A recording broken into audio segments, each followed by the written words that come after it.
Batman's Owl Godfather. Hello again, dear adventurers of the multiverse. Thanks for joining us once more on this epic journey. Remember, this story is pure science fiction from our wild imagination, so don't go trying to summon dragons in your backyard. The rights of this amazing novel belong entirely to its original author. We are only the narrators. Do you want more adventures? Show some love to our YouTube channel with a subscription and a like, and if you want exclusive content, our Patreon is waiting for you with open arms. Chapter 151, The Banquet of the God of War. Lupin had just sworn that Ares recognized Bruce at first sight. This meant he knew not only Batman, but also that the man inside Batman was Bruce Wayne. Otherwise, he wouldn't have recognized him. Billionaires might sound impressive, but in the eyes of gods, they were mere ants with short lives. Bruce had a suspicion. Katoom had previously mentioned that Batman had traveled back hundreds of thousands of years. It was then that Barbatos noticed him. If that were the case, then adding Ares to the mix wouldn't be surprising. However, Katoom's reaction to this question was peculiar. "Isn't that surprising?" the owl said. "After all, Ares is a god. It's normal for him to have some foresight. Isn't it enough for you to know he knows you? Why dwell on it? Something was wrong." Bruce immediately noticed Katoom's discomfort. What did he mean by "after all, Ares is a god"? Yesterday on the train, Katoom had agreed with Bruce, saying that gods are just powerful beings. He's changed his story now? Furthermore, Bruce had heard Katoom tell him about Batman's time travel hundreds of thousands of years ago. But now the owl wouldn't even mention it. Something was definitely amiss. Bruce immediately wanted to report to Lupin that something was amiss with the owl beside him.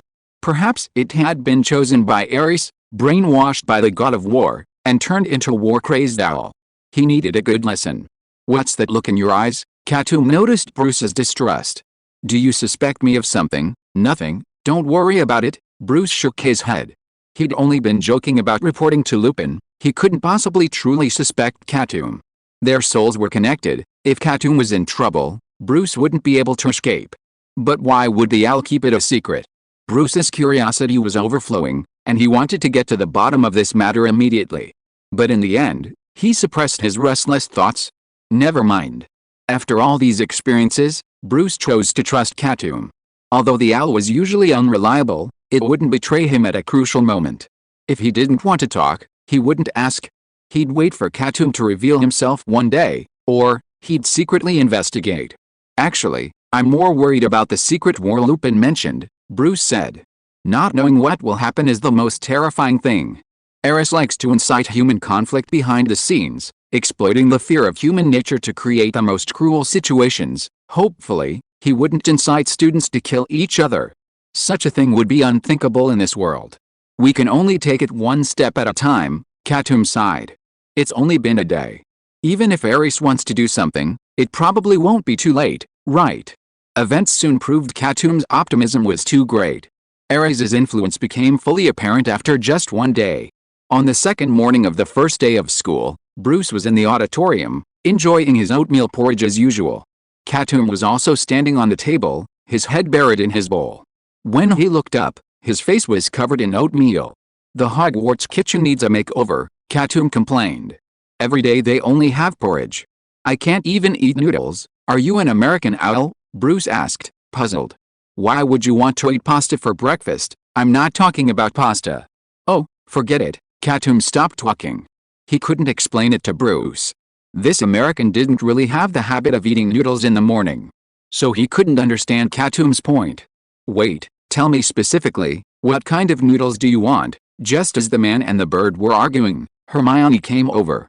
She wanted to talk to Bruce about which class to start first this morning. Whenever it came to electives, the two of them were almost always on the same page. "Bruce," Hermione began, but before she could finish her words, something unprecedented happened inside Hogwarts Castle. A loud bang echoed throughout Hogwarts. It sounded like a bell, a gong, the beginning of some ritual. Bruce was still wondering, did Hogwarts have such a large gong? Hermione, standing nearby, suddenly covered the back of her hand with her hands, a look of extreme pain on her face. "Hermione, what's wrong?" Bruce immediately noticed something was wrong and asked. "No, nothing." Hermione gritted her teeth, unwilling to say anything. She covered the back of her hand and tried to leave. Her expression shifted, a look of terror etched on her face. Bruce immediately grabbed her arm. "Don't try to hide it from me," he said. "What's wrong with the back of your hand?" "Let me see." "Nothing." Hermione tried to smooth it over, but Bruce wouldn't listen, holding onto her arm tightly. Of course, he didn't open Hermione's hand to see what was wrong, as he would with other criminals. "It's really nothing," Hermione tried to argue. Bruce said bluntly, "I promised my aunt that I would protect you from bullies at school. If you still try to hide this from me, I'll write to my aunt right away." Hermione was momentarily confused. She vaguely remembered her mother's previous instructions, which seemed to require her to protect Bruce. But it was too late to say anything now. Bruce's determined expression told Hermione he wouldn't give up until she had the facts straight. Hermione struggled, her inner voice telling her not to reveal this to anyone. But who knew Bruce would be right beside her? Knowing his character, Hermione knew he would get to the bottom of things, no matter the means. Her attempts to conceal her feelings would be futile. "Okay," Hermione finally made a decision, removing her hand from its cover. And then Bruce saw it. A palm-sized brand had appeared on the back of Hermione's hand. The pattern resembled a coin, etched with an owl. The color of the brand faded, slowly disappearing. Bruce jerked his head towards Katoom. "It has nothing to do with me," Katoom immediately defended himself, not knowing why the mark on Hermione's hand had appeared. "I'll ask you again later, and you'd better come up with a convincing explanation." Bruce was now disappointed in Katoom. He'd placed his trust in the owl, and now this was the outcome. The evidence was overwhelming, so what else could Katoom say? Who else but him could be so narcissistic as to carve an owl onto someone else's body? "I really didn't do anything," Katoom cursed. "This owl has nothing to do with me. If you continue to doubt me like this, when the truth comes out, you'll have to apologize to me 100 times. The owl's flat denial wavered Bruce's heart. If it were anyone else, he'd definitely give it a beating first. But it had to be Katoom. Bruce believed he wouldn't betray the owl, but would the owl betray him? After a long moment, Bruce finally relented. "I'll trust you one last time," he said. "If you really lied to me, I'll never trust anyone again." Bruce then asked Hermione, "When did this happen?" "I don't know." Hermione's face was filled with helplessness and panic. "It was fine before, but just now, after that strange sound, my hand became like this." "Then why are you hiding?" Bruce pressed. "If this strange thing just happened suddenly, why did you hide it from me?" His tone grew increasingly fierce, for he simply couldn't understand Hermione's behavior. What was it that she had to endure alone, not even her family? "Because of a voice in my head," Hermione's words grew increasingly aggrieved. "It told me not to tell anyone, or anyone who knew would be killed." "Him? It looks like a man," Bruce snorted coldly. "Want to kill me? Then let him." Bruce wasn't afraid of anyone. With so many people trying to kill him, new ones had to wait in line. "Besides threatening you, did the voice say anything else?" Yes, having already violated the voice's prohibitions, Hermione was ready to go all out. She told him everything. "The voice in my head told me to gather in this hall at 12 o'clock tonight. Besides me, there will be other people coming. At that time, no one will be able to enter the hall except those with a brand on the back of their hands. We will hold a banquet here, and then begin." Hermione paused for a long time, and only said the rest when Bruce lost his patience. "Then begin the glorious secret war." Hermione said it almost in tears. "One life for another," that's what he said. "Secret war." Bruce's mind exploded with a bang. Lupin's previous words were still echoing in his mind. Could Ares move so quickly? It had already begun. "Is there any other information?" Bruce asked casually with complicated thoughts. "No, all the rules will be revealed at the banquet." Hermione shook her head and said, "The rest is the name of this banquet." "What's it called?" Bruce asked. "The Banquet of the God of War," Hermione said in tears. Chapter 152 Destined Death. Ares Banquet. Upon hearing the name, Bruce's first reaction was that Ares was a relatively honest man. Naming the banquet after his own god had saved Bruce the trouble of guessing who was behind it. "Is that all?" Bruce asked Hermione for confirmation. Hermione nodded, having already shared everything she knew. Bruce couldn't help but ponder. What exactly did the banquet's theme, "a life for another," mean? "Do you have any idea?" he asked Katoom. "No," Katoom said grumpily, still wondering why an owl had appeared on the back of Hermione's hand. "Okay." Bruce looked at Hermione, his decision already made. "I'm going with you tonight," he said. No matter what happens, I'll face it with you. That's what family means. Initially, Bruce considered trying to persuade Hermione not to attend the banquet. But after careful consideration, he decided against it. Since the other party had been able to leave a mark on Hermione's hand without anyone noticing, it was unbelievable. Taking Hermione's life silently wouldn't be difficult. If the brand were on his own hand, Bruce wouldn't mind trying it once, but not this time. He couldn't risk Hermione's life. Is that really possible? Hermione said doubtfully. The voice has already said that no one without a brand can enter the Great Hall. How can we know if we don't try? Bruce said. Even if I can't get in, I can just wait outside and come to your rescue. Okay. Hearing Bruce's words, Hermione finally felt a little more at ease. Then let's meet tonight, she said. Tonight, Bruce nodded. At that moment, for some reason, Bruce suddenly remembered yesterday's divination class. Back then, Professor Trelawney had said that he would encounter a major event, but he would have to stay out of it. Was that the situation now? Bruce wondered how Ares had chosen someone to not let him attend this banquet. But then, it suddenly occurred to him that Professor Trelawney had prophesied about Hermione as well as him. Hermione held the ominous sign of death. Bruce shook his head, dismissing the thought. Impossible, Hermione couldn't die. He wouldn't allow it. Suddenly, Katoom said, actually, I could go in with Hermione. Bruce turned to look at the owl. Why are you so surprised? This isn't the first time we've encountered this kind of restriction, Katoom said calmly. People without a mark can't enter the Great Hall, but I'm not human. The day flew by, and in the blink of an eye, it was evening. Bruce skipped study today. Instead, after dinner, he headed to his dorm early to make some preparations.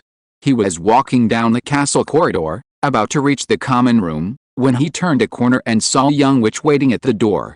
The young witch, dressed in Ravenclaw's house uniform, was none other than Ravenna Royal. A true Ravenclaw. She had clearly been waiting for Bruce, and upon seeing him appear, she immediately waved and greeted him. Waiting for me, Bruce approached Ravenna. Don't play dumb. Don't tell me you didn't hear the noises this morning. Ravenna's face was devoid of a smile. Something's happened at Hogwarts Castle. I did a divination and saw a bloody future. Someone will die? Has the situation gotten this serious? Bruce asked. Even you feel uneasy. Very serious, Ravenna nodded. It's a power I've never seen before, at least more powerful than I am. And I sense endless malice within it. Can you find the source of that evil power? Bruce asked tentatively. That's why I came to you, because you can't. Ravenclaw opened her hand, and within it appeared 4 small silver animal silhouettes, a lion, an eagle, a badger, and a snake. They were the animals representing the 4 major houses. What is this? Bruce asked. Thousands of years ago, the 4 of us left behind this protective power within the castle, Ravenna said. I'm handing it over to you now. It should be able to help you. Give it to me. Bruce understood Ravenna's implication. Do you think that power is directed at me? What do you think? Ravenna urged. Take it. Bruce opened his palm and took the 4 animal phantoms. But before he could examine them closely, the phantoms instantly transformed into streams of light, flying in different directions and disappearing in a flash. Don't worry, Ravenna said. This phantom magic is very advanced. You just activated this protective power, and they went where they should go. They should be able to help you in a critical moment, Bruce asked. So, what exactly do these phantoms do? Their function changes according to the crisis the castle faces, Ravenna said. So I can't say what their purpose is now. After all, this isn't just my magic, it's a protection set up by the 4 founders. I understand. Bruce thought that the so-called crisis should refer to the banquet tonight. In this case, after thinking for a moment, he decided to tell Ravenna about this matter. With the power of Ravenclaw, there is more confidence. He told Ravenclaw what he learned from Hermione. Is there such a thing? Ravenna fell into deep thought after hearing it. After a long time, she said, I see, you accompany Hermione there today. I will be there soon. Won't you go with me? Bruce asked. I'll make some preparations first, Ravenna said. Since this kind of thing has happened in the castle, I don't want to be angry anymore. I have to release Gryffindor. Only I can lift his seal, okay? Bruce nodded. If that's the case, then it couldn't be better. With such preparations, he didn't believe Ares could make any more waves. It was late at night, close to 12 o'clock. Bruce slipped out of the dormitory and secretly went to the Gryffindor College common room with Katoom. The owl flew beside Bruce, muttering non-stop. Nervous, nervous, exciting, what are you talking about? Bruce asked. I've never seen you like this before. They had faced danger many times, and the owl had never shown any nervousness. This time is different, the owl said. This is my first time in the girls' dormitory. Just because of this? Bruce shook his head and said, I'm sorry to disappoint you. We're not going in. They just headed for the door of the common room. When they got to the door, they saw a figure sneaking out from inside. Was it Hermione? Bruce only took a glance and was sure it wasn't. The figure was round and fat, and Bruce was also very familiar with it. It's Neville.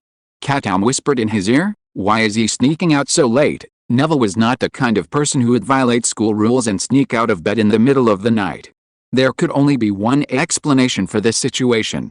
I'm afraid Neville is one of the chosen ones, Bruce said. Hermione said that there will be other people attending the party. He is also a chosen child, the owl sighed. Bruce hid in the shadows and did not come out. After Neville left, another figure appeared. Still not Hermione. It's Harry. The owl recognized the man's identity and nodded. Yeah, that makes sense. After Harry left the common room, he looked around in the corridor twice, took out a cloak and put it on, and disappeared from Bruce's side in the blink of an eye. Invisibility cloak, Katoom explained, one of the Deathly Hallows. You've told me many times, there's no need to repeat yourself, Bruce said impatiently. You'd better think of how to explain that there is an owl on that mark. The truth will come out sooner or later, Katoom snorted coldly. The innocent will be innocent. I just didn't do anything this time. Amidst the whispers of the man and the bird, Hermione finally appeared at the door of the lounge. She whispered, Bruce, I'm here. Bruce walked out from the shadows, and Katoom flew onto Hermione's shoulder at the right time. What's this? Hermione was puzzled. Let him go with you, Bruce said. At the critical moment, you can use him to block the Avada Kedavra curse. You are kidding again. Hermione took Katoom off her shoulder and held him in her arms. If Katoom could understand what you are saying, he would be very sad. Right, Katoom. Hermione rubbed the owl's head, and Katoom grumbled twice in grievance. Bruce ignored Katoom's pretense. He urged, okay, we should go over 12 o'clock, it's almost here. As he approached the auditorium, Bruce saw that the door was wide open. There was no defense at all, as if anyone could go in. Wait a minute, I'll try it first. Bruce thought about it and decided to test it out to see if only people with the brand on the back of their hands could go in. Hermione held the owl and motioned him to be careful. Bruce nodded, then walked towards the auditorium. While walking, his palm turned over, and a palm-sized armor model appeared in his hand. Hellbat armor, miniature edition. As long as there was anything wrong, he would immediately use magic to enlarge the armor and complete the dressing. However, everything was too late for Bruce to react. He just took the first step forward, and the whole person suddenly disappeared from where he was. Bruce, Hermione exclaimed in surprise. I'm fine. A voice came from a distance, and Bruce's figure appeared at the end of the corridor on the other side. When he walked in front of Hermione again, he didn't believe it. He wanted to try again. He took another step, and just like the previous situation, Bruce's figure disappeared from the original place again and appeared at the end of the corridor. 3 times is more than enough. He wanted to try again, and the result did not change. Okay, Bruce did not make a 4th attempt, and it was futile to continue. It seems that there is an expulsion magic set up nearby. It's very sophisticated. I can't figure out the principle for the time being, he said nonchalantly, as if nothing had happened just now. Hermione, I really can't enter the auditorium. You have to go in by yourself. Remember what I told you. If anything happens, keep Katoom in front. Remember? Hermione nodded. I remember. Bruce was still worried. Hermione only said that she remembered it, but did not say that she would do it. Bruce had played this kind of word game many times. But Hermione had no intention of making further promises. After looking at Bruce, she turned and walked towards the hall. Her figure did not disappear. Bruce watched her all the way and watched Hermione walk into the door. Are you really targeting me only? Bruce thought about it and took another step forward. Then, his eyes blurred and he was sent to the end of the corridor again. When Hermione entered the hall, there were already several people waiting there. Harry? Neville. Hermione saw her good friend, and the tension in her heart immediately dissipated a lot. The same was true for Harry and Neville. The moment they saw Hermione, they immediately felt relieved. With Miss Know-It-All here, there is nothing to worry about. Huh? Suddenly, A cold snort came from the corner. Hermione turned her head and saw Malfoy there. Another Gryffindor. Malfoy said sarcastically, "Why don't you just book the whole party? That's not a good thing." Hermione ignored Malfoy and went to sit with Harry and the others. Then, another person came here. Still a Gryffindor. "Fred," Harry called out the name of the newcomer in surprise. No. I'm George." The newcomer had red hair, freckles on his face, and smiled with his teeth showing. "Come on." Hermione ruthlessly exposed the lie. "You are Fred. I can recognize you." Fred seemed to be deflated immediately. Okay, you can always tell. Can you tell me, how did you tell?" Hermione snorted, without explaining.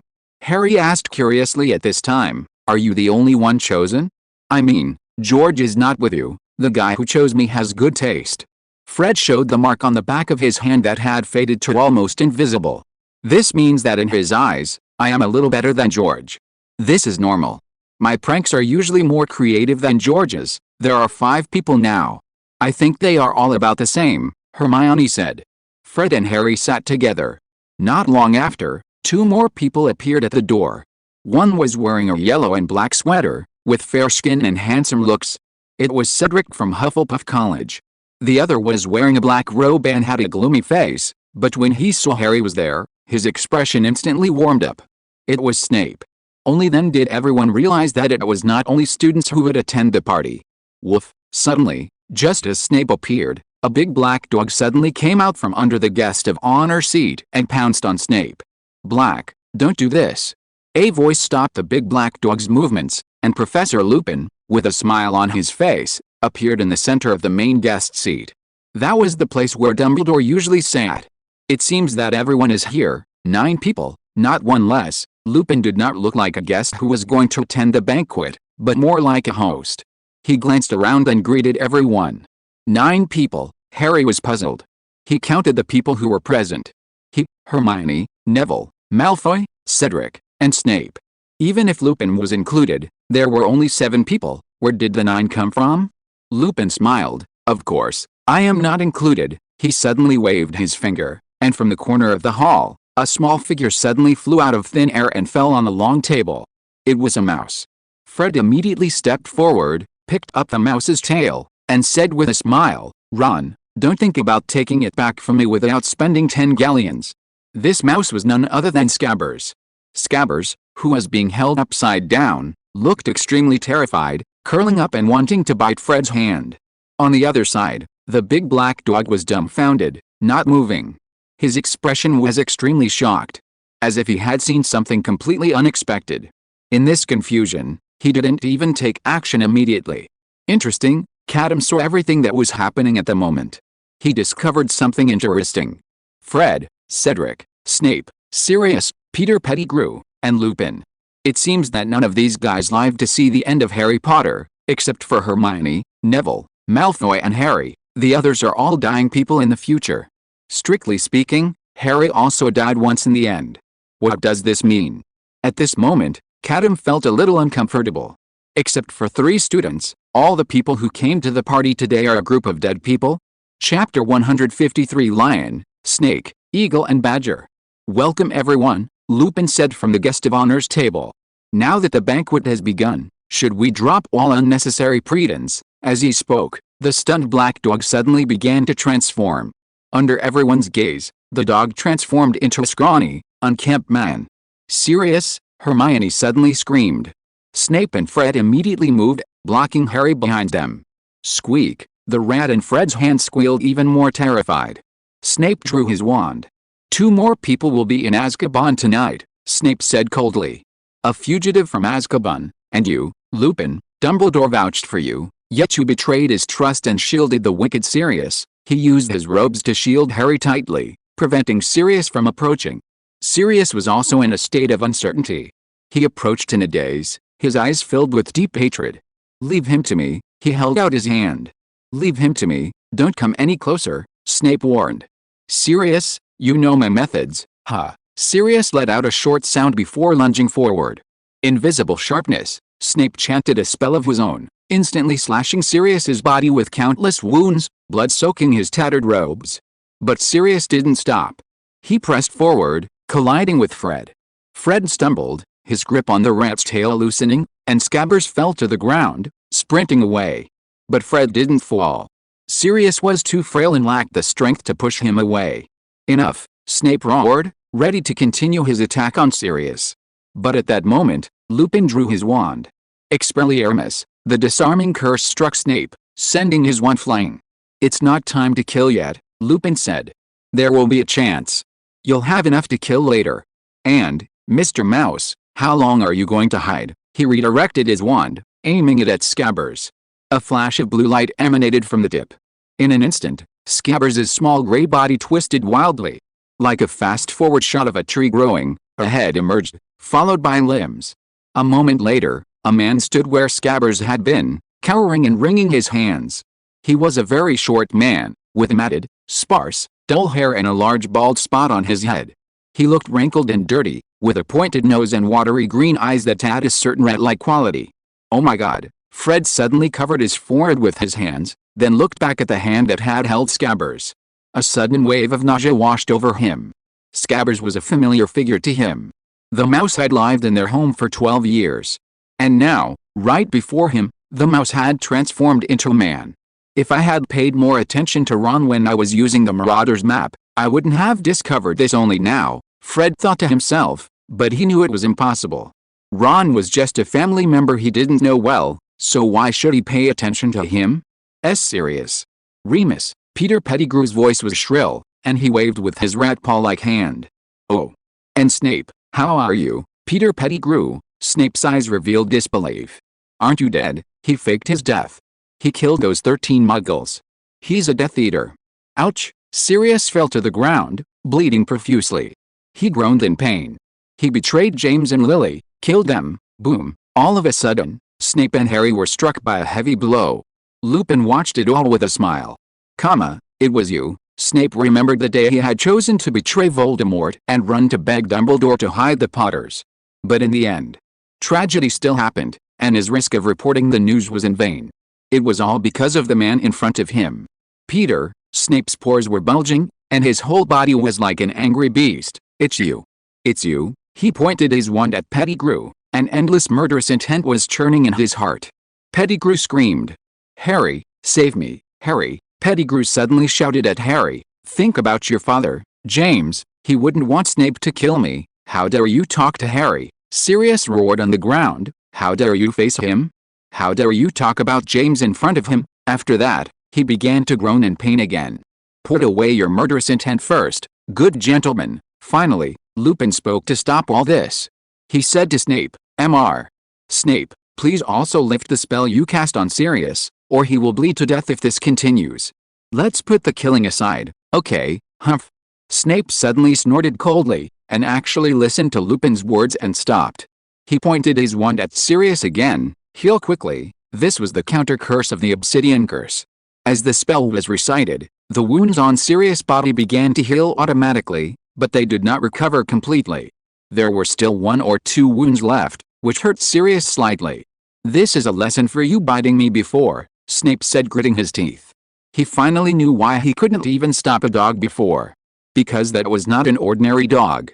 Sirius got up from the ground and looked at Harry. Harry was still a little scared. In fact, he didn't know what was going on at this time. He didn't know that Sirius was his godfather, nor did he know about the Fidelius curse, and he didn't know more about the death of his parents. Harry just saw everything just now, and vaguely guessed that Sirius might not be a bad person. He was wronged. "You look a lot like your father." Sirius looked at Harry with gentle eyes. "I will explain everything to you later. Don't be afraid. I will never hurt you." Snape felt a toothache when he heard this. "Okay, I'll say it one last time. Everyone take a seat," Lupin urged from the main guest seat. "If the banquet doesn't start, it will really be a waste of my arrangements. Come on, Harry, let's sit together." Sirius pushed Snape aside and sat with Harry. Snape looked at Lupin coldly. "You are not Lupin," he said. "Who are you?" "I never said I was Lupin." Lupin said only this sentence and did not explain any more. When everyone was seated and Peter Pettigrew was squatting alone at the long table, he continued to speak. "I'm glad that you all came to the God of War banquet," Lupin said. "Of course, I know some people didn't want to attend, So you must be surprised when you find yourself suddenly at the door of the hall. Cedric and Snape's expressions suddenly became a little unnatural. Lupin was talking about the two of them. They had no plans to attend the Ares banquet, and they didn't even care.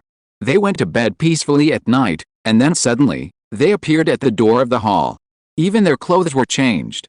Once you get the mark, it means you accept the rules. All actions against the rules are futile, Lupin said. Next, let me introduce myself. You can call me Ares, the organizer of this banquet. Ares, Snape asked, then why did you dress up as Lupin? That's not easy to explain, Ares said. Next, I will introduce the rules of this banquet to everyone. He waved his hand. And all kinds of exquisite dishes and drinks appeared in front of everyone. Since it is a banquet, it naturally has to look like a banquet. The so-called Ares banquet is a banquet I host, where you can vent your nature. Ares introduced, the banquet is held once a month. During this month, everyone has ample opportunities to complete their tasks. Task, Hermione caught the key word, and she spoke directly without hesitation. What do you want us to do, Miss Granger? Right. Please don't be so anxious to ask, listen to me slowly. Ares smiled and said, among the 9 of you, there are now 3 people chosen by me. They represent the will of the god of war and shoulder a special mission. This mission is also very simple, which is at this point, the smile on Ares' face disappeared. He said calmly, just kill all the others. As soon as the words fell, everyone present looked at each other. Even Katoom couldn't help but exclaimed. Fuck, said the owl, what a new semester where everyone kills each other. He looked at Ares, so you are the black and white bear? That's not a funny joke, Snape said coldly to Ares. Do you know what you're talking about? This is a school. No one will kill people at will according to your orders. This is Britain, not America. Whether you agree or not is irrelevant. This is a confrontation between 2 factions, Ares said. These are the rules. You may not respect them, but my representatives will act anyway. They will kill you first, then everyone else in the school. If you want to stop this, find those 3 people before you're all dead. Snape shook his head, thinking Ares was dreaming. Kill everyone in Hogwarts? Would Dumbledore just stand by and watch? Perhaps you don't believe it, but that's okay. After all, some blood must be shed before you can accept reality. Ares shook his head and said, the god's orders cannot be stopped by 1 or 2 dying old wizards. Today I'm only here to read out the rules. When the War God's banquet begins next month, your mindset will naturally be different. He raised his head and looked at the crowd below. 1 life per month, he said. My agents know each other's identities, and they only kill 1 person per month, and at each Ares banquet, you'll have a chance to vote. The one with the most votes will be hanged before you. Either you find them quickly, or they'll slaughter you all. I've given these agents a name. Lupin chuckled and looked at his hands.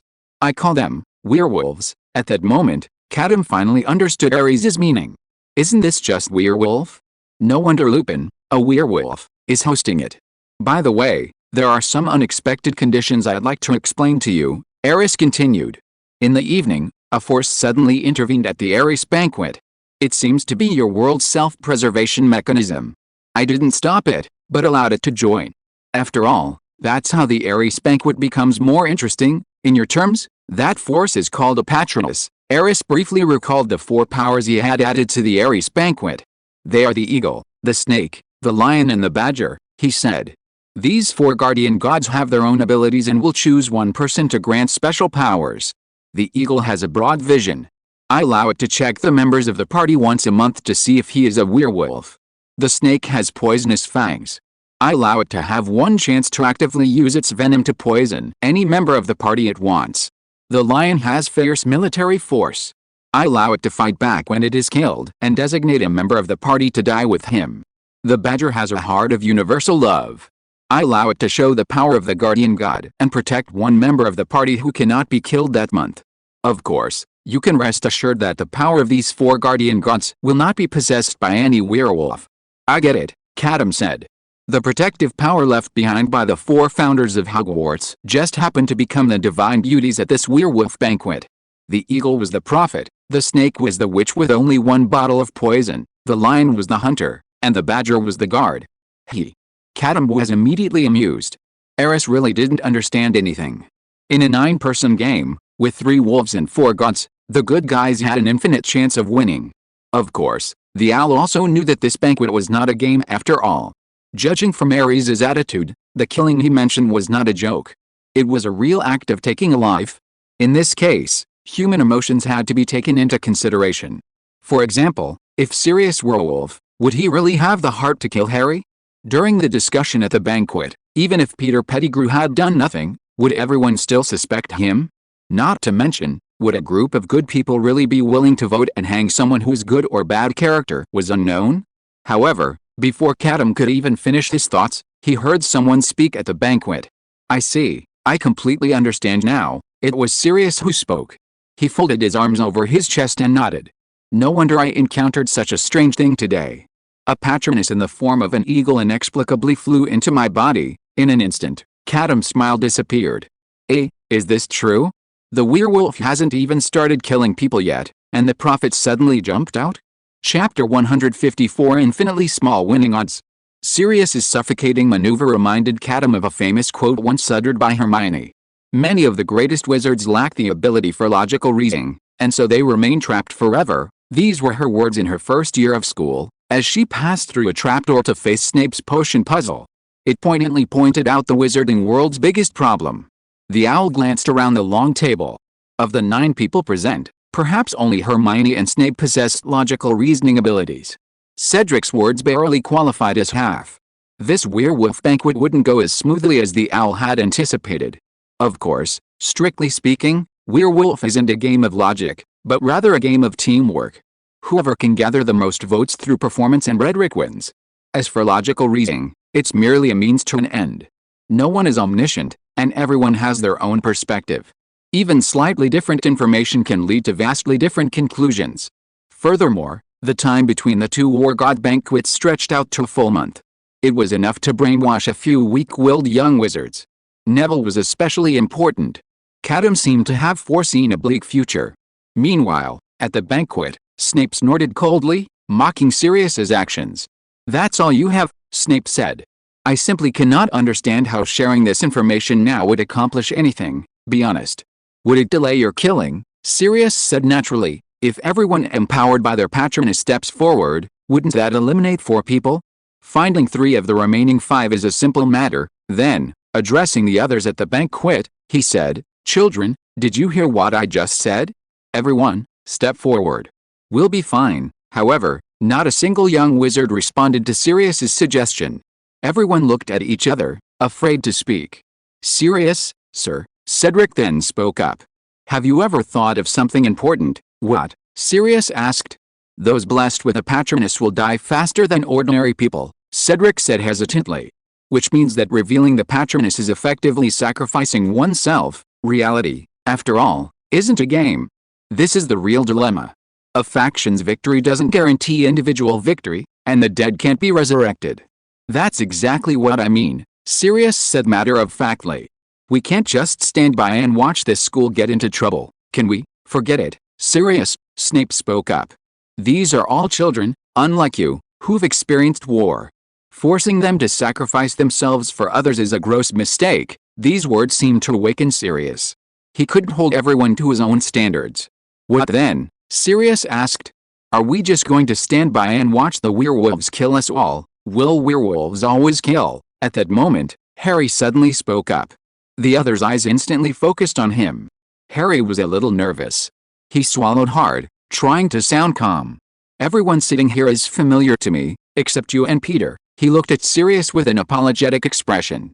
Harry really didn't know him that well. So when you told me that one of us would go on a killing spree, I didn't quite believe it. You don't understand, child, Sirius said suddenly. Your willingness to trust others is precious, but I must tell you that sometimes, even with your best friends, you have to be cautious. He pointed at Peter Pettigrew, crouched at the corner of the table. Look at that man. He was once your father's good friend, someone we trusted, but what did he do? He betrayed your father and caused the deaths of your parents. Harry, you can't read a person's heart. We're like hunters in a dark forest.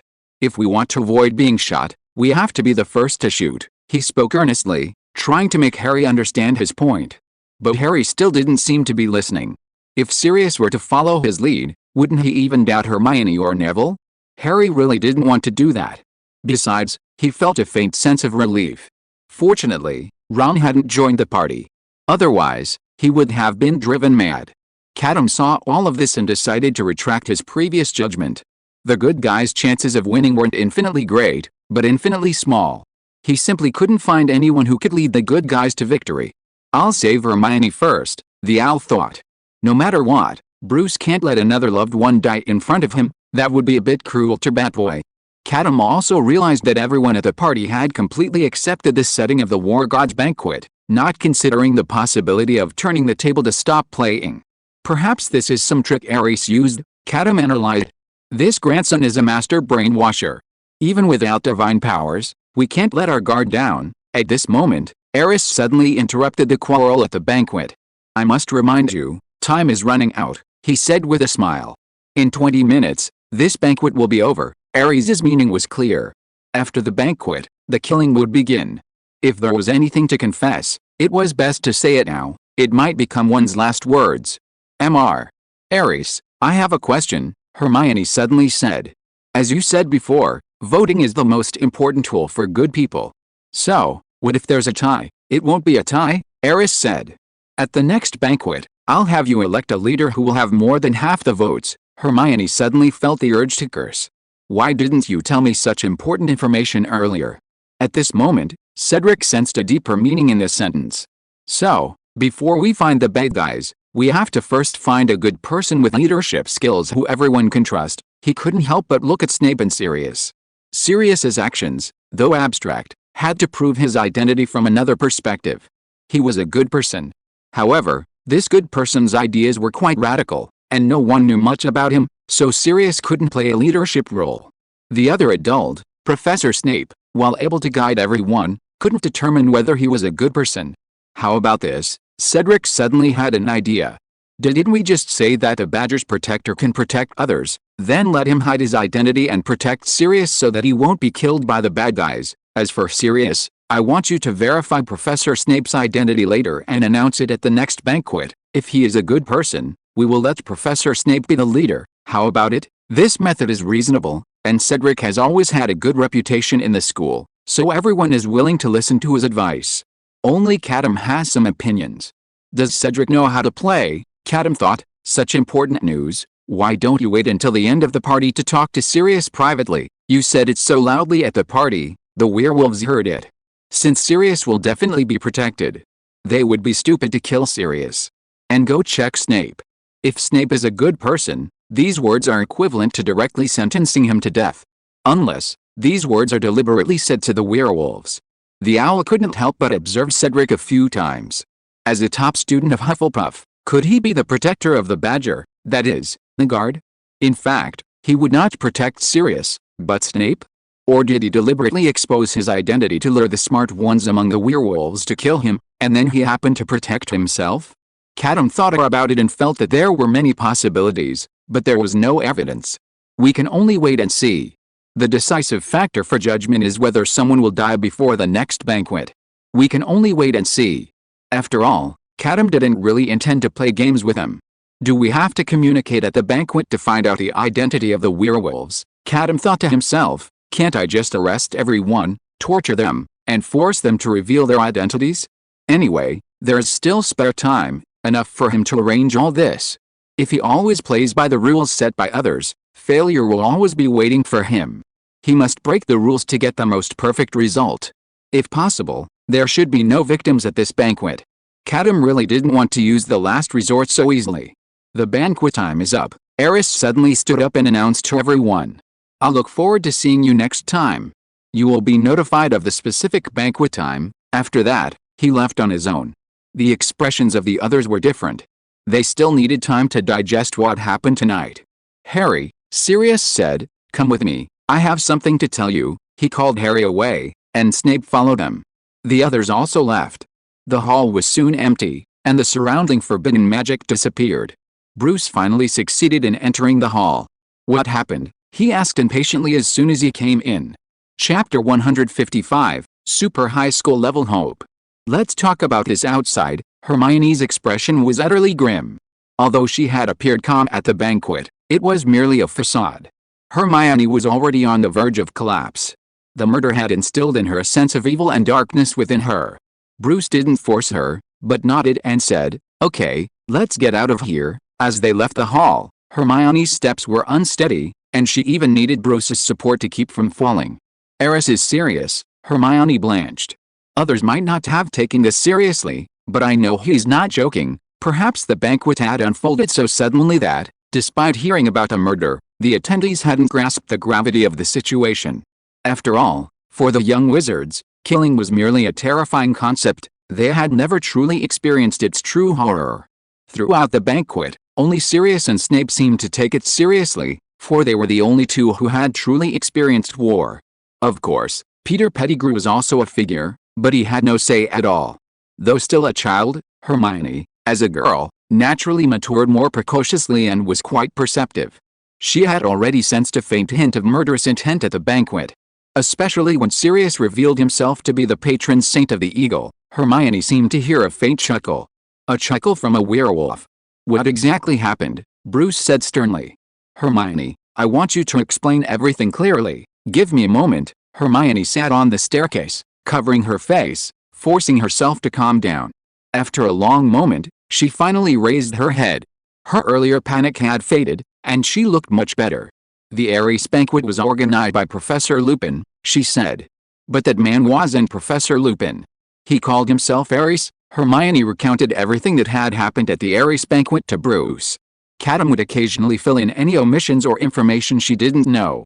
Bruce gradually understood the true purpose of the Ares banquet.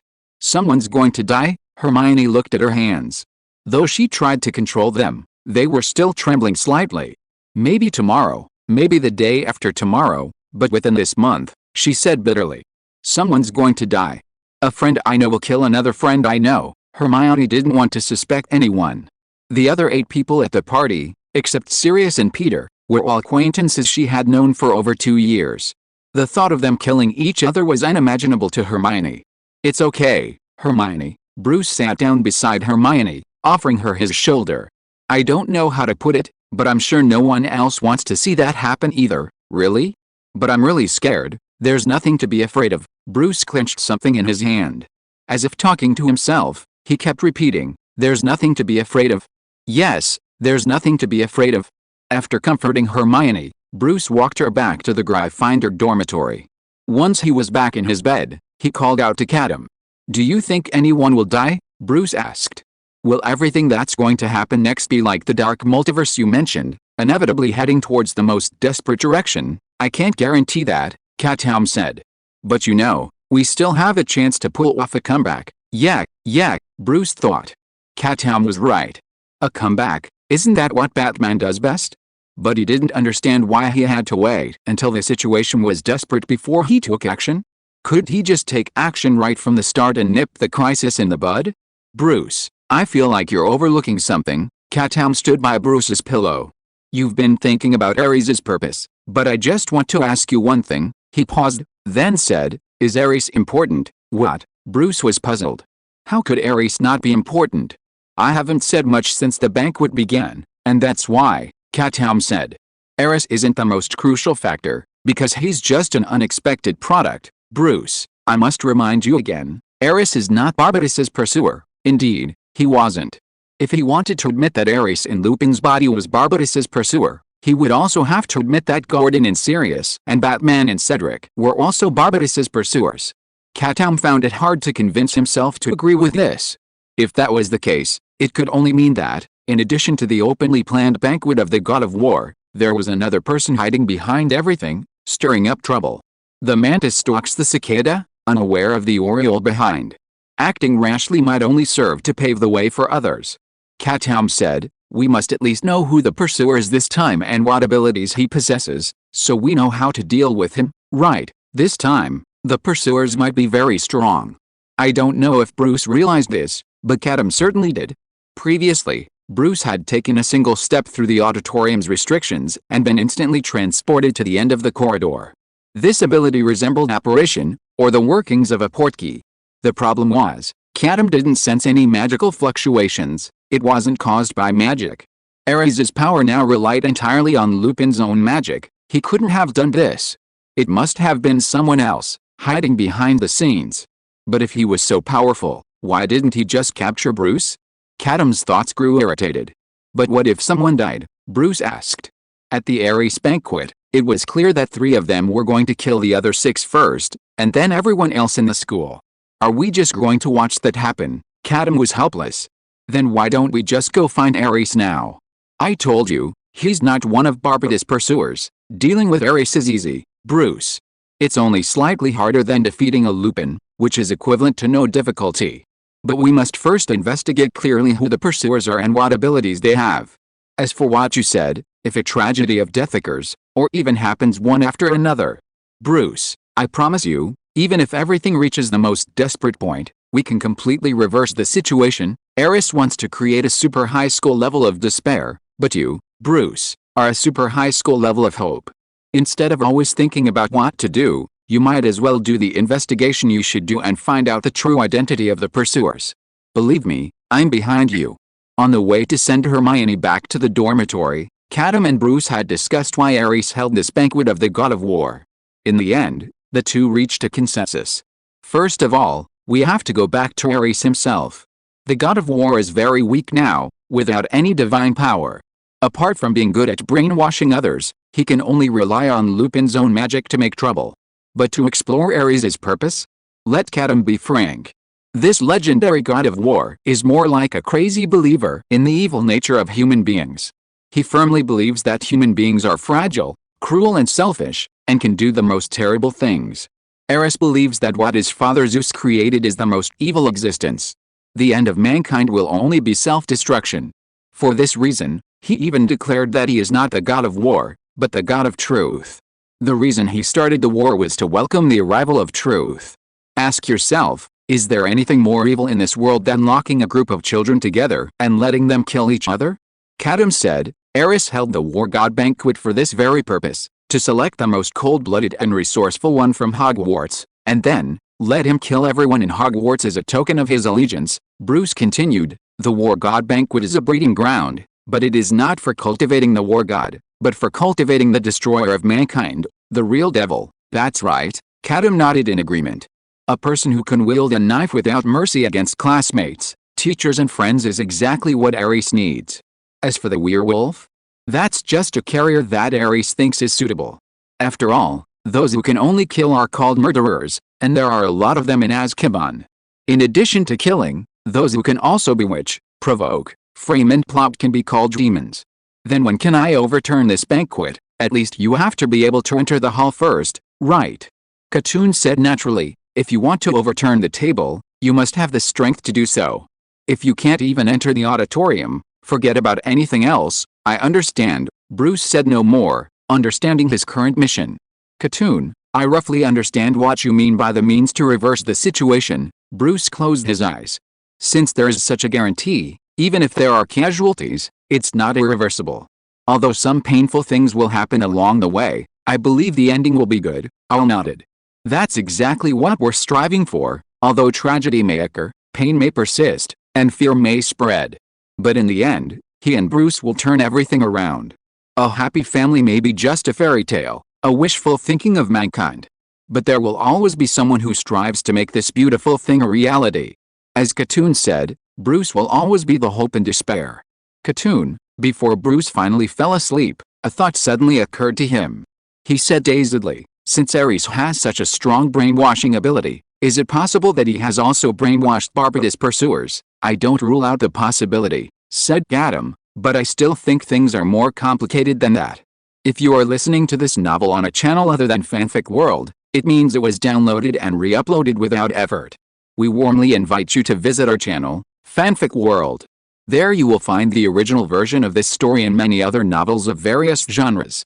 We look forward to seeing you dive into a world of incredible novels. Chapter 156 The Death of Harry Potter. Several days had passed since the Battle of the God of War. Everything was calm, just like normal school life, as if that night had been a dream. But this only made Bruce feel more strongly that this was just the calm before the storm. Today, Bruce was going to his first Care of Magical Creatures class. Although he, like Hermione, had taken almost every course, that didn't mean their schedules were identical. Hufflepuffs shared many of their classes with Ravenclaw. Professor Newt's class was held in a small enclosure outside the Forbidden Forest. Bruce, clutching the monster book of monsters, followed the group forward. As they walked, he overheard a few Ravenclaw girls whispering. "We really haven't found it yet. The professor told us not to tell anyone. Ravenna always has her own way." Bruce's attention was instantly drawn to Ravenclaw's name. He leaned in and joined the conversation. "You were talking about Ravenna?" Bruce asked. "What happened to her?" "Oh, hi, hello, Bruce." A little witch greeted Bruce with a blushing face. "Do you know Ravenna?" "She's a second-year Ravenclaw student. I know her." Bruce nodded. "What happened to her?" "She disappeared," another girl interrupted. "She disappeared a few days after school started. We told Professor Flitwick about it, and he said he'd look for her, but we haven't heard from her since." "She might have run back home on her own," the girl said. "She doesn't get along well with her classmates and always stays alone." "Maybe there's something behind it." Bruce didn't respond, still shocked by the news he had just received. Ravenna disappeared? How could it be possible? Others might not know Ravenna's identity, but how could Bruce not know? She's a Ravenclaw herself. What could have caused her to suddenly vanish without a trace? "Katoom, what do you think?" Bruce asked. "Do you think Ravenna disappeared on her own, or did something unexpected happen? If it was an accident, then it would be a big deal. Anyone who could defeat Ravenclaw so silently was no ordinary person." "I can't draw any conclusions right now," Katoom said. "But you know, the last time Ravenclaw appeared, she said she was going to break the seal on Gryffindor. I want to know what happened. Why don't we go to the room where Gryffindor is sealed first?" "Okay." At that moment, Bruce lost all interest in class. "Let's come back to this class later," he said. "Let's go find Ravenclaw first. After all, she was his teacher." Even though he always called her an old woman, Bruce didn't want to see anything happen to her. "Let's go." Katoom didn't hesitate, and immediately left the main group with Bruce, heading into the castle. As for the Care of Magical Creatures class, it didn't matter anymore. Professor Newt's first class would probably just be unpacking the boxes and putting the students in, to open their eyes. Bruce knew where the room where Gryffindor was sealed. He had been there before. When he arrived at the room, the door was open, the seal already broken. The room was empty, and there were no signs of a struggle. Ravenclaw and Gryffindor disappeared together. Bruce's worries eased slightly. The two founders, united, couldn't possibly be defeated silently, right? If so, the enemy's strength was truly formidable. Someone has already investigated this room. Katoom cast a spell, and a series of footprints on the floor came into focus. These are Dumbledore's footprints. He always liked to wear boots with soft leather heels like these. Then there's Professor Green's, and Professor McGonagall's. As Katoom examined the footprints, Bruce realized that almost every head of house had been here. "That's not right," Bruce said. "If Gryffindor wanted to leave the castle, he wouldn't have left without saying goodbye. He knew it would trouble Dumbledore." These footprints clearly showed that the professors had conducted a thorough investigation of this room. "Correct," the owl nodded. "That means Gryffindor disappeared suddenly after the seal was lifted, without any warning." The same was true for Ravenclaw. Bruce couldn't help but assume the worst. Perhaps Ravenclaw and Gryffindor were truly defeated in an instant, then vanished without a trace. Who could have done this? Bruce couldn't imagine how powerful this person could be. Gryffindor aside, Ravenclaw possessed the Dionysus factor, making her indestructible. How could there have been no news at all? Who else could it be? Barbatos's pursuers. Katoom's face was grim, his mind frantically racking to find someone who might fit the situation. "Katoom, what are you thinking?" Bruce had just begun to speak when he heard hurried footsteps.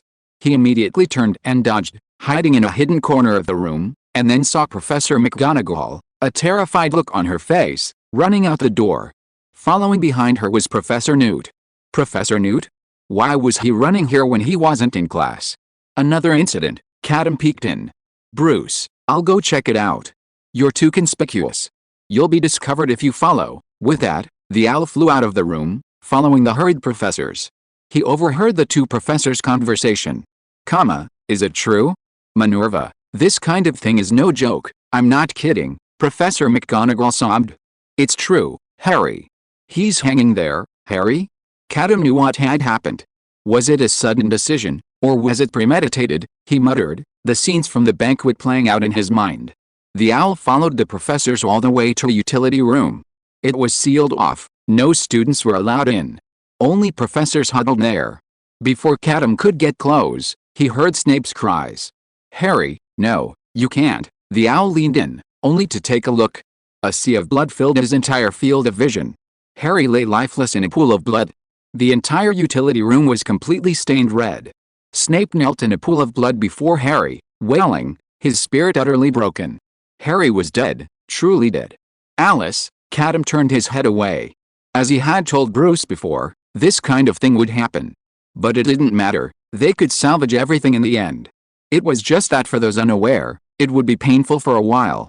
A dark shadow was sprinting towards them. It was the large black dog that Sirius had transformed into, having just learned the tragic news. At this point, there was no way back.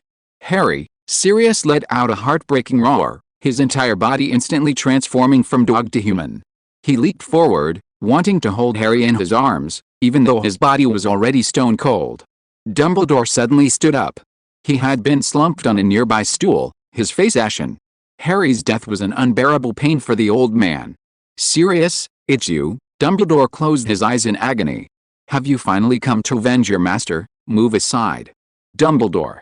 Let me see Harry," Sirius frantically said. "He won't die." "He won't." Dumbledore waved his wand, sending Sirius flying into the wall. The wall instantly deformed, as if it had turned to liquid, and Sirius's body slowly sank into it, unable to escape. "I will give you a chance to explain," Dumbledore said, "but before that, you must explain how you got into the school." Dumbledore. At this moment, Professor Snape rose from the pool of blood, his eyes red with pain. "I have something I must tell you. It's important," Dumbledore asked. "Can you tell me here?" Snape looked around, seeing the professor's expressions mixed with grief and curiosity. "That's not convenient." Snape's voice was emotionless. "Let's talk in your office, okay?" Dumbledore nodded, waved his wand, and a stone ball erupted from the wall, enveloping Sirius. "Then let's go now."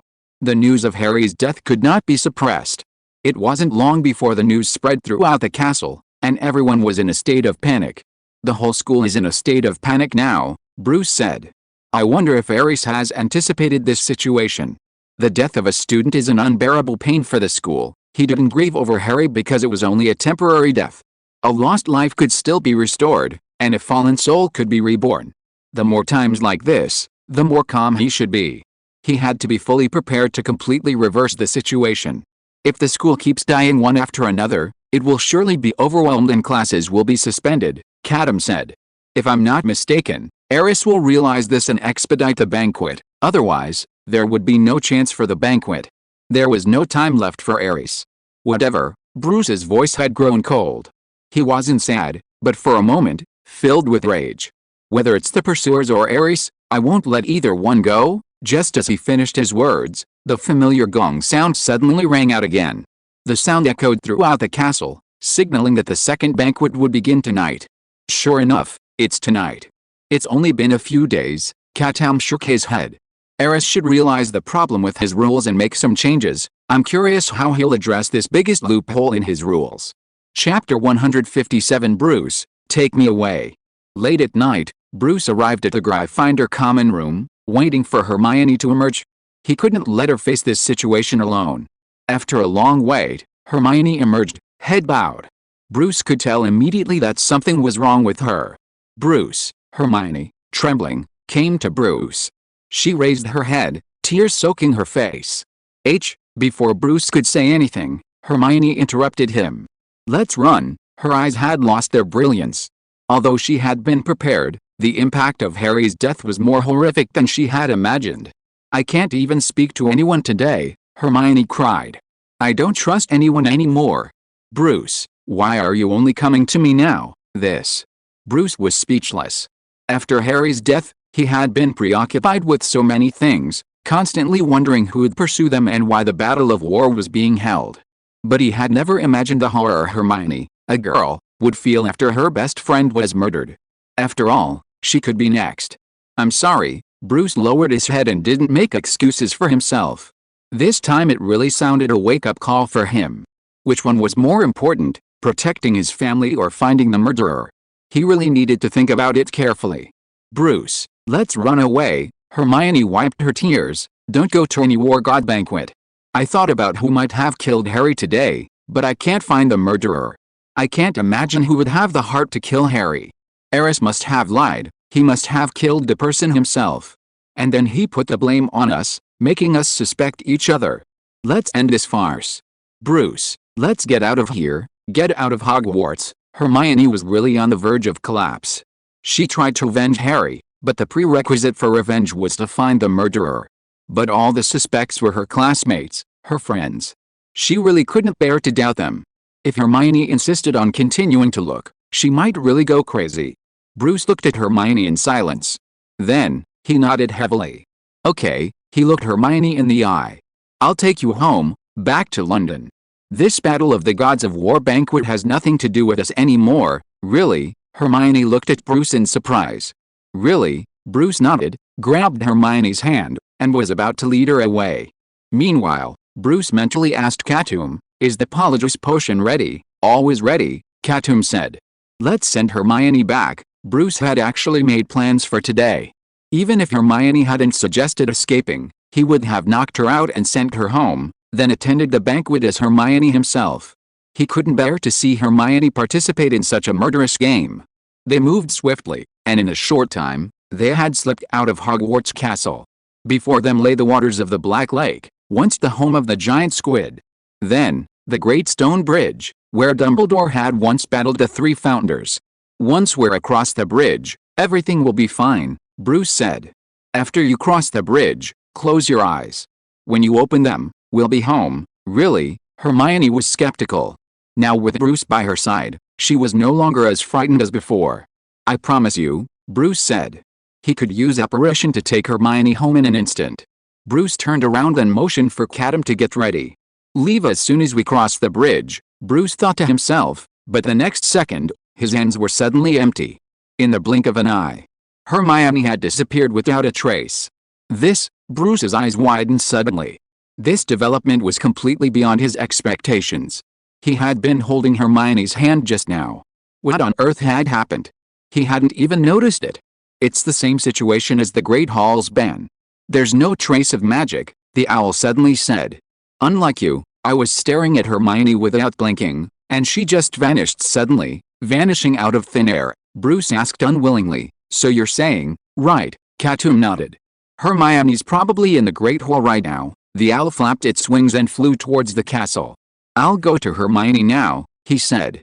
Think carefully about how this was accomplished. At that moment, Bruce deeply understood Katoom's earlier warning.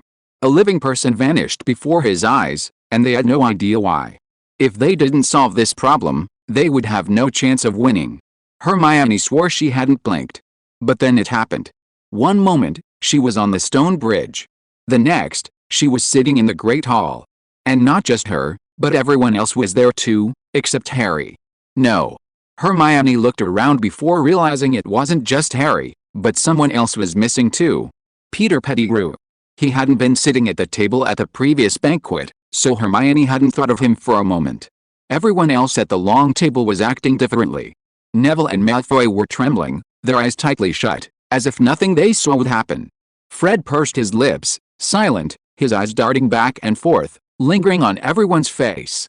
Cedric had a serious expression, his eyes fixed straight ahead.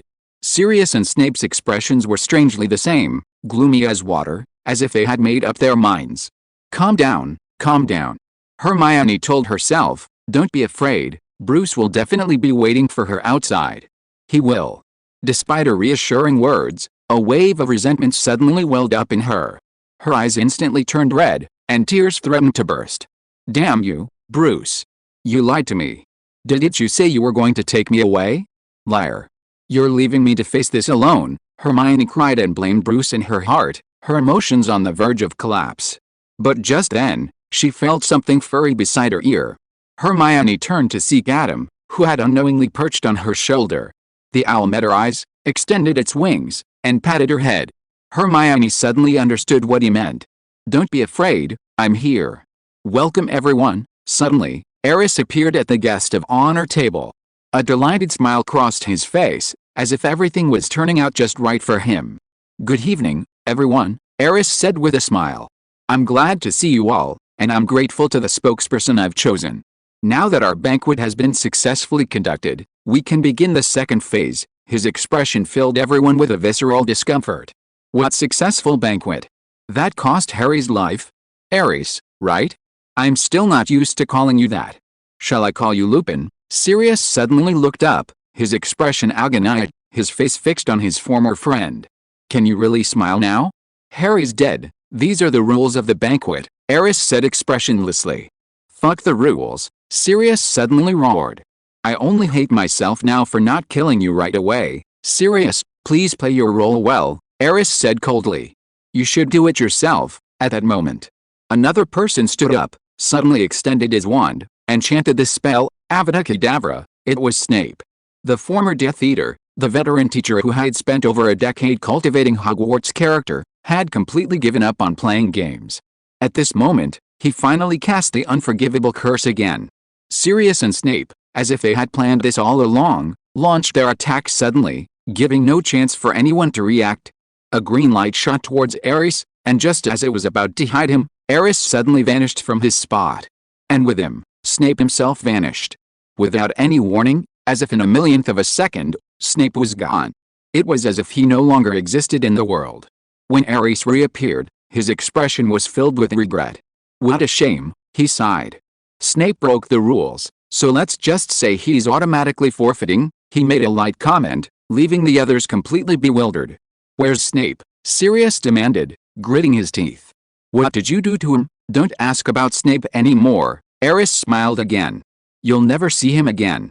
That's what happens when you break the rules. If anyone wants to go with him, I won't stop you, but you have to think clearly. When you disappear, no one else in Hogwarts will be able to escape. With that, Ares suddenly reached out and threw something that looked like a short stick onto the long table. The stick rolled across the table several times before coming to rest in front of everyone. It was a wand. Made of elderwood. I clearly told you not to tell anyone about the party, Ares said coldly. But some people still ignored me and tried to cause trouble for me. Now, your beloved old headmaster has left you completely. This news resonated like thunder in everyone's minds. Could this wand be Dumbledore's? Impossible, Sirius muttered. Impossible, Dumbledore, too, had been murdered by Ares? How could it be possible? At that moment, he recalled the day before, when Snape had told Dumbledore everything about the Feast of Ares. He had been present. Dumbledore, with an expression never before stern, had assured them that he would resolve the incident. And then, Dumbledore's wand appeared before them all. Dumbledore's the most powerful wizard, Sirius muttered to himself, distraught. He can't be defeated so quietly, but whether he agreed or not, the Elder Wand was now before him. Enough of the hiccups, Ares suddenly shook his head. Our feast must continue today. Now, let me announce. Just then, someone suddenly interrupted Ares. Mr. Ares, he raised a hand. Don't you want to explain to us why the Ares banquet is being held early? Because I wanted to. Is that an acceptable explanation? Ares smiled. Mr. Weasley, the speaker was none other than Fred. He and his twin brother, George, were considered Hogwarts' most mischievous troublemakers. Fred usually gave off a certain air of eccentricity, his smiling eyes perpetually harboring a sinister plot. But when the moment of crisis arrived, he took the initiative and stepped forward, asking the crucial questions on Hermione's behalf. Fred, unyielding in his response to Ares's explanation, offered a defiant response. No, he said. You made the rules, and you're the first to break them. So, what credibility do you have? If you want to kill us, go ahead. But if you make the rules, you can't go back on your word like that, Ares said calmly. Then what do you suggest? The second Ares banquet had already been convened. Simple. Fred snapped his fingers. You broke the rules once, and Professor Snape also broke the rules once. You're even. To show your sincerity, you must release Professor Snape, if he can come back, of course. Ares looked at Fred with a half smile. Are you sure? Snape may not be on the same side as you. It doesn't matter. Fred spread his hands. Snape is the professor I hate the most, but from another perspective, he is also my favorite professor. If he disappears, George and I will feel very lonely. Ares was silent for a moment and nodded. Okay, he said, Snape has already received the lesson he deserved. As soon as he finished speaking, Snape appeared on the seat. He appeared without any warning, just like he had disappeared without any warning before. Snape stated this time was extremely strange. He had only been gone for a minute or two, but his temperament seemed to have aged a century. He looked at the people around him in horror. "Sirius?" Snape asked in surprise. "You are still alive?" "What nonsense are you talking about?" Sirius asked with a frown. "Where have you been just now?" "What just now?" Snape was too weak to sit down on his seat. "I have been wandering in this deserted castle for more than 100 years. Chapter 158 Revenge and Murder. Wandering in an empty castle for over 100 years? Snape's words were hard for everyone to believe. Their first thought was that their potions professor had gone mad. "Snape, are you serious?" Sirius touched Snape's forehead. Given their relationship, Snape should have slapped Sirius' hand away with disgust. But he didn't. On the contrary, Snape's reaction was extremely slow at this moment, as if he was in a trance. "All right," Eris interrupted Sirius's further questioning. "Professor Snape, I have returned him to you alive, and the banquet will continue. If anyone wants to break the rules again, don't blame me for being ruthless. I'm especially talking about you, Sirius," Eris said lightly. "If you want to find out who killed Harry, just sit down in your seat." These words were indeed very convincing to Sirius. His heart was still full of hatred. But after Eris's strange method and Snape's weird reaction, Sirius calmed down temporarily. He snorted coldly and sat down in his seat. "Okay, now I will announce what happened after the last banquet," Eris said calmly. "Two members left us forever, one is Harry, and the other is Peter Pettigrew." "Peter?" As soon as the name came out, the others naturally looked at Sirius. And Sirius admitted it frankly, without avoiding other people's eyes at all. "I killed him," he said. "I would kill him whether there was this banquet or not, but I originally wanted Harry to do it and let him avenge his parents personally, but Harry refused." At this moment, Hermione thought of the scene at the end of the last banquet when Sirius called Harry away. Was it because of this matter? "How did you kill him?" Cedric suddenly asked. "Apart from the party itself, can members also kill each other?" "Of course I wanted to break his neck with my own hands," Sirius sneered, "but when I caught him and wanted to do it, my wand suddenly disappeared from my hand. When I pinched his neck, something inexplicable happened. He appeared several meters away from me like an apparition. In the end, I could only use the power of the Patronus to poison him to death." "Poisoning? This is an ability that only the Guardian of the Snake can use." But Sirius clearly said that he was the Guardian of the Eagle. "Isn't this a very normal thing?" Sirius shook his head. "Anyway, I don't want to kill anyone except Peter. I can say what kind of guardian I am, so I say it." After hearing this explanation, Katoom thought to himself, "It makes sense." Although Sirius may not have agreed with the rules of the banquet before, and did not make the decision after careful consideration, but in his subconscious, he did have an idea of pushing himself to the front and protecting other protectors. This is not the first time he has done such a thing. When he was the secret keeper of the Fidelius charm for the Potter family, Sirius did the same. He put himself in the front to attract attention, and then replaced the real secret keeper with Peter. Although that time ended in tragedy. After listening to Sirius's explanation, Cedric nodded. "So the poison really works." "Actually, it's not a poison. It's just that the snake's Patronus flew out and bit him," Sirius said. "At least I saw how Peter died. That painful look made me very satisfied. There's no need to explain this in detail." Cedric raised his hand and dispelled Sirius's desire to describe it further. Then he further analyzed. "So now, Sirius's identity as the protector can be confirmed. Let him be the leader, and we can rest assured. It has been said before that the leader can have a majority vote." Sirius did not reject this proposal. Anyway, he only believed in himself now. Cedric continued, "And the real eagle is still hiding behind the scenes, which is a good thing. But we can't be sure that the dead Peter is the bad guy, so according to the worst-case scenario." Cedric looked around the long table. "There may be 3 bad guys among the 7 of us." This set of analysis seemed reasonable. But after listening to it, Hermione did not feel convinced at all. On the contrary, she had a strange idea. Cedric is so calm, Hermione thought. Why can he get into the state so quickly? Isn't he sad about Harry's death at all? This is not a game. Someone really died. The real reaction should be like Malfoy and Neville. Hermione turned her head and looked at the pair of brothers in distress. They sat together, hugged each other tightly to cheer each other up. Hermione swears that this is the best relationship she has ever seen between the two. But Cedric's calmness is not an isolated case. Fred, sitting on the other side, also began to analyze the situation, but judging by his expression, he seemed reluctant to remain calm. It was just that, as the senior, he had to bear the pressure himself to prevent it from spreading to Hermione and the others. So, our problem now is to find out who'd want to kill Harry. Fred's gaze lingered on everyone's face, as if considering each suspect. But finally, he sighed. I think Peter is the bad guy, and Sirius wasn't at fault for poisoning Harry. He was the one who killed Harry. No, Fred had barely finished speaking when someone suddenly objected. And it was none other than Sirius. Peter had no chance of killing Harry, he gritted his teeth, because I killed him before Harry died. How could a dead man kill someone? It was one of you who killed Harry. Sirius's angry accusation still echoed in his ears. Suddenly, Fred was speechless.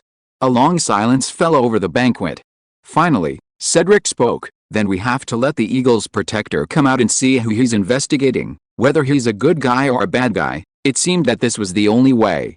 Sadly, after Cedric finished speaking, no one responded. The Eagle's protector seemed unwilling to step forward. At this point in the banquet, there was no need to discuss further. Eris clapped his hands. It seems you've concluded your discussion, he said. Now, you may begin voting.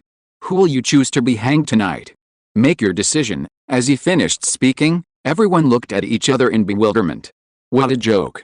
Just casually deciding someone's life or death? I won't vote, Sirius said first. I want to find the true murderer.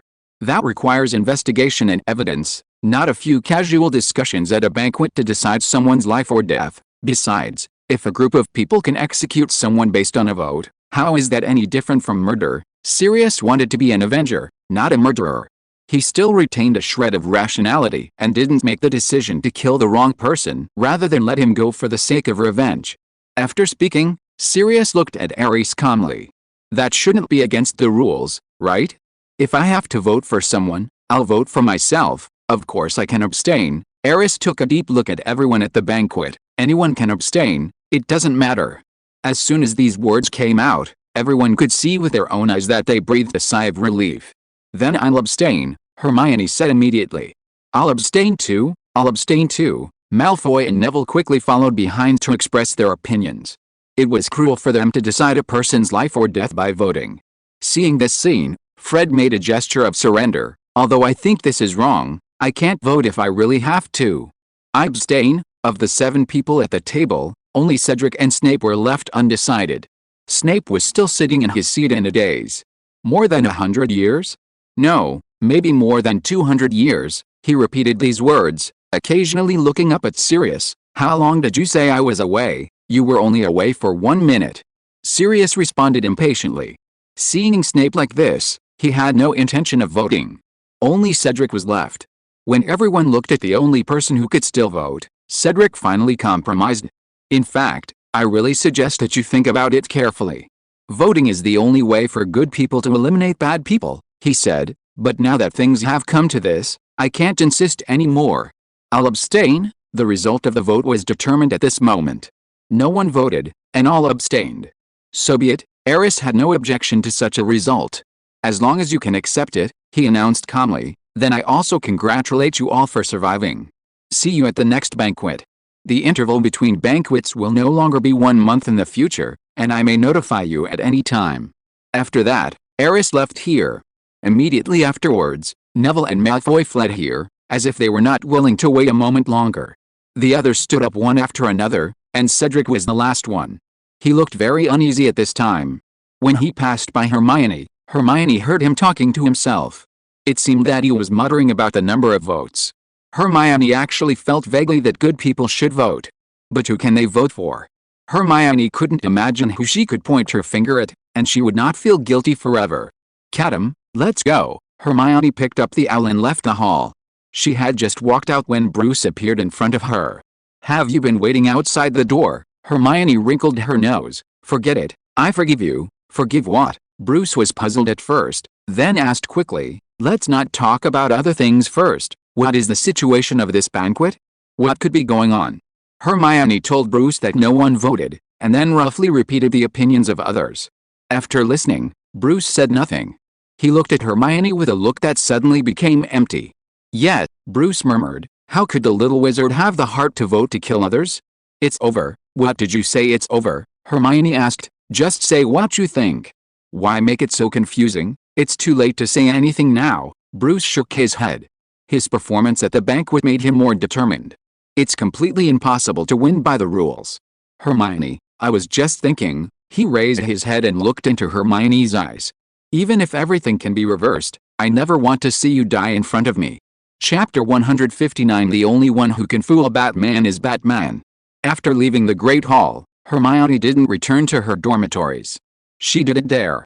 Whenever she was alone, she felt like someone might come out and brutally murder her. So Bruce offered a more appropriate suggestion. There's a cozy little nest in Katoom, Bruce said. You can sleep there from now on. I'll be right by your side, so you can rest easy and have nothing to worry about. Hermione accepted the offer. After Hermione settled into bed at Katoom's house, Bruce lay in his own bed, eyes wide open, unable to fall asleep. Tomorrow, Hogwarts will be in a state of panic, he thought. During the banquet, Bruce had tried crossing the stone bridge alone many times. Whenever he crossed it, he would be instantly transported back to the castle. He would be back suddenly, without even noticing anything unusual. Hogwarts, there was no way out. Katoom, since the outcome is already determined, I've decided to give it a try, Bruce said to the owl. Now that all of Hogwarts has entered Chamber of Secrets mode, I've decided to throw myself in. Even if it's a bad ending, I have to see it through. Katoom, you're sure you can salvage everything, right? No, the owl suddenly said. Bruce was stunned, sitting up in bed. Are you kidding me? He said urgently. I've doubted everyone, even my mother, but I've never doubted you. You said everything can be salvaged, and I didn't even ask you for the details. Because you're the only one who has my complete trust, and now you're telling me you're lying to me. Seeing Bruce's eagerness, Katoom shook his head. That's not right, he said. I'm not human. Do you have to nitpick on words at this moment? Bruce was about to go crazy, but at this moment, he suddenly realized something. Nitpicking on words? He asked tentatively. So what did you mean by not right before? Hogwarts is not on the closed room murder mode now, Katoom said naturally. A closed room murder refers to a murder method in which the murderer uses a series of means to make all the evidence of the victim's murder point to a closed space where the victim is located. There is no second person, and the victim is not committing suicide. The representative work is Edgar Allan Poe's The Murders in the Rue Morgue. Our current model should be called the Snowstorm Heights model, also known as the Island model. The representative work is Agatha Christie's And Then There Were None. Bruce was speechless for a moment. He fell back on the bed and murmured, no one survived, a good no one survived. If the current situation continues, and you can't find a way out. Hogwarts, the ending is no one survived. I thought I'd quickly discover the villains, who are so obviously bad, Bruce said dejectedly. I didn't expect that either. After all, we were all just kids. Who would have the heart to vote to kill someone? With Snape around, he should have been able to guide them, but who could have imagined what happened to Snape also left Bruce baffled. How could he wander around in a deserted castle for hundreds of years? It was simply impossible. Katoom, do you have any ideas? Bruce asked. No, but what does it matter? Katoom spread his wings, the time turner pendant dangling from them, gleaming. Didn't we already plan to use a bad ending to uncover more clues? Is that your method? Bruce couldn't help but laugh. I knew you weren't telling me the truth. Katoom had repeatedly told him not to play with time. Using a time turner to change the past would never give you the future you wanted. But now, Katoom had contradicted himself. What's your plan? Bruce said. I don't want to go back and create some flashpoint world. I've always known how to truly go back, I just didn't tell you. Katoom grinned. After all, I'm King Katoom. Anything that comes into my hands, I'll squeeze it. Oh no, make the most of it. All treasures are only valuable when they belong to me. Katoom, Bruce nodded. Then I'll believe your nonsense. He closed his eyes, and at that moment, he finally felt at ease and could get a good night's sleep.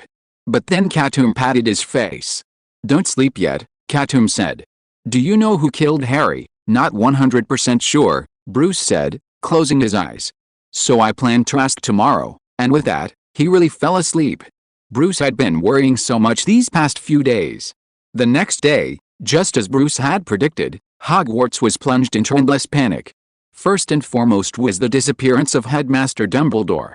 The legendary wizard disappeared from his office without any warning. He was never found again.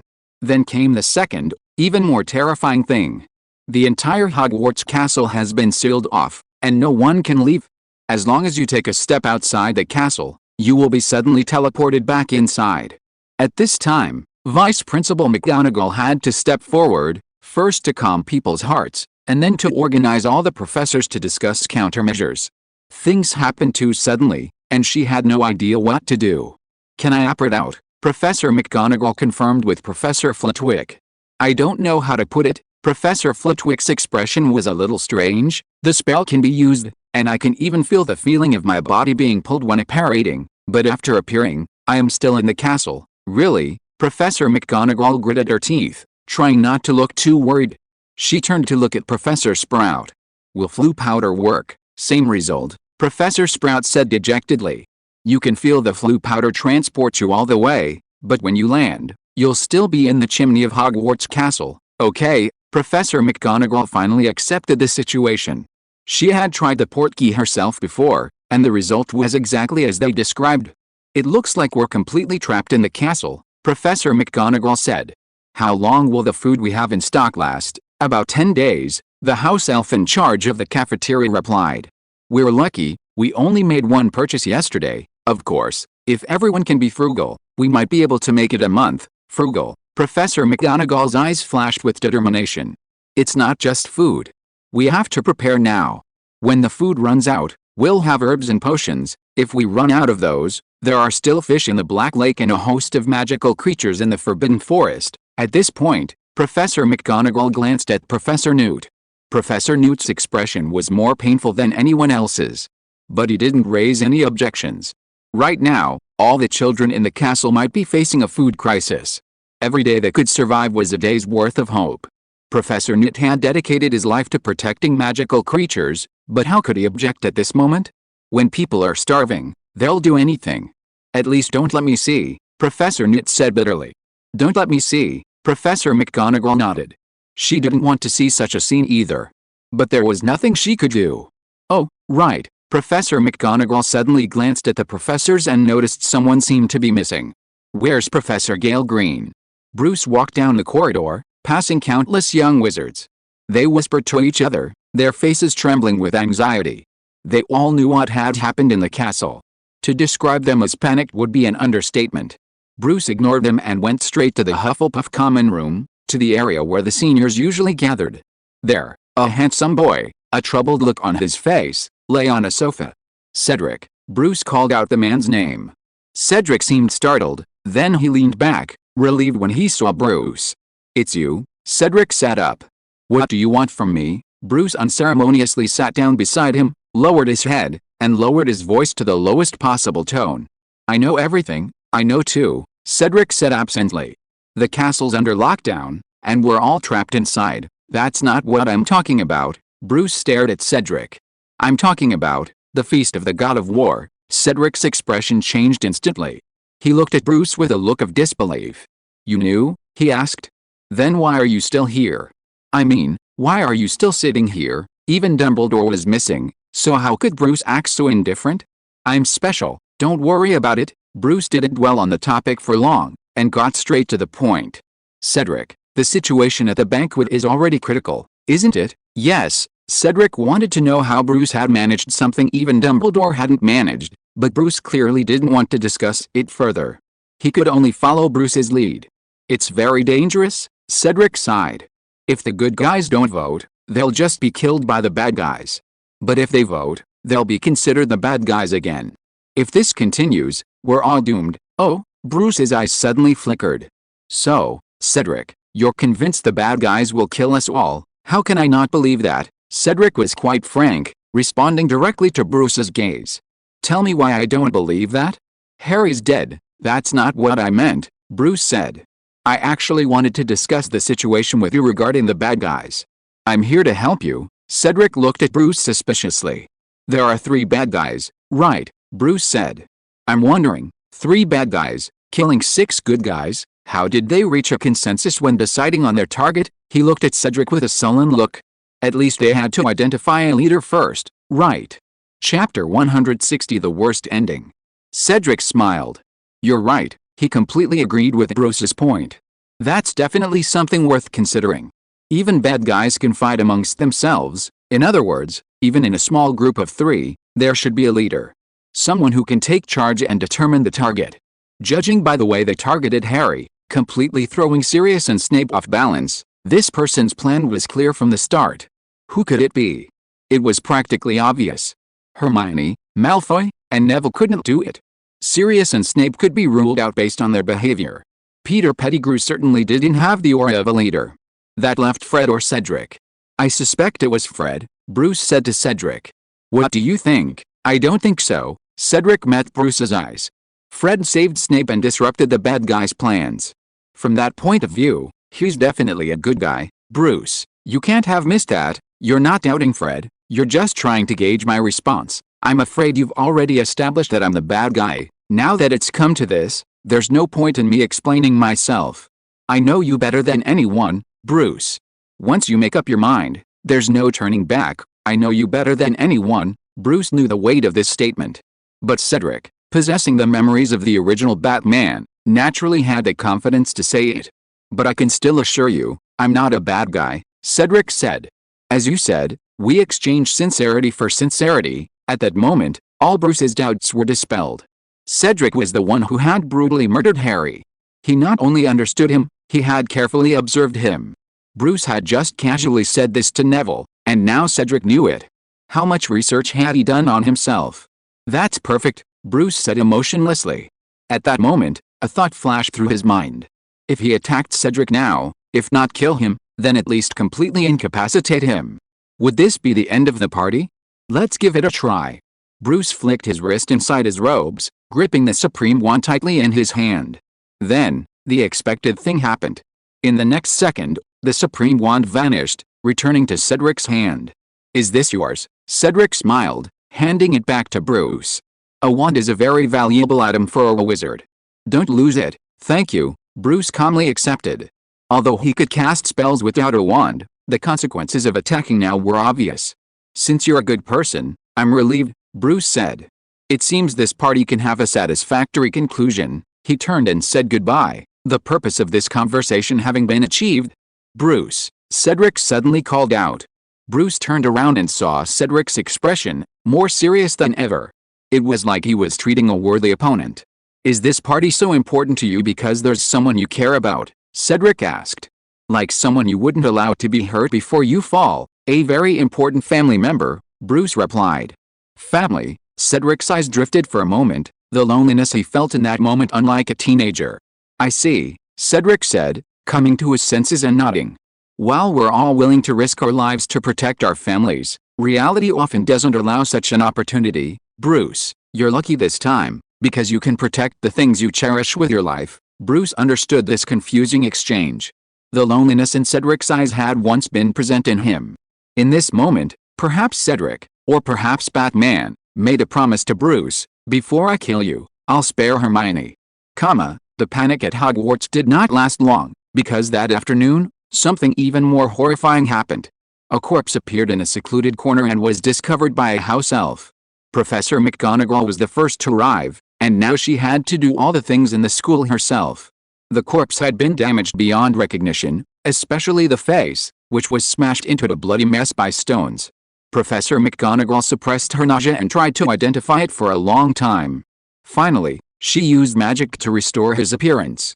It's serious. Professor McGonagall was a little relieved that he was not a student or faculty member, but just a fugitive from Azkaban. She didn't know Sirius was innocent, and she thought he was still Voldemort's most loyal servant. That's good, Professor McGonagall said, at least there is one less hidden danger in this school. Soon, the news of Sirius's execution spread to every corner of Hogwarts. An owl brought Bruce news about the scene. Sirius died by stoning this time. I didn't tell you the details of Harry's death last time, Katoom said. It was actually very painful. It was an ancient Viking punishment. It was very bloody and painful. I won't tell you the details. Bruce's face was as dark as water. He knew why Cedric insisted on using this method. Using this method of execution allowed Cedric to comfort himself that he was not a murderer, but an executioner. Bruce tried to find an adjective to describe Cedric's current state of mind, but after a long thought, he couldn't come up with the right word.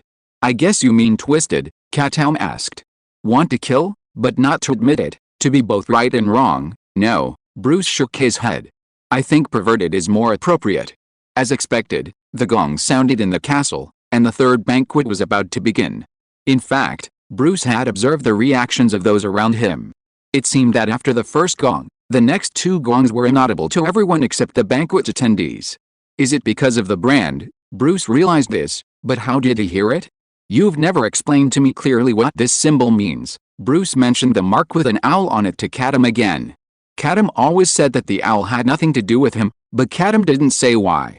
But this time, Katoom answered the question directly. Minerva's owl takes off at dusk. He didn't keep it a secret anymore. This symbolizes reflection at the end of the day. The city of Athens originally made this kind of coin to pay tribute to their goddess Athena, but in fact, the style of this coin originated from an even more ancient past. This is the soul coin for crossing the river Styx. It is the fare paid to the ferryman Charon, one life for another life, that's what it means. Killing a person takes away his soul coin and gives him a new life. After that, Katoom explained a few more words. I just found this out, I didn't know it before. Soul coin? Bruce asked. So what does this have to do with the gong sound? Katoom explained, because there's no gong at all. The sound you hear is the sound of the soul coin being struck, only the coin being struck is ridiculously large, an absurdly large soul coin. Whose soul is it? Bruce asked. I don't know, the owl thought for a moment. Then voiced a concern.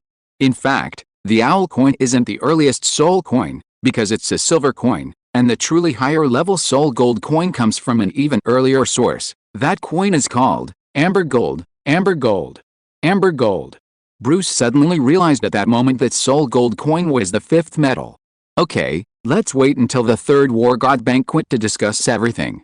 I have a feeling this will be the final banquet. I have a feeling too, Bruce said.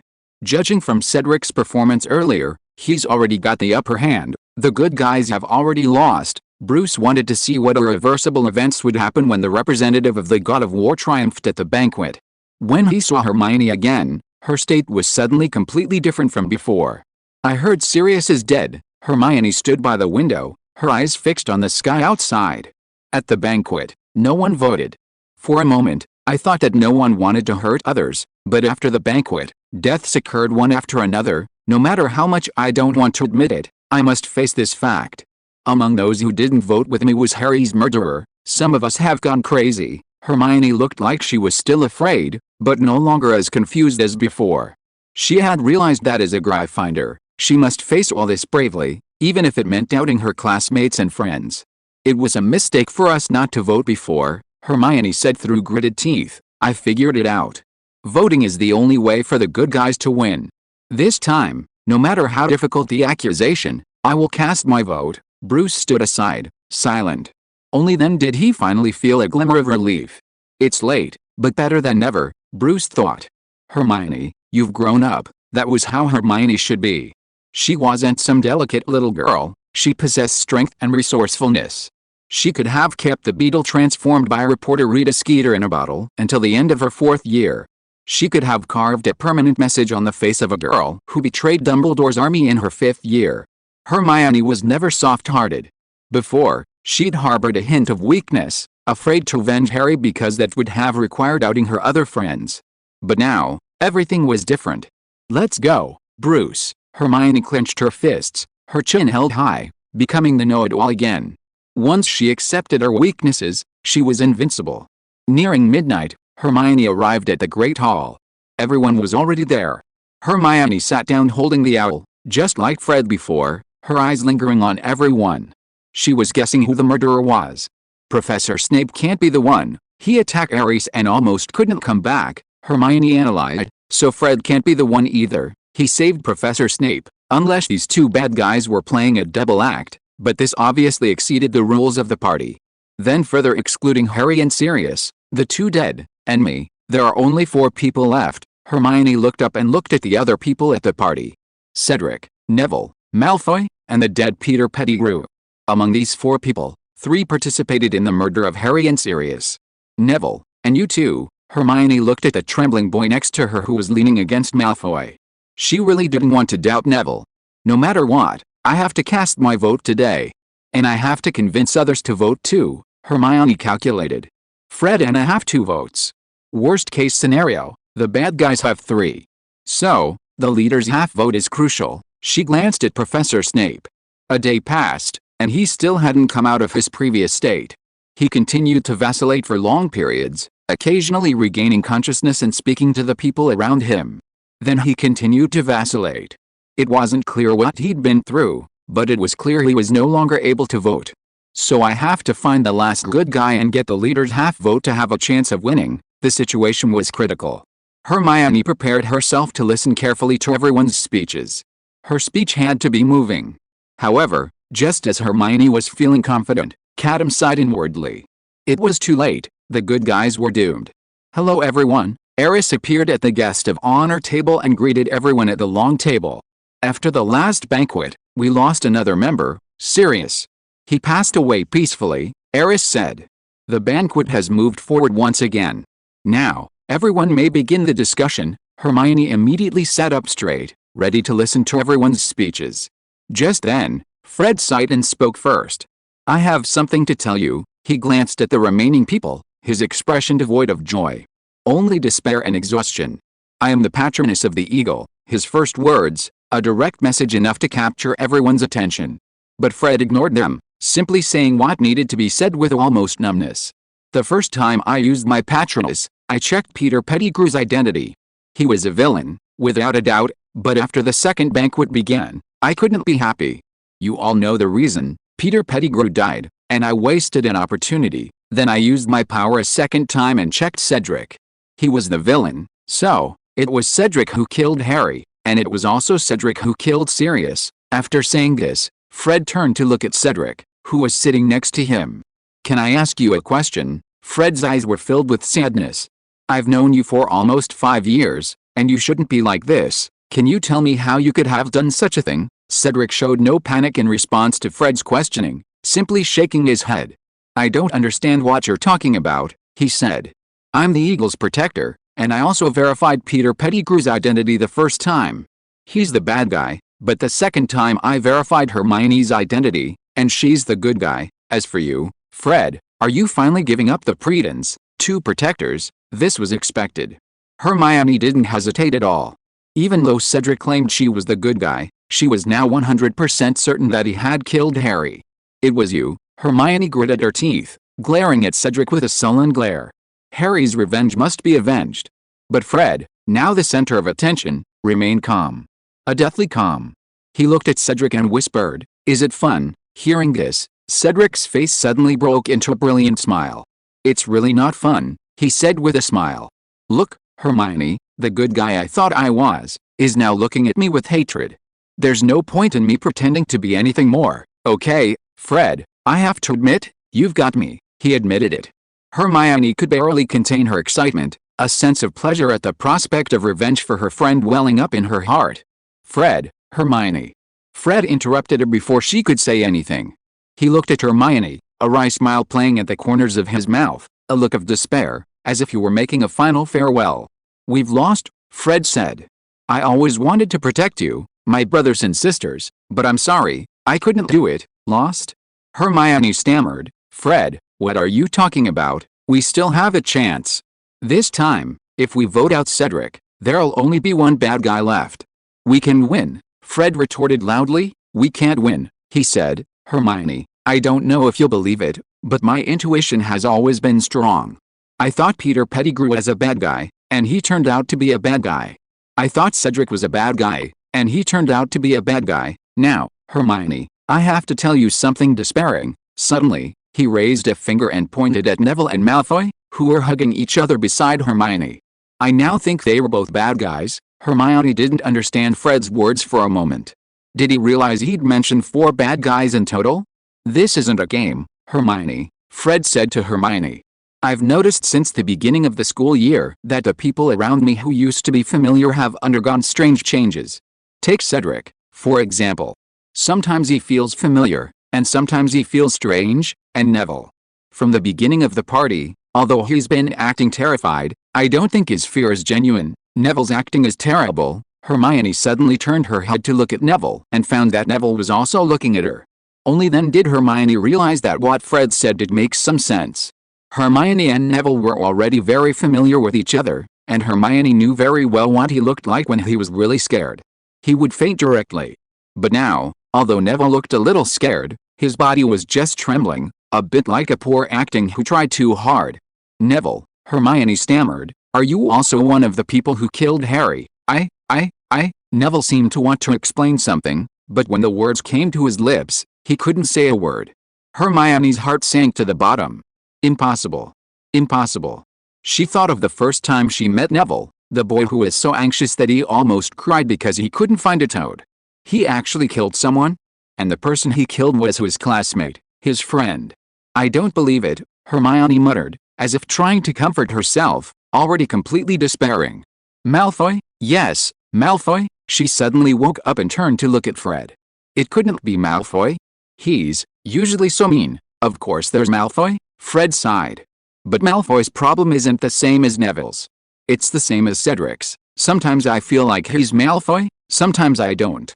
It's hard to tell, at least right now, he's not. Hermione was completely confused.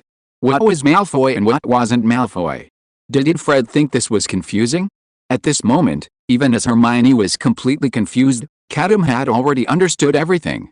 He began to feel a little annoyed. Yes, how could he have overlooked such an important person? Lupin, Sirius, Cedric, if they had all awakened the memories of their DC counterparts. Then there was no way the other person hadn't awakened. There was clearly another DC counterpart inside Hogwarts Castle. That was Malfoy. The owl looked at the dagger. Perhaps because he was so annoying. Katoom had never noticed him. Malfoy's counterpart came from the Flash universe.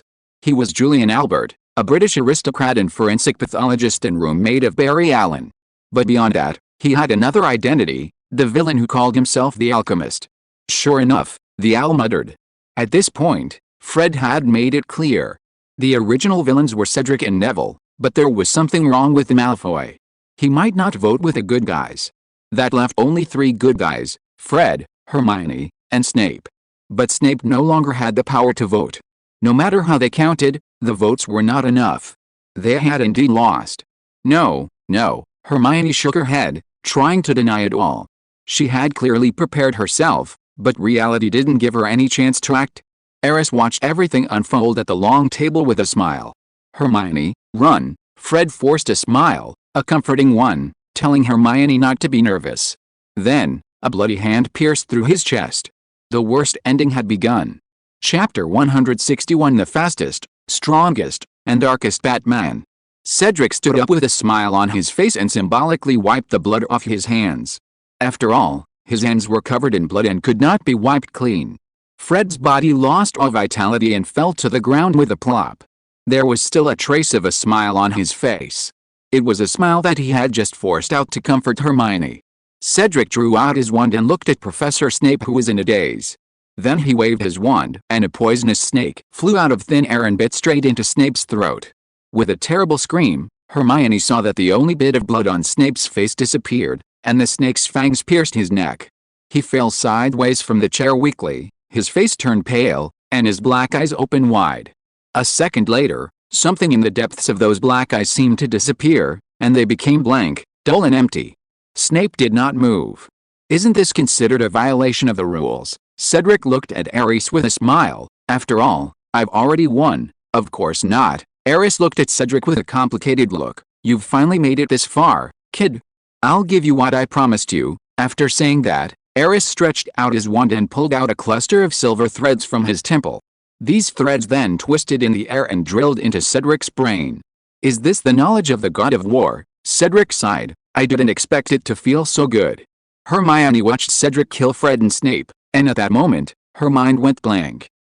Oh, Hermione wanted to say something, but when the words came to her lips, only a strange guttural sound came out.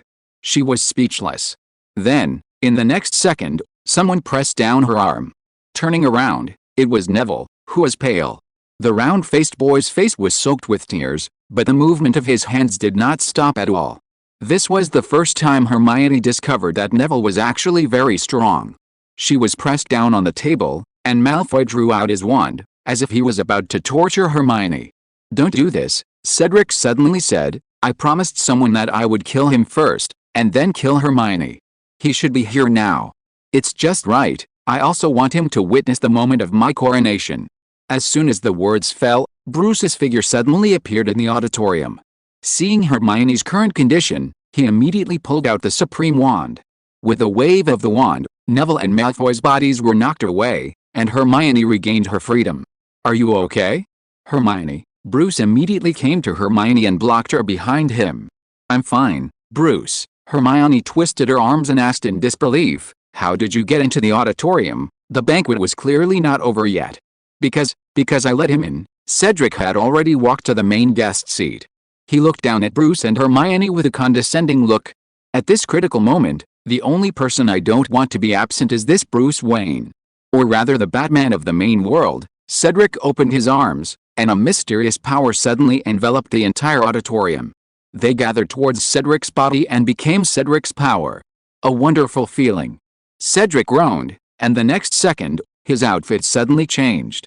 He was wearing a black battle robe with a bat logo engraved on his chest. Batman's battle robe.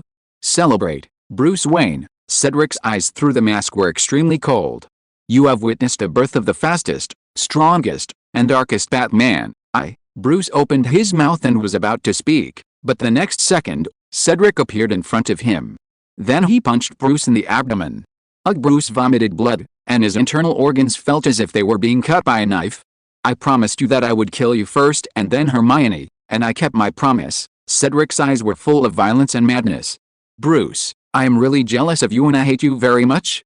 Why should you enjoy a bright future just because you were born in the main world? And I, on the other hand, must face eternal darkness." Boom, another punch, and Bruce was sent flying against the wall, then fell helplessly to the ground.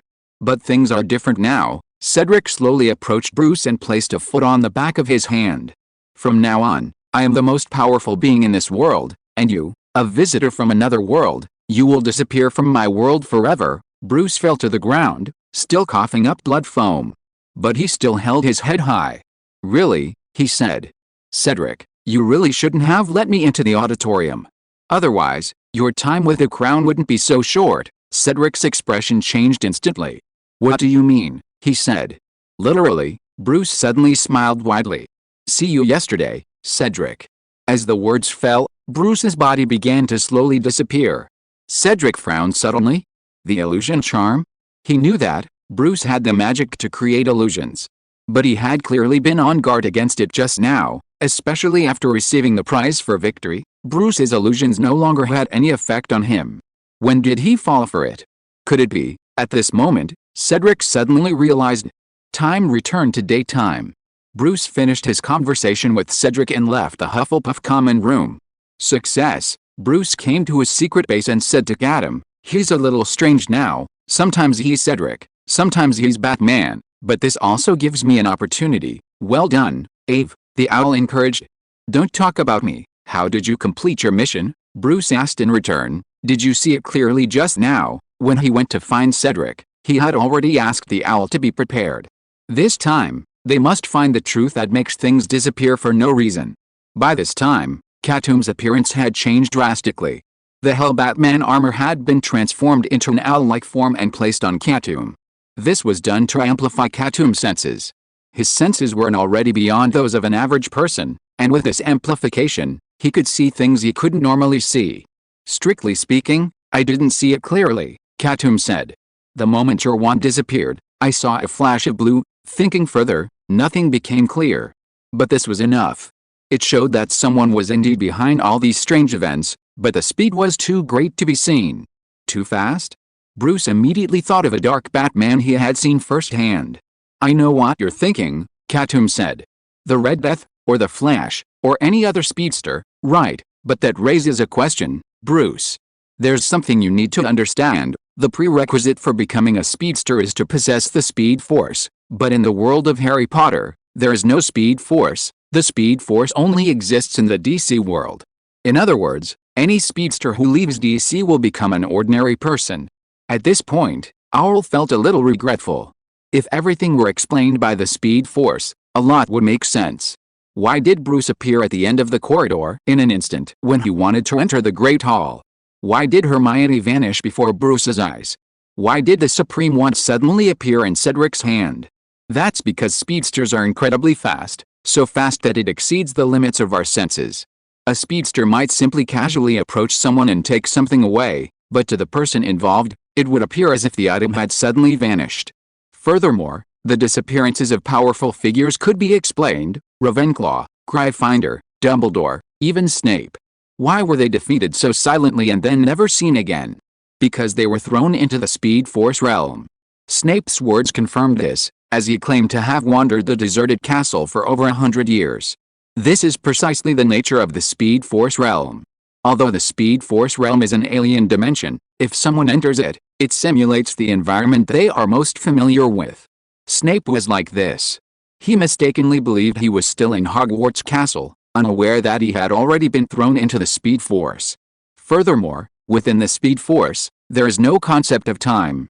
A second inside could be 10,000 years outside, and 10,000 years inside could be just 1 second outside. This echoes Snape's claim that he had wandered for 100 years. With the Speed Force, everything would make sense. But the problem now is that it's gone. That's why the owl feels bad. But after hearing Katoom's complaints, Bruce seemed incredibly optimistic. "Katoom, I wonder if you've noticed how much simpler our problems have become," Bruce said. "Before, we had so many questions to consider, but now, we only have to consider one: is the Speed Force even possible in the Harry Potter world?" Bruce raised his hands, extended 2 fingers in each, and placed them on the owl's head. "Think about it, Katoom. Think about it," he encouraged confidently. "You'll definitely be able to figure this out. Is it possible for the Speed Force to exist in this world?" Bruce's fingers moved repeatedly, as if giving Katoom a brain massage. It was also like performing some mysterious ritual, awakening the owl's intelligence. "Ooh," the owl hooted in a series of strange cries. Then, suddenly, his vision lit up. "I've got it," Katoom exclaimed. "It's possible. The Speed Force could exist in the Harry Potter world. It's possible." Flashback to a few minutes ago. Bruce, carrying Hermione on his back, had arrived outside Hogwarts Castle. Before him was a familiar scene: the waters of the Black Lake, the stone bridge. At this moment, Bruce had completely relaxed, as if he had accomplished everything he needed to do. He slowly set Hermione down. "I remember your tea leaves in divination class had 2 omens," Bruce told Hermione. "The wavy shape represents water, and the ominous sign of a dog or wolf." He looked at the Black Lake before him. "I think if I hadn't prepared anything, my original fate would have been to sink into this lake with you, Bruce." Hermione couldn't understand why Bruce was so relaxed. Cedric was killing people. Especially judging by his speed, they were completely powerless to stop him. "Hermione, don't worry." Bruce turned around and looked at Hogwarts in the night. The lights were out, and the castle was like a beast crawling in the darkness. Within its belly, countless teachers and students slept peacefully. Cedric claimed to have been crowned, and if he wanted to kill everyone in the castle, it wouldn't take a second. "Luckily, I've got him covered," Bruce suddenly laughed. "If he wants to kill the rest of Hogwarts, he'll have to kill Hermione first, but if he wants to kill Hermione, he'll have to kill me first." Killing him was absolutely impossible. Bruce turned his head and looked Hermione in the eyes. "Now, many people have died, but I promise you, I will reverse this. This tragedy will not happen. This is my promise to you." Hermione shook her head and said, "I don't understand what you're saying." "Bruce, I should go." Bruce ruffled Hermione's hair, and Miss Noodle's already messy hairstyle became even messier. "Cedric will be waking up soon, and I'm running out of time, Bruce." Hermione had just opened her mouth when she realized that Bruce and Katoom had disappeared from her sight. The next second, Cedric appeared in front of her. "Where's Bruce?" His tone was extremely angry, as if he was going to go on a killing spree in the next second. "I don't know." Hermione shook her head. This time, she really didn't know. In the tunnel of the heavens, Bruce and Katoom were floating quietly in it. The surrounding space was full of strange lights. A man and a bird were staring at the world of Harry Potter. "So, the Speed Force really existed?" "Yes," Katoom said softly. "Because of the pursuers this time, everything has changed." Bruce nodded, then uttered a name that was utterly unfamiliar to him. Salvator. The pursuer sent by Barbatos this time was none other than Salvator, the self-proclaimed god of time. Salvator's true identity was the time remnant of Barry Allen, the Flash. He was the blue hue Katoom had seen earlier. The Harry Potter world didn't originally have the Speed Force, said the Owl, but neither did the DC universe. The Speed Force wasn't a natural creation, it was created by Barry Allen, the Flash. The instant he created it, it emerged in all three dimensions, past, present, and future. To paraphrase a profoundly cryptic line from the comics, when Barry Allen runs, he creates a kinetic barrier between the present and the temporal barrier. The Speed Force is electrical energy that exists in every dimension, every universe, and every era, connecting to every part of matter. The Speed Force encompasses knowledge of all possible time and space. It is the Flash's all-encompassing encyclopedia. In other words, Barry is the Speed Force, and the Speed Force is Barry. I imagine that when Salvador first arrived in this world, he also suddenly lost his Speed Force and became an ordinary person, said the Owl. But then he found a way to create the Speed Force in Harry Potter's world. The moment the Speed Force appeared, the past, present, and future of Harry Potter's world also possessed the Speed Force. So now Cedric is, as he said, the fastest, strongest, and darkest Batman. He possesses the Speed Force of the God of Speed, the divine knowledge of the God of War, and Batman's own characteristics. And a heart that has fallen into darkness and despair. But what does it matter? Katoom grinned. Bruce, the time is now. Let's turn the tide. Chapter 162 Reversing the Future. I'm ready, Bruce nodded, watching Katoom pull the time turner from his feathers. I told you before that forcibly reversing time would cause a flashpoint crisis, the Owl said. But there's a prerequisite for this. The concept of timelines exists where you are. They were currently in the tunnel of the universe. The tunnel of the universe connects countless worlds, and each world has its own timeline. But these complex timelines don't affect the stability of the tunnel of the universe itself in the slightest. It's a higher dimensional existence, so, if we use the time turner in the tunnel of the universe, we can go back a month to when we just returned to Harry's world. This is a true flashback. You don't have to worry about running into your past self, because in the tunnel of the universe, the past, present, and future are one. There's only ever one you, like a game replay. Bruce, carrying the memories of the future, completely returned to his body from a month ago. Why is the tunnel of the universe like this? Bruce asked, puzzled. What's the specific principle? Quantum mechanics, Katoom said casually, not engaging in further conversation with Bruce, simply turning the time turner. Let's begin reversing the future. Then, Bruce saw the interior of Harry Potter's world begin to rapidly change, day and night alternating continuously. After more than 30 alternations, it stopped. All right, Katoom said, now we're back in time.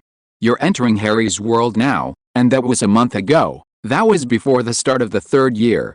But before we enter that world, there are some things we need to discuss. Katoom blew a breath, and the time turner, once held in his wings, reduced trash, having shouldered the causal influence of the universe's time.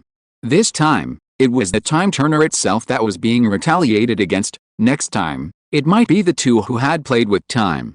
First, you have to understand that although everyone who died in the previous timeline has been resurrected, he said, Harry, Sirius, Fred, and so on, they've all been resurrected, with no memories of their past. It's like starting over from scratch, reloading the game. But Bruce, you must know that the Speed Force cannot be erased. The moment Salvador created the Speed Force, Harry's world, past, present, and future, all possessed it.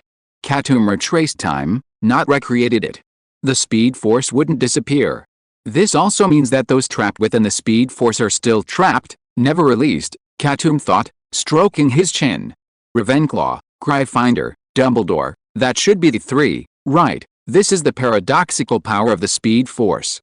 For example, when Dumbledore was trapped within the Speed Force, he vanished from the timeline. Yet, his life's achievements remain. Hogwarts still retains his history as headmaster, but he's gone. Bruce, that's why time is something you really can't toy with. Every time you toy with it, the paradoxes multiply. I'm afraid that by then, Katoom and Bruce will no longer be Owl and Batboy. It was Paradox Owl and Paradox Batboy. Bruce nodded, also feeling the horror of playing with time. But we can't keep them locked up forever, can we? Bruce said, we have to find a way to get them out. Right, Katoom nodded, this is our first mission this time, and the key to defeating Cedric and Salvador, and that is to obtain the Speed Force.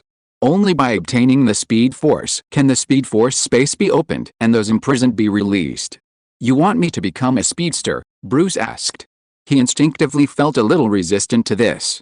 For Bruce, he did not reject extraordinary powers, but this kind of power must be obtained through hard study, not suddenly acquired.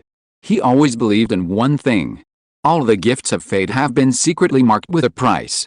Free is the most expensive. How could I possibly let you become a speedster? Do you think the speed force is some good thing? Katoom shook his head. All speedsters run in the speed force while they're alive, and when they die, their bodies become part of the speed force. In life, you're a speedster. In death, you're a speedster. There's no escape, just like Cedric. Even though we've reversed time and returned to time before he acquired the speed force, his fate is already tied to it. Sooner or later, given a chance, he'll become a speedster again. Bruce, are you really willing to bear this consequence? Bruce immediately shook his head. Of course not. His fate was in his own hands. Since you're not asking me to become a speedster, Bruce suddenly felt moved. Katoom, are you thinking of, you're kidding? Katoom flatly denied. I won't let something like that contaminate my body, huh? Bruce asked in confusion. If it's neither me nor you, then who else could it be, huh? What a coincidence. Katoom pulled an egg from among the feathers. I just happen to have an egg here that won't hatch. It's missing something crucial. What if, and I mean what if, we injected this Marvel egg with the speed force from the DC universe? What do you think would hatch? I don't know. Bruce shook his head bluntly. I don't know either. Katoom patted the egg in his hand. So it's worth a try. He put the egg back. No matter what this egg hatches, it will definitely obey me, Katoom said confidently. After all, I tell it stories every night, so my hard work will definitely not be in vain, okay? Bruce didn't discourage Katoom. Since this egg was willing to stand up and bear the speed force, who could he object? Then came another crucial question. How do we obtain the speed force? Hearing this question, Katoom suddenly broke into a grin. Bruce felt something sinister about this smile. Speaking of which, we need to first discuss why the memories of DC counterparts appear in the Harry Potter world, the owl said. Don't you find it strange? Lupin suddenly gained Ares's memories, and so did Sirius, Cedric, Malfoy. The two worlds clearly don't intersect, so why do the memories coexist? Bruce had considered this question. Isn't it because of the 5 metals? Bruce said. I've always thought that was the reason. Of course not, Katoom corrected him. I told you, the 5 metals plus Batman from the main world can open the door to the dark universe. Just the 5 metals together is nothing, and opening a door doesn't mean opening the door to memories. There's another reason for the appearance of the counterpart memories. In fact, in my opinion, all of this is still due to the speed force, the owl said. Bruce, I want to introduce you to a new concept. It's called the speed force wall. The speed force wall emerged simultaneously with the speed force. The DC multiverse is encased in a substance called skyblood, and the speed force wall encases skyblood. Since the speed force appeared in Harry's universe, a speed force wall must also appear, Katoom said. Speedsters are attracted to each other, and so is the speed force. When the speed force wall appeared in Harry's world, the speed force wall in the DC universe sensed its presence. The two may have experienced a brief resonance, very briefly, perhaps less than a moment, but it was also this resonance that caused the memories of the isotopes in the two universes to overlap. Katoom was confident in his judgment. While he didn't understand the speed force, he knew the universe well. Different universes occasionally attract each other. They even intersect, creating interconnected universes. These connections are usually short-lived, perhaps ending after a single event. However, there are also cases where the connection persists. For example, in the Witcher universe, a celestial sphere intersection occurred, completely changing the history of that world. I see, Bruce nodded. I see, you know shit, the owl said. I haven't finished yet. What do you know? Then continue, Bruce said calmly. Katoom was very dissatisfied with Batboy's attitude. Who did he learn this from? Just now we were talking about how to obtain the speed force, the owl continued with a curse. Speed force is something you can't force. It depends entirely on fate. Savitar may have a way to help others obtain the speed force, but that's the path Cedric has taken. It's unlikely you'll be able to repeat it, unless Bruce took the initiative and proposed to participate in the War God's feast and slaughter everyone in Hogwarts. That's not impossible. Katoom has room to maneuver, but Batboy probably wouldn't be very willing. But besides relying on fate, there's a clever trick, Katoom said. That's to gather around Barry Allen, the Flash, and become his family, friend, or enemy. That way, your chances of becoming a speedster are very high. Doesn't that still mean we have to go find Salvador? Bruce curled his lips. We're Salvador's enemy now, but he hasn't given us the Speed Force yet. Foolish, Katoom scolded angrily. Who told you I was talking about Salvador when I said Barry Allen? Is there no Barry Allen born and raised in the Harry Potter world? In the Harry Potter world, Bruce returned like lightning. I'm back. Seeing the Granger family welcoming him again, Bruce felt a surge of emotion. I brought you gifts. Bruce took out the gifts he had just bought from the London gift shop and distributed them to his family in this world. You really don't have to be so polite, Mrs. Granger said, seeing Bruce always coming home with bags. It's okay, Auntie. I appreciate you taking care of me. At this time, Bruce was handing a gift to Hermione. He looked at the face that had just separated from him, and couldn't help but whispered, I did what I promised you. What? Hermione didn't understand why Bruce suddenly said this. Bruce smiled and said Katoom's catchphrase, it's nothing, don't worry about it. What happened next was just like what happened a month ago. The owl of the Ministry of Magic delivered the time converter. Bruce looked at the glittering hourglass and remembered what Katoom had said to him. If everything can be redeemed, maybe something irreversible will happen this year. Fortunately, we jumped out of the world and got another chance, Bruce thought to himself, but there's only one time. This time, there will be no tragedy. Bet on his name is Batman. You ask Professor Dumbledore? In the afternoon, Bruce and Hermione sat in the living room, discussing what happened in the wizarding world during the summer vacation. Bruce raised a question. Dumbledore usually lives in the principal's office during class, so where does he go during the holidays? Bruce said, I mean, does he have a home? I don't know. Hermione shook her head. Dumbledore is very mysterious. His past is almost a mystery. Bruce, why are you asking this? It's better to be prepared, Bruce said ambiguously. As an owl, Katoom knew the address of Dumbledore's home. But no one can guarantee that Dumbledore lived there 60 years ago. Yes, 60 years ago. When returning to this world, Katoom had explained everything to Bruce. Dumbledore once had a nephew named Credence Barebone, the son of his brother Aberforth. Barebone? Why not Dumbledore? Bruce asked back. It's a long story, I don't have time to take you through 3 movies in one go. Katoom laughed and directly ignored the question. Bruce would go and watch Fantastic Beasts and Where to Find Them for the specific details later, if he had the chance. This Credence, in addition to being Dumbledore's nephew, has another identity. He's the Flash of the DCEU universe. According to Katoom, when the Speed Force wall appeared, it ran through the past, present and future. Then the overlapping of the memories of the homologs will also run through the timeline at the same time. Credence 60 years ago was naturally not immune. He must have the memory of the Flash. Credence is the homologue of the Flash, and this world has the Speed Force, which is equivalent to the Flash himself coming to this world, Katoom said. Then as he keeps speeding up, he will definitely catch a glimpse of the future inadvertently. Knowing that there is a poor and helpless owl who needs his help and wants to know how to have the Speed Force, Bruce completely disagreed with this. How could it be such a coincidence? The possibility is indeed very low. Katoom admitted this, but what does it matter? When we have the Speed Force and the little owl hatches from the egg, can't we just let the little owl travel through time and deliver a letter, tell Credence that they need help and want to know how to obtain the Speed Force? Wait a minute, Bruce couldn't help but correct him. I said, that egg is not an owl egg, it can't hatch an owl. That's not the point, Katoom said. In short, after we have the Speed Force, we can reverse cause and effect. Because we need Barry to leave a message, he must have left a message 60 years ago? But what if we don't have the Speed Force? Bruce said worriedly. Will nothing happen then? Have faith in yourself, Bruce. Katoom flapped his wings. Okay, no matter what, let's go to Dumbledore's house first. Anyway, no one is home now.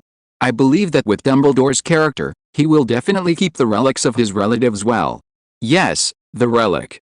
Katoom actually thought about it. Is there a possibility that Credence is still alive today? After all, his uncle Dumbledore is not dead.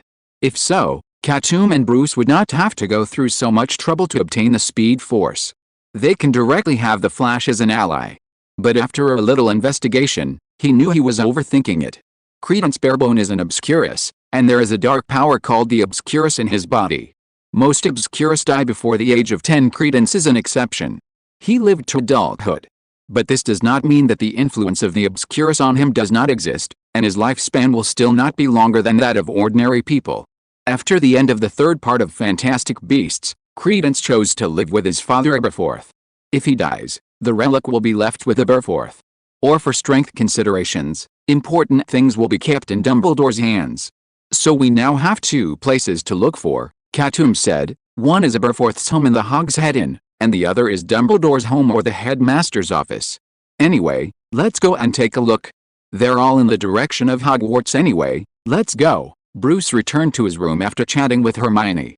He reached out and grabbed Katoom's claw. Katoom performed apparition, and the two of them disappeared from the room. When they reappeared, they were standing on a large plain. From a distance, they could see the silhouette of Hogwarts. I'm back again, Bruce thought to himself, and Katoom grabbed his shoulders and flew up. There's no time to lament with you. That's the timeline that no longer exists, the owl said. Our top priority now is to find the clues Barry left for me. In order to defeat Salvator, even possessing the Speed Force was a stretch. Because when you just get the Speed Force, your running speed is not fast. Only after slowly adapting to the Speed Force can you increase your speed until it approaches the speed of light. When Barry Allen just got the Speed Force, his speed was not even Mach 2. Anyway, this battle requires super speed. Owl's belief is stronger than anyone else's. Even a locomotive moving at that speed can only be used as a punching bag. If you are listening to this novel on a channel other than Fanfic World, it means it was downloaded and re-uploaded without effort. We warmly invite you to visit our channel, Fanfic World. There you will find the original version of this story and many other novels of various genres. We look forward to seeing you dive into a world of incredible novels. Chapter 163 Paradox Batman. Another apparition. Katoom and Bruce vanished and reappeared in the Hogshead. Since it was holiday time, the wizarding village of Hogsmeade seemed quite deserted. The owner of the Hogshead was none other than Dumbledore's younger brother, Aberforth Dumbledore. He was hunched over by the fire, eyes closed, dozing, his long white beard draped across his chest. Dizzy, Bruce felt that even in sleep, Aberforth was still unsafe. Without hesitation, he cast a stunning spell. Aberforth's head tilted back, and he fell into an even more sound sleep. You're bullying the old man again, Katoom said sarcastically. That's not the point. Bruce's goal was clear, go into his bedroom and see if there's anything of Credence's. He was primarily looking for anything like a letter.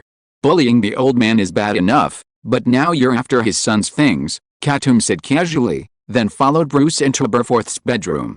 Show yourself. Entering Aberforth's bedroom, Bruce first cast a disapparition charm to prevent Aberforth from using any concealment magic.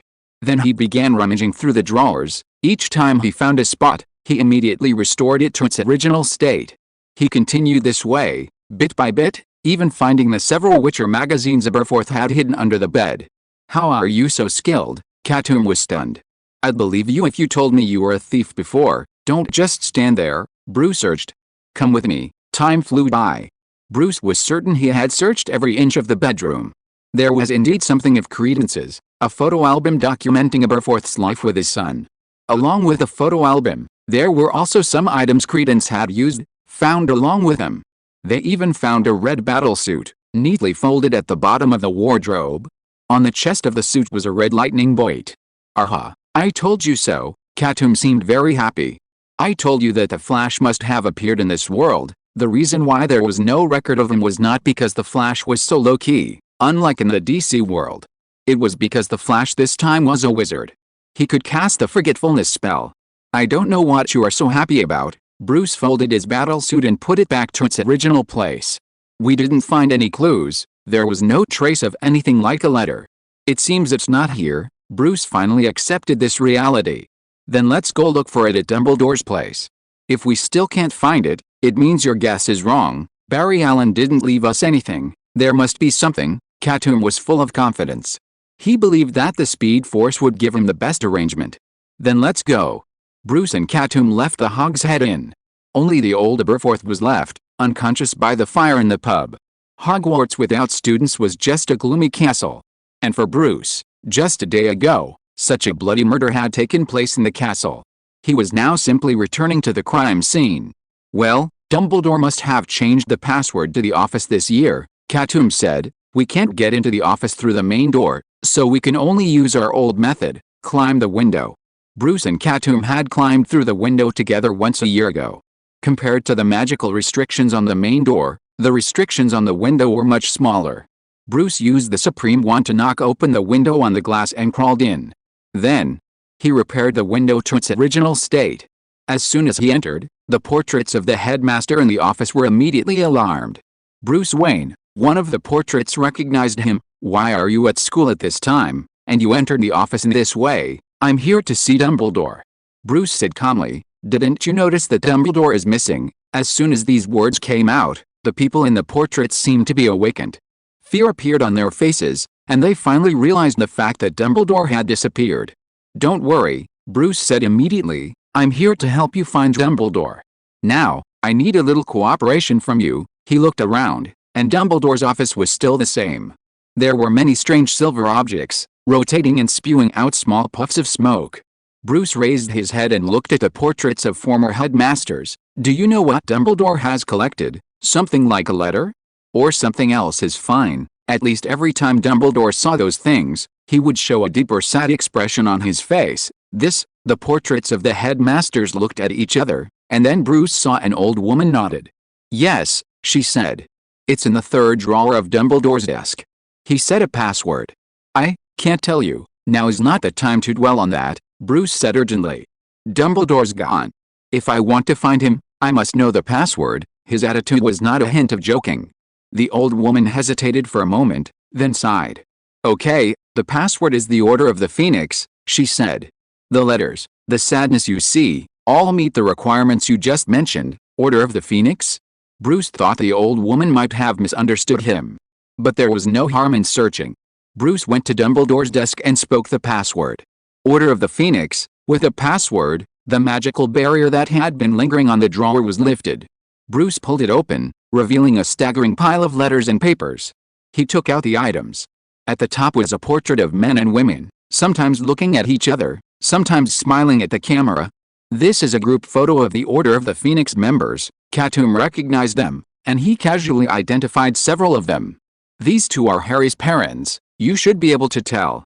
This one's Lupin. He used to look so downcast. This one's Sirius, quite handsome.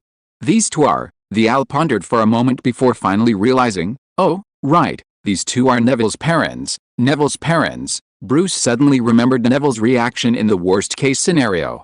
He couldn't help but ask, "Are Neville's parents dead?" "You're so completely indifferent," Katoom said. "I remember telling you before that Neville's parents were driven insane by the Death Eaters, but they're not dead." "Really? I only listened to your words selectively." "Maybe I accidentally missed it that time," Bruce pondered, pondering a question. Ares, despite his powerful brainwashing abilities, had managed to transform Neville from a timid but kind-hearted chubby boy into a criminal who attacked his friends. For some reason, Bruce had a feeling this might have something to do with Neville's parents. "Let me make a note of this clue," Bruce thought to himself, then returned his attention to Dumbledore's letters. He read through them page by page. "Dumbledore, Lily, I have a child, Harry, Dumbledore. I sent you a picture of little Neville, Dumbledore. I've been feeling a bit down lately. The werewolf community won't communicate with me at all." These were all very old letters, and the stories weren't anything serious. Some shared family matters, others sought help for their inner distress, and some were simply greetings. Despite their bland content, Dumbledore treasured them like treasures. Bruce was certain Dumbledore must have carefully written replies to them, but time had passed, and things and people had changed. "Alice," he sighed, and resumed his search. Finally, at the bottom of the letter, a piece of aged paper caught Bruce's eye. It was a plain piece of parchment, unsigned, with only a lightning bolt drawn in pencil in the upper right corner. "Found it," Bruce called to Katoom immediately. "Look at this lightning bolt." Katoom pulled his head out from another pile of letters and leaned in to look at the spot Bruce was pointing. "We can't jump to conclusions like that," the owl said. "Harry also has a lightning bolt on his head, but you can't say Harry is Barry's clue, can you?" So, we had to look at the specifics. When the parchment was unfolded, it was densely covered with information that shouldn't exist in the wizarding world. Its chemical formulas. And they're for different chemicals, Katoom counted. At least 11, no, 12. "Is this from Barry?" Bruce demanded. "Absolutely." Katoom's expression was pure excitement. He chuckled. "I know what it is. This is the beginning of the Flash. The Flash was born from a flash of lightning. Barry Allen was originally a forensic pathologist. One day, a bolt of lightning struck a shelf of drugs in his lab, dousing Barry with a mixture of chemicals. From then on, he possessed the Speed Force. While this was strictly a facade, Barry's true speed was a product of his future self. But now that Barry had left behind these chemical formulas, it proved he fully believed in them. This was how he could gain the Speed Force's blessing. Barry had already made all the arrangements. Now we need to prepare these chemicals. The owl extended a wing, pointing to the sky. Then, direct a bolt of lightning to strike them. Once they're mixed, apply them to your body, and you'll gain the Speed Force. Really? Bruce immediately began to think about how to carry this out. Preparing the chemicals is easy. I'll just buy a chemistry lab, and then we can use kites to pull lightning during a rainstorm. We can even create our own. The portraits on the wall looked at each other, completely confused by Bruce's words. What chemistry? Was this some new kind of magic?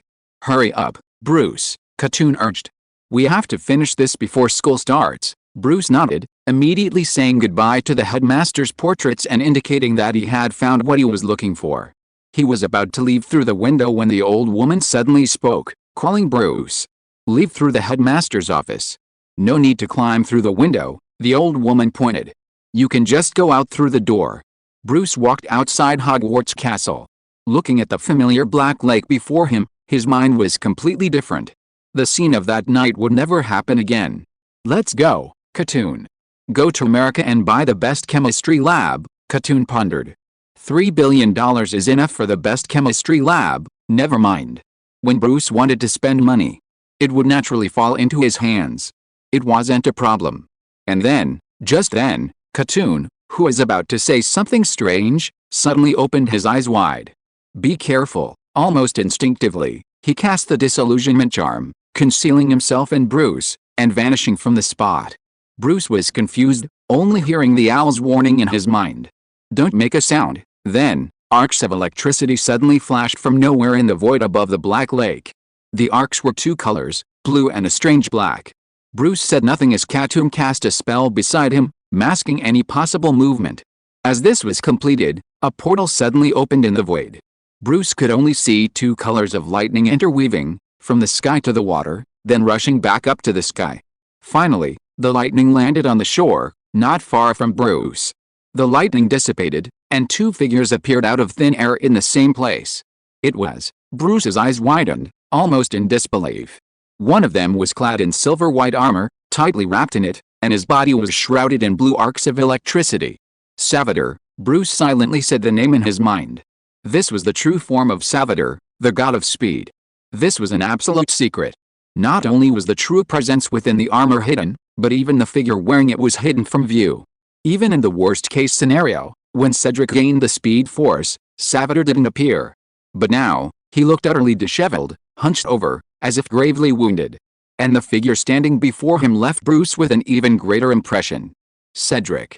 Or rather, in the worst-case scenario, the Batman who had been crowned with the Speed Force and the knowledge of the God of War. The fastest, strongest, darkest Batman. That's impossible. Bruce glanced at Katoom. Didn't you say time had already traveled back? Then why would Cedric be here? Well, Katoom sighed. It's hard for me to explain. I'm afraid that just before time traveled back, Cedric used the Speed Force to travel back to an earlier time, avoiding the reversal, but this presented another paradox. The timeline that originally birthed this Batman no longer existed. Cedric has now become something beyond all explanation, Katoom said heartfeltly. He's truly the paradox Batman. Having completely severed his past, Cedric has become a Batman roaming within a time paradox. Bruce's heart was heavy with grief upon hearing this news. Besides the original Savitar, they now had a more formidable foe. But, why are Cedric and Savitar fighting? Bruce wondered. Shouldn't they be on the same side? Cedric's Speed Force was given to him by Savitar. He didn't ask the question, because Savitar spoke it out loud the next moment. Cedric, I can't understand why my future self would choose someone like you, Savitar scolded Cedric in a voice transformed by the Speed Force. To Bruce, it sounded a bit like electronic music. Betrayal. I gave you the Speed Force, and you're using it against me. You only have yourself to blame, Cedric's voice had also changed, becoming incredibly deep. "You're the source of the speed force, able to create it on your own, while I can only use it." Cedric looked at Salvador with an icy gaze. "This feeling of being controlled by someone else fills me with insecurity, and I can't even sleep well. Salvador, I can only sleep well if you and I become one." With that, countless black lightning suddenly erupted from his body. The next moment, his figure vanished from the spot. At the same time, Salvador's figure also vanished, leaving only a flickering blue arc. Black and blue lightning intertwined, piercing the sky and disappearing in an instant. Only then did Bruce and Katoom breathe a sigh of relief. "Salvador can't even defeat Cedric," Bruce exclaimed in shock. "The god of speed can't even defeat the monster he created. That's no ordinary monster," Katoom sighed. "Batman, the old one, and the speedster, combined into one. Cedric is utterly invincible in this world, invincible in all aspects, with almost no weaknesses. The pinnacle of the extraordinary, Cedric. The answer to wizards, Cedric. But something very interesting suddenly occurred to me," Katoom said suddenly at this time. "Salvador is cunning and sly. Although he will suffer a little, he should still be able to escape. By then, he will definitely want to find a place to recuperate. Coincidentally, I know where he will run to," Bruce asked. "Where?" "Malfoy Manor." Katoom looked at Bruce. "Drag's alter ego, the alchemist Julian, is Salvador's loyal follower. You should be able to tell from the fact that he turned against us without hesitation before." Owl was thinking about something. "The enemy of my enemy is my friend." Although he also hated Salvador, driving the tiger to eat the wolf would benefit both him and Bruce. Batman was really too difficult to handle this paradox now. Chapter 164 The Silver-Winged Evil Star breaks through the sky. Driven by money, human efficiency has reached unimaginable limits. In less than a day, young Master Wayne had everything he desired: a state-of-the-art chemical laboratory, top-notch researchers, and a team to help him channel lightning. "I won't say anything more," Bruce said, looking at the researchers. "I won't interfere with your previous research projects, nor will I change your existing organizational structure. Now, you only need to help me complete one task." He presented the researchers with the chemical equations. "Prepare these chemicals as quickly as possible," Bruce emphasized. "You have to do it quickly. And there can't be any mistakes, or you won't want to see my anger." Although he was only 13 years old, the aura he exuded overwhelmed everyone present. An elderly man, clearly the leader of the researchers, resisted the pressure and took the paper from Bruce. He had prepared himself for some fantastical project, perhaps an elixir of life. But when he actually saw the equations, he was stunned. "This is," the old man asked doubtfully. "Luminol." He was surprised not because the chemical equations were so unrealistic, but rather because the chemicals were so common. Luminol, also known as luminol, is a very common blood test reagent. Besides this, the other chemical reagents are also commonly used in forensic work. This wealthy young man bought such a top-notch chemical laboratory just to prepare something like this?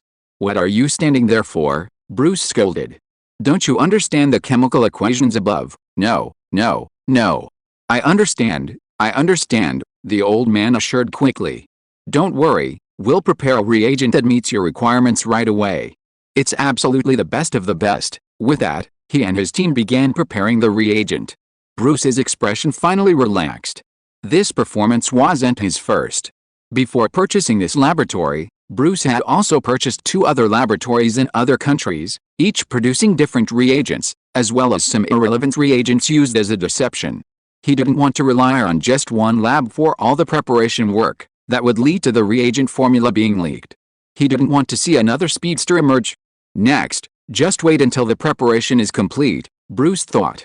Then, he could create artificial rain in a thunderstorm, and then he could usher in the speed force. Although Bruce had maximized efficiency in every aspect, it still took until the next day for everything to be complete.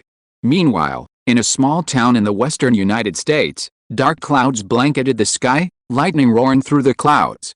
A torrential rain was approaching. A kite swayed in the air, its string connected to an abandoned factory. Bruce and Katoom were fully prepared, both wearing insulating protective suits, Katoom's owl style. "We've done everything we need to do," Katoom muttered through his protective mask. "Now we just have to wait for the lightning to come down." Before them, an egg lay quietly. Looking past the egg, one could see a row of chemical reagents, a kite string attached to the shelf holding the reagents. Whack! A torrential downpour descended. Thunder rumbled in the distance, and lightning advanced towards them. Man and bird waited silently. The atmosphere was hushed, the only sounds being the flowing rain and the relentless thunder. And the sound of their own breathing. "This reminds me of that night in the Dusk Wolf universe," Bruce suddenly said. "It was raining just as hard, and the thunder was just as thunderous." "Stop your jinx," Katoom said. "That was the end of the world. If you make that connection, you might end up with something that comes true." "Then I apologize," Bruce said immediately. Boom. Suddenly, a bolt of lightning slammed down from the clouds, like a silver dragon piercing the sky, striking the kite in midair. "Here it comes," Katoom and Bruce's eyes lit up simultaneously. The lightning, drawn by the kite string, hurtled towards the abandoned factory at breakneck speed. In the blink of an eye, it struck a row of chemical reagents on a shelf. Glass bottles shattered in succession, and the chemicals, driven by the lightning's force, were hurled into the air. Then, just as Katoom and his team had planned, the reagents were mixed and poured onto the egg. Bruce held his breath, awaiting the next development. A sizzle, tiny red lightning flashed visibly across the eggshell. A flicker of hope flashed in Bruce's eyes. Had it worked? However, the red lightning continued to appear, while the egg itself remained motionless, showing no signs of life. "Something's missing," Katoom immediately concluded. The next second, he flapped his wings, revealing a dagger within his wing. An nth metal dagger. Without hesitation, Katoom applied force to the dagger, which immediately transformed into a gel-like form, separating a small piece of nth metal. The owl flew over to the egg and dripped the nth metal onto the surface. This metal could subvert both physics and magic, creating unimaginable miracles. The nth metal was quickly absorbed by the eggshell, seeping into the egg's interior. Another drop of the Demon King's blood, Katoom transformed the nth metal back into a dagger, carefully slashed his wing, squeezed out a drop of blood, and dripped it onto the egg. The second after the blood made contact with the egg, thud. A powerful heartbeat echoed in Katoom and Bruce's ears. Illuminated by the lightning, a tiny shadow stirred within the eggshell, seemingly about to break free. The red lightning on the eggshell intensified, its every movement fueling the electric sparks. "Here it comes," Katoom suddenly shouted. Boom. Rather than the expected slow, unhurried breakout, countless cracks appeared on the eggshell surface in the blink of an eye. Immediately afterwards, a red and silver light burst forth from the egg, hurtling towards the dark clouds above.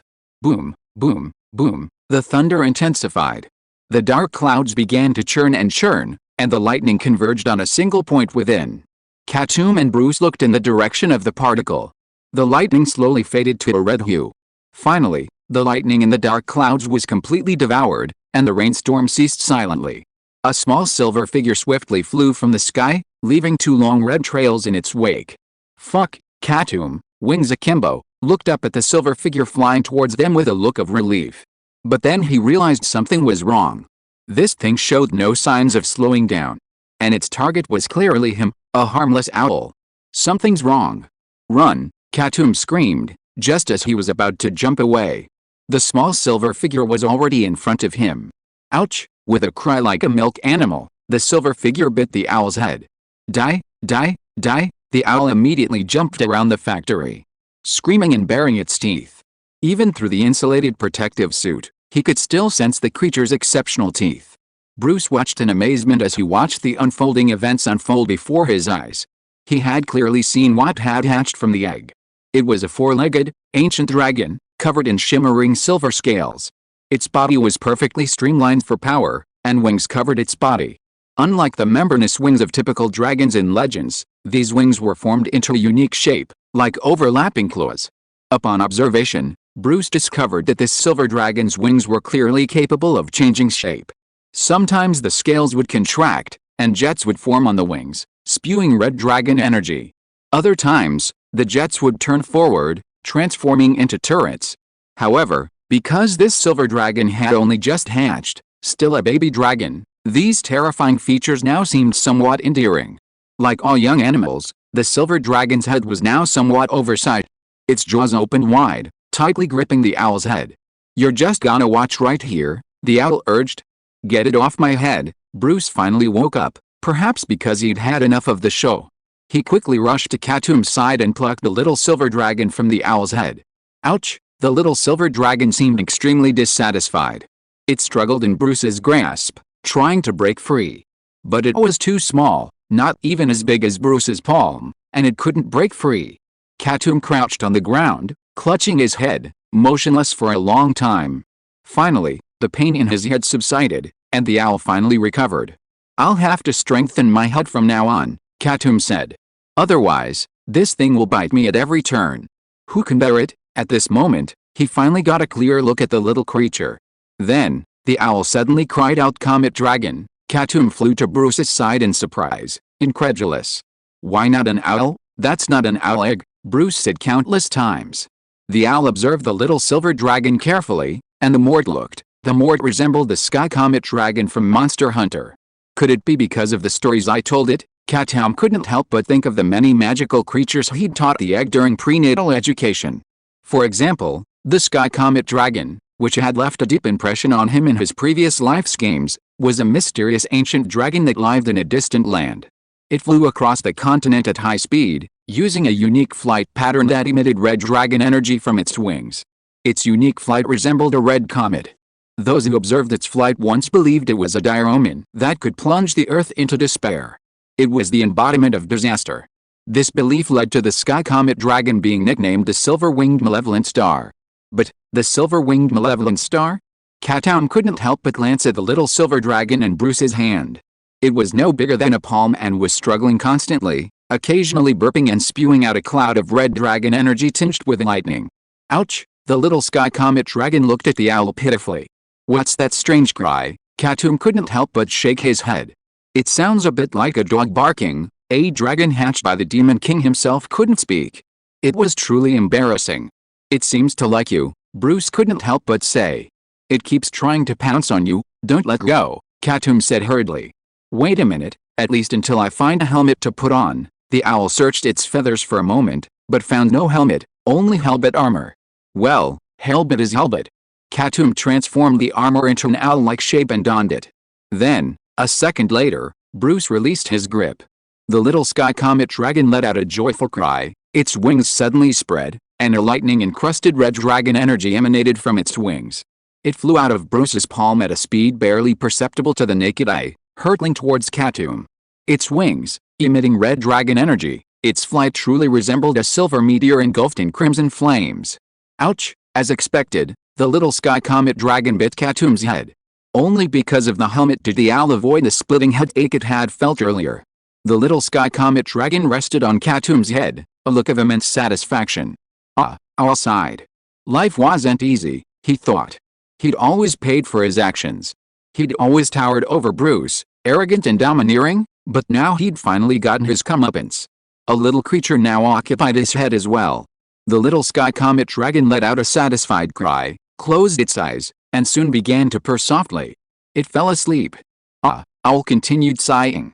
In the next second, the little sky comet dragon's body underwent a strange transformation. Just as the nth metal had deformed, as if melting, the little sky comet dragon's body merged with a helmet armor. Then, a pair of wings, swathed in red lightning, spread out behind the owl, their wings like claws, emanating a red dragon aura. Katoom noticed something unusual. He suddenly looked up, a thought stirring, and the world froze. Everything was still. Bruce stood motionless, the water dripping from the window stopped in midair. Even the air stopped moving, no more sound of wind. Katoom flapped his wings, and his entire body flew out, slamming hard into the wall.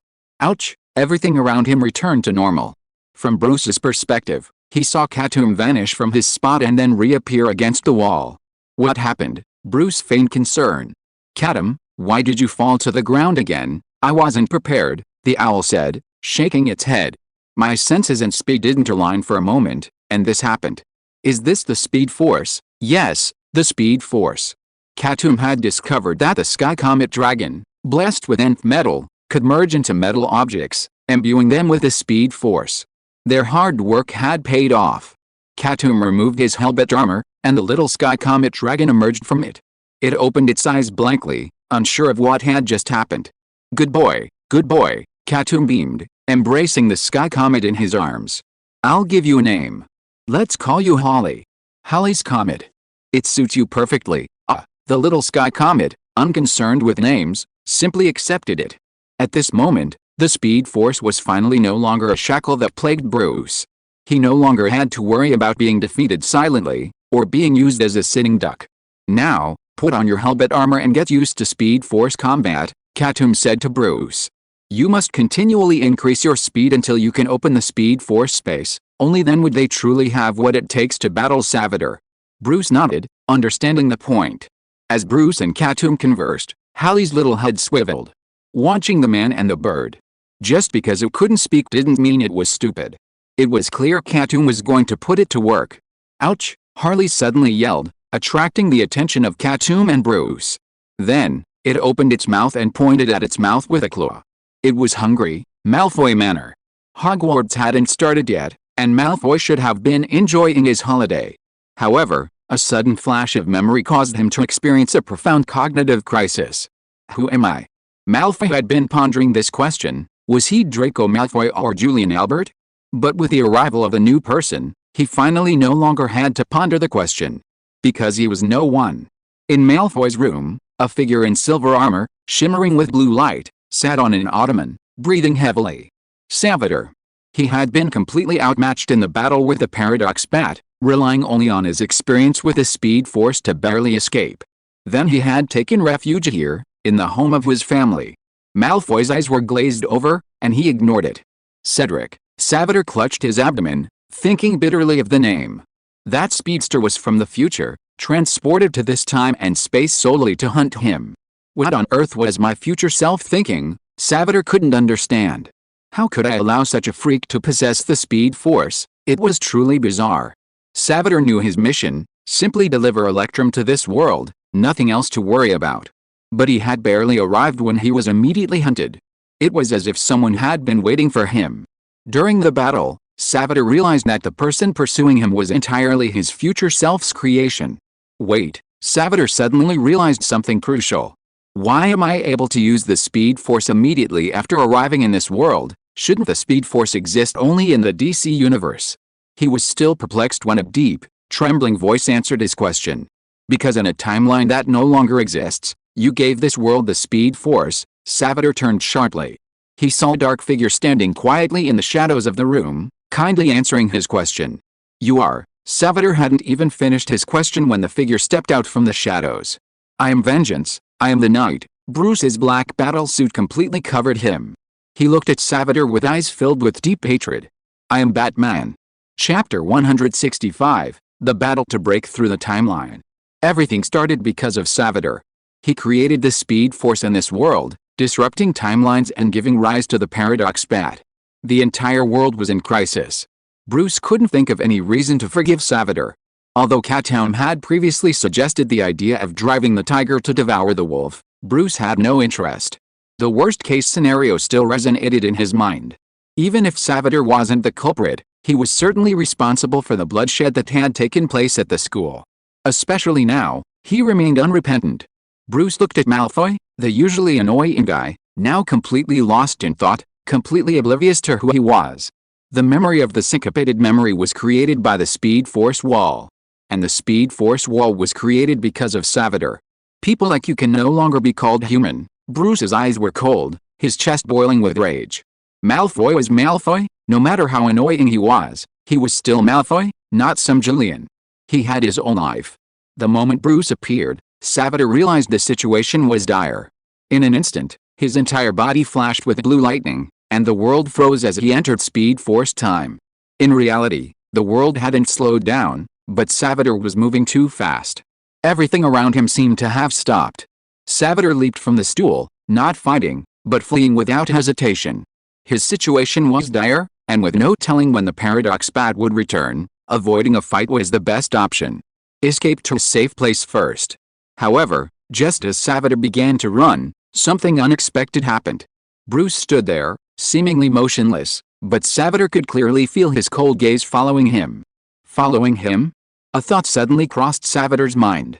Could it be? He hadn't even finished the thought when reality revealed itself. Bruce moved. Behind the helmet, a pair of wings and claws suddenly spread, and red lightning crisscrossed Bruce's body. No, not crisscrossing. At that moment, Bruce transformed into a streak of red lightning and rushed in front of Salvador. Quick! Though his injuries had slowed Salvador's speed, he was still a speedster. The speed of an average human was practically immobile before him. But this time, he didn't even have the chance to dodge. Bruce swung a punch, sending Salvador flying. He slammed through the wall and fell outside the manor. Simultaneously, he was knocked out of Speed Force time. How is this possible? Salvador's eyes widened. What kind of world was this? One person, two people? He had only just arrived in this world. Why was he constantly being outpaced? He was the god of speed. The figure of Hellbent appeared before Salvador. This feels terrible, doesn't it? Bruce's voice boomed. Being outspeeded, being toyed with like a toy, that's how you treated me in the last timeline. What a bullshit last timeline. Salvador had no idea what was happening. How many enemies had his future self made? Wait, Salvador said helplessly, sprawled on the ground. We can discuss this. We can talk. No one wants to talk to you. Bruce suddenly launched himself forward with a flying kick, sending Salvador flying. Isn't this your true strength, Salvador? Bruce roared. Don't you have the ability to travel freely through time? Don't you call yourself the god of speed? Why are you so slow? My speed was stolen. Salvador's abdomen convulsed, and Bruce had no idea what kind of foe he had just faced. Paradox Bat. A monster born from the world of Harry Potter. He possessed the memories and knowledge of the god of war, the power of the Speed Force, and, even more terrifying, he was also Batman. Before facing Salvador, he had already planned every possible scenario. Since Salvador was so fast, couldn't they just create a device to take away his speed? Speed stolen, Bruce nodded, unsurprised. Before arriving, Katoom had warned him of a problem. Boo, you need to think about this. The owl was feeding the little sky comet dragon metal and stone. That's what it eats. Although for us, Cedric becoming Paradox Batman has only been a matter of a few days, the owl said, but what about Cedric himself? Have you ever thought about how long he's been running through timelines? For Cedric, the worst-case scenario could have been years, even decades, past. That's plenty of time for him to fully master the Speed Force. So what? Bruce frowned. Are we going to have to run through timelines too, running for years like Cedric did? What's the point? Bruce might as well leave Harry's world and travel to other worlds for a few years before returning to deal with Paradox Bat. There's no need to go to that trouble, the owl said. Even if Cedric keeps running, he can't leave Harry's world, because those other worlds don't have the Speed Force. He hasn't grown to a terrifying degree, because timelines have the ability to self-correct. Those who disrupt the timeline will not meet a good end. There are beings called time wraiths who hunt down those who disrupt the timeline. So, we never fight alone. Katoom flashed his signature grin. He might have thought it was clever, but to Bruce, it seemed sinister. I've already figured out how to deal with the Paradox Bat. These words were full of pride, but Bruce found them strange. When he and Katoom saw the Paradox Bat appear in this timeline, Owl had also looked shocked. Clearly, he hadn't expected this either. But now he claimed that everything was already under control. Wait a minute, Bruce suddenly realized something. Katoom, tell me honestly, have you seen other speedsters in this world? I haven't, but I know there must be, Katoom said. When I was reversing time in the tunnel of the universe, I saw something amiss in Harry's world. I'm afraid something big is about to happen. Bruce, we just need to prepare for battle. The owl had said before that he didn't understand the Speed Force or the timeline. But he understood the universe very well.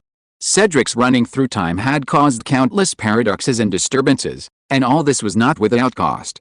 In the Marvel or DC worlds, they were relatively stable because they had the multiverse. The result of timeline disturbances was nothing more than the creation of a few more parallel universes. But that wasn't the case with Harry's world. It wasn't that stable. Timeline disturbances would definitely cause problems. Let's solve the Paradox Bat first, and then everything will be easy. Katoom took a last look at the newly born Harley. The troubles caused by the Speed Force would ultimately have to be solved with the Speed Force. Bruce, put on the Hellbatman armor. The owl flew onto Bruce's shoulder and spread its wings. We're going to fight side by side again. Back to the present, Bruce had already beaten Salvador for several rounds. If you hadn't shown up, nothing would be so troublesome, Bruce said angrily. You owe this world a debt. How on earth are you going to repay it? I just got here, Salvador said painfully. I don't even know the details. Bruce raised his eyebrows. Just because he didn't know the details, could he pretend nothing had happened? He deserved a beating. He suddenly raised his fist, about to strike Salvador in the face. Just then, a voice suddenly appeared in his ear. He's right, he really doesn't know anything. Bruce turned around, and the expected person appeared before him. Cedric, or Paradox Batman. Bruce, long time no see, he said with a smile. Speedsters are attracted to each other. The way you use the speed force is almost like telling me you're here. Let Salvador go. He knows nothing. It's useless to hide him. Why not leave it to me and let me completely master the speed force? Cedric seemed fearless. He had made sufficient preparations to merge with Salvador. It wasn't that long. Bruce threw down Salvador in his hand and said coldly, "For me, it was just a few days." A few days, Cedric nodded, but for me, it was a full 10 years. Bruce, you can't imagine what kind of life I've lived in the past 10 years. I don't need to understand. Bruce shook his head and said, after all, you will disappear from this world soon. As the words fell, the speed force time was activated. Everything around him stopped instantly. Bruce burst out with red lightning and rushed towards Cedric. Cedric just stood there, and the smile on his face didn't even change. You also have the speed force, he sighed. It's a pity that you are still a lot slower than me. After saying that, black electric light appeared all around him, and the speed force enveloped Cedric. One red and one black, the two lightning bolts intertwined and rushed towards the distance at a very fast speed. They crossed the city, crossed the plains, and even came all the way to the sea. They ran and fought on the sea. During the battle, Cedric gradually frowned. Very strong power, Bruce. It seems that you lied to me just now, he said. How could your strength break through to this level in just a few days? It's like it has increased tenfold. I should be the one who is surprised, Bruce responded coldly. You can fight with me to this extent now, and not lose the upper hand. Cedric, you have made great progress in the past 10 years. The current Bruce Wayne is no longer the poor guy who could only escape with Hermione in the worst ending. He and Katoom have become one, and his strength has increased tenfold. He wears the helmet armor and has the superpowers from the Black Robe world. He has the speed of the Sky Comet Dragon and has the capital to compete with Cedric. The current Bruce is not weaker than the Paradox Bat. I see. Cedric and Bruce ran forward all the way. This is how the speedsters fight. The faster they are, the stronger they are. And in order to maintain speed, they need to keep running. Bruce no longer remembers how far he and Cedric have run. He only knows that they are back to Malfoy Manor again. When they appeared in front of Salvador, Salvador had just blinked once. Cedric, you are not bad, Bruce pointed at the Paradox Bat and said. Good, good, good. Although Cedric still wanted to maintain his nonchalant appearance, the seriousness in his eyes could no longer be concealed. He had been running through the timeline for 10 years and had learned countless powerful spells. He had even learned the power of this world, besides magic. He had thought of various situations and had left various backups. When Salvador faced him, he could only escape in disgrace. But Bruce overturned all of this. Cedric didn't know why Bruce's power suddenly became stronger. The last time he saw him, he could only escape helplessly. Bruce, you've opened my eyes. Cedric finally stopped holding back, and black lightning burst out around him. Then please take a good look at this move of mine. Swish, Cedric's speed finally broke out to the extreme. He appeared in front of Bruce and swung a punch. It was too late to dodge, and Bruce stretched out his arm to block his chest. Boom! Suddenly, Bruce felt a huge suction force coming from behind him, and Cedric took him and rushed into a tunnel. Here it comes. Katoom suddenly reminded loudly in Bruce's mind. The real battle starts from this moment, Bruce. Do as we discussed before. Bang! Bruce was knocked back dozens of meters by a punch, and then his body slammed into a huge creature. This creature could not withstand Bruce's impact at all, and was directly smashed into pulp. Bruce recognized the remains of the creature. Mammoth. At this time, he and Cedric were completely in a world of ice and snow, and the biting cold enveloped Bruce. With a helmet armor, Bruce did not feel the cold, but the low temperature around him continued to erode the armor itself. Under the severe cold, the surface of the armor began to freeze, affecting Bruce's movements. This kind of influence can be ignored in ordinary battles, but in the battle between speedsters, it is a fatal flaw. Cedric suddenly appeared again, condensing a punch of countless black lightning and slamming it out. Bruce is still at a disadvantage. This punch hit the helmet armor. Bruce wasn't physically injured, but his mind suddenly felt a turmoil. When he opened his eyes again, Everything around him had changed again. No longer a world of ice and snow, but a scorched earth. The sky was dark with volcanic ash, and countless creatures were running around in panic. Bruce already knew what Cedric was doing. This was the power to break through the timeline. The ice and snow just now were from the distant Ice Age, while the current volcanic ash accumulations were probably from the asteroid impact, triggering the volcanic eruptions on Earth. Both were catastrophic years for Earth. "You don't want to leave me here, do you?" Bruce sneered. "You know I can go back on my own." "I never thought so." Cedric stood in the distance, coldly. "Do you still feel it?" "Bruce, something's wrong with your body, is that so?" Bruce tried to hold on, but the overwhelming confusion in his mind made his legs tremble, and he almost couldn't stand. Those who disrupt the timeline will indeed suffer retribution. When I first started traveling through time, my mind would be confused for days after each time I traveled. That's when I realized that frequent time travel in a short period of time would cause irreversible damage to my body. But at the same time, it's also a great fighting method. As long as I can adapt to this chaos, I can continue to travel with my enemies until they completely forget who they are. Bruce, with your body, I'm afraid if you travel through time again, you'll be lost in the chaos. Boom. Cedric moved again, ready to deliver another time-shattering punch, ending Bruce once and for all. It was at this moment that a cold light suddenly flashed in Bruce's eyes.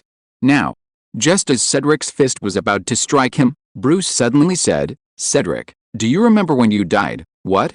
A thought suddenly flashed through Cedric's mind. As a time traveler, he knew that in his original world line, he would die.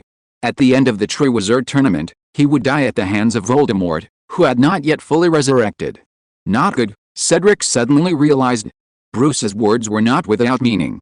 As he threw that punch, a flashback of his own death flashed through his mind, prompting him to take Bruce directly to that moment. In the original timeline, Cedric was about to die. He didn't know what Bruce intended, but as Batman, Cedric believed Bruce wouldn't waste his energy at such a critical moment. He must have some hidden agenda. However, the time travel had already begun, and Cedric, in a split second, took Bruce to the time of his own death. Fourth year, the end of the Triwizard Tournament, and the resurrection of Voldemort. Harry felt his feet hit the ground, his injured leg giving way, and he fell to the ground, his grip finally releasing the Triwizard Cup. He looked up. "Where are we?" he asked. Cedric shook his head. He stood up, pulled Harry to his feet, and they surveyed their surroundings. They stood in a dark, overgrown graveyard. To the right, they could see the dark outline of a small church behind a tall yew tree. Cedric was about to speak when suddenly, a strange passage opened in the sky. Two figures grappled and fell out. "You're dead, Bruce," one of them shouted. "After 3 times of traveling through time, you'll completely lose yourself. Fuck you, I'm not Bruce," the other suddenly shouted. "Remember my name, Zurin." Chapter 166, The Speed Force's gears turn in reverse direction. Excellent, Paradox Bat saw his goal achieved, and Bruce began to ramble. Zern, such meaningless babbling was clearly the result of forgetting who he was. He suddenly grabbed Bruce, and black lightning flashed continuously.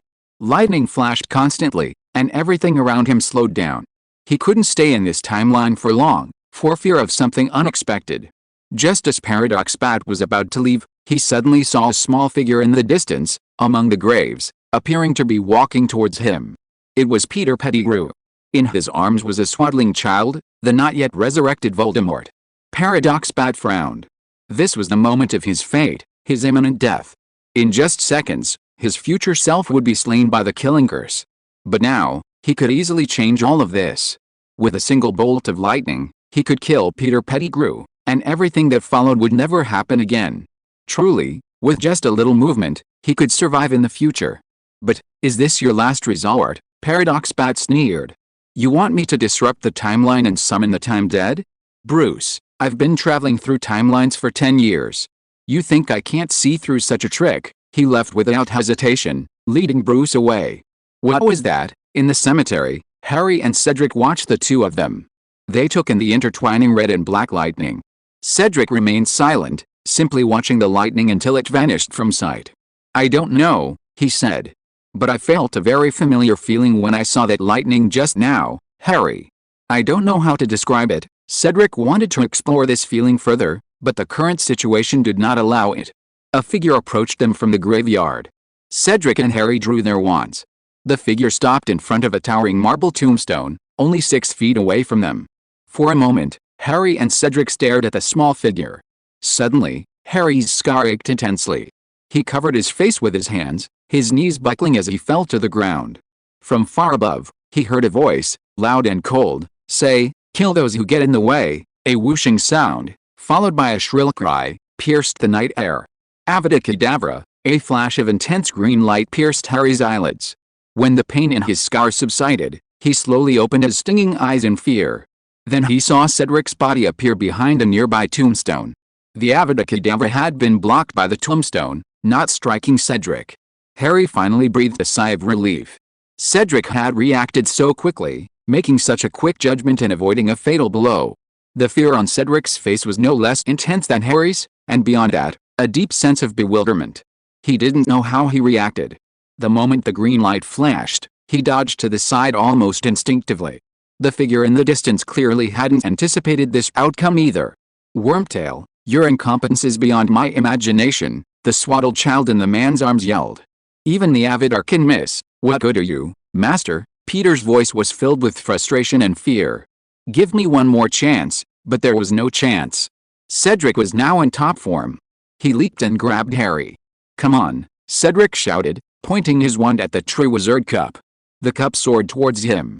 Cedric grabbed the handle. He heard the swaddled child scream in fury and felt a tug below his navel. The portkey activated, and the two were swept away in a whirlwind of multicolored light. They were back. Bruce and Paradox Bat, back to their original timeline.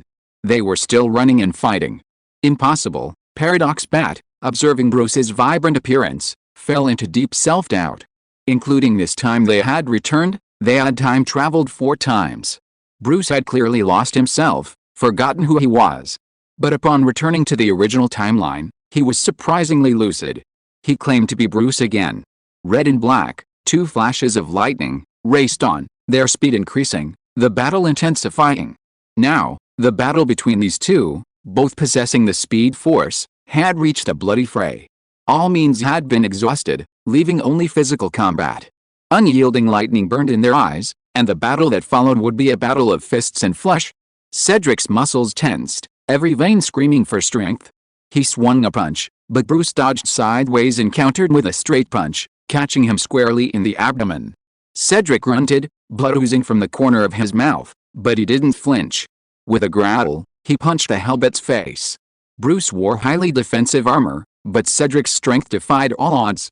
The force pierced through the suit, striking Bruce in the face. This was the fighting style of the old gods. Bruce gasped, his face searing with pain, and the pain only intensified his resolve. Their fists and kicks clashed in the air vibrating with each collision. Time seemed to slow down at that moment, every breath, every heartbeat a rhythm to the battle. The battle raged on and on, until finally, both the men were exhausted. Bruce and Cedric clung to each other. Without any fighting technique, they summoned their last bit of fighting will, hammering punch after punch into each other's face. "It's over, Cedric." Bruce let out a final growl, and at that moment, the cry of an owl echoed through him. Ripples rippled across his chest, and Katoom flew out, slamming into Cedric. "Avada Kedavra," Katoom suddenly shouted, a dazzling flash of green light. Paradox Bat grunted and collapsed heavily. Cedric lay sprawled on the ground, dead. Did he win? Bruce's face showed no sign of relief. "Congratulations, Bruce," Katoom said, landing on Hellbat's shoulder. "We've successfully defeated Paradox Bat's first phase. Now, it's time to face his second phase." Bruce smiled wryly. Was Cedric truly dead? When a speedster dies, their body reverts to the speed force. But Cedric's body didn't dissipate, instead lying quietly before him. Sure enough, the next second, Cedric, who had been completely motionless, suddenly trembled. Black lightning appeared around him, completely enveloping him. The time tunnel opened, and Cedric's body was transported into it. Then, without a moment to breathe, a figure emerged from the time tunnel. A black battlesuit, a bat symbol, and black lightning flashing around him. Paradox Bat reappeared. "Bruce, I have to say a few words of praise." Cedric, now no longer the exhausted look he had been before, looked quite the opposite. He looked not only in excellent condition, but also possessed a more composed and formidable demeanor. 10 years ago, I was defeated by you, and I was convinced, Paradox Bat said calmly, looking at the panting Bruce before him. But you still don't understand me well enough. Possessing the knowledge of the god of war, I have long since transformed myself into an immortal being. Humans cannot kill gods. Even Zeus could not completely slay Ares, leaving behind his god-killing weapon before his death as humanity's last resort. Now, the secret of the god's immortality has been discovered by Cedric. It's not through sheer strength, Paradox Bat said calmly, but through the transformation of my body into a divine one. Bruce, when we fought 10 years ago, my transformation wasn't complete. Now, you can fully experience it. The battle he mentioned 10 years ago seemed to Bruce to have happened only seconds ago. At this moment, Cedric's lighting, in addition to black, also tinged with blue. Clearly, in the 10 years of running again, he had achieved his original goal and merged with Salvador. He was finally the master of the Speed Force, Katoom whispered in Bruce's ear. That's the terrifying thing about timelines, he said. You can never count how many Paradox Bats are scurrying across them. Defeat one, and another will appear. Cedric possesses immortality, his future boundless. Bruce simply can't win this battle. If I defeat you this time, the you of 30 years from now will appear, right? Bruce, exhausted, slumped to the ground. 30 years, 40 years, 50 years. You'll keep appearing until I'm completely defeated and obliterated. Indeed, Paradox Bat confirmed Bruce's suspicions. So, your fate is already determined. Reversing the future? It's impossible. Because every future belongs to Cedric. Really? Bruce sighed. That's a little depressing. The future doesn't belong to me, it belongs to Cedric, only a little, Paradox Bat sneered. Of course, Bruce put his hands on the ground, not falling into utter despair as Paradox Bat had imagined. I have fought a good fight, I have finished the way, I have kept the path. Bruce looked up at the sky and whispered a line from the New Testament, henceforth, there's in store for me the crown of righteousness. What are you talking about? Cedric asked, frowning. Cedric, after I gained the Speed Force, I released Dumbledore and the others from the Speed Force realm, Bruce said. I fought this battle with the resolve to die, so, that's what you're relying on. Cedric shook his head. Even Dumbledore and the four founders can't do anything to me now. He suddenly extended his hand, and several objects appeared out of thin air, the Elder Wand, the Resurrection Stone, the Invisibility Cloak. I've long been the master of death. The immortality of the Dionysian factor is a joke in my eyes. That's not what I meant, Bruce sighed. Don't you understand? I just admitted that the future belongs to Cedric, but, not you, Cedric. Paradox Bat, do you think I lured you to the timeline of your own death just for fun? At the end of the Triwizard Tournament, Cedric returned from the graveyard with Harry. He felt himself fall to the ground, face buried in the grass, his nose filled with the scent of green grass. Cedric was dazed, the ground beneath him pitching and swaying like the deck of a ship. Fear and exhaustion forced him to lie prone, breathing in the scent of the grass. A wave of sound overwhelmed him, disorienting him. Voices filled the air, footsteps, shouts. A pair of strong hands grabbed him and flipped him over. Harry, Cedric. Cedric opened his eyes, seeing a starry night sky before him. Albus Dumbledore crouched before him. A dark mass of figures pressed toward him. It could have been Voldemort, Cedric said, clutching Dumbledore's hand with his last remaining strength. He nearly killed me. Dumbledore leaned over and, with remarkable strength for a thin old man, helped Cedric to his feet. We'll talk later, he whispered in Cedric's ear. Now, don't act so strangely in front of others. The Triwizard Tournament was over. Hogwarts had won, and Cedric and Harry shared the honor. Just as the school year was drawing to a close, Cedric was summoned to Dumbledore's office. When he entered, he found another old man in the office. He bore a striking resemblance to Dumbledore, and Cedric had recognized him before, the proprietor of the Hog's Head. Let me introduce you, Dumbledore said. This is Aberforth Dumbledore, my younger brother. Aberforth nodded. We've met before. Hello, Mr. Aberforth, Cedric greeted, and Dumbledore gestured for him to take a seat and not to worry. We've already arranged for someone to investigate the cemetery, so there's nothing to worry about, Dumbledore said. I've called you here for another matter, Cedric. You said you saw 2 bolts of lightning in the cemetery. Yes, Cedric nodded. I also heard Bruce's name, but wasn't he already dead last year? Before the start of the 3rd year, Bruce was dead. A flicker of sadness flashed in Dumbledore's eyes, but he quickly concealed it and returned to the main topic. Let's not talk about Bruce for now. Cedric, can you tell me more about those 2 bolts of lightning? Dumbledore asked. And how you were able to avoid the Avada Kedavra curse? Cedric didn't hesitate, recounting the previous events in detail. This time, he described his feelings clearly. I didn't react at all, but my body moved on its own, Cedric recalled. Perhaps my reaction was too fast, beyond my current thinking. Dumbledore and Aberforth exchanged a glance. Cedric's narration brought back long-lost memories of someone. Does it look like him? Dumbledore asked softly. Yes, Aberforth nodded, looking at Cedric with a nostalgic look. You have the talent, child, you do, Aberforth murmured.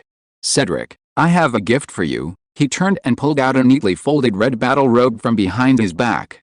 This once belonged to my son, a legacy he left behind. Aberforth handed the robe to Cedric. Now, I entrust it to you. Cedric was confused. Mr. Aberforth, he quickly refused. I can't accept this. I don't even know why you would give me this gift, because you are the one chosen by the Speed Force, Aberforth said softly. This robe carries the remnants of my son's Speed Force, and it is his wish to give it to you now. Many years ago, he told me that there should be no such thing as the Speed Force in this world, that everything is wrong. On his deathbed, he repeatedly told me to preserve this suit. It's the hope for the future. Hope? Cedric murmured. Is he asking me to inherit the Speed Force? Inherit? No, Aberforth said sternly. I want you to research another power from the Speed Force, a power that can completely eliminate the Speed Force and restore the world to normal. Cedric, I believe you have the intelligence and talent to do this. Now, accept this suit. Cedric, confused, took the Flash's suit from Aberforth's hands.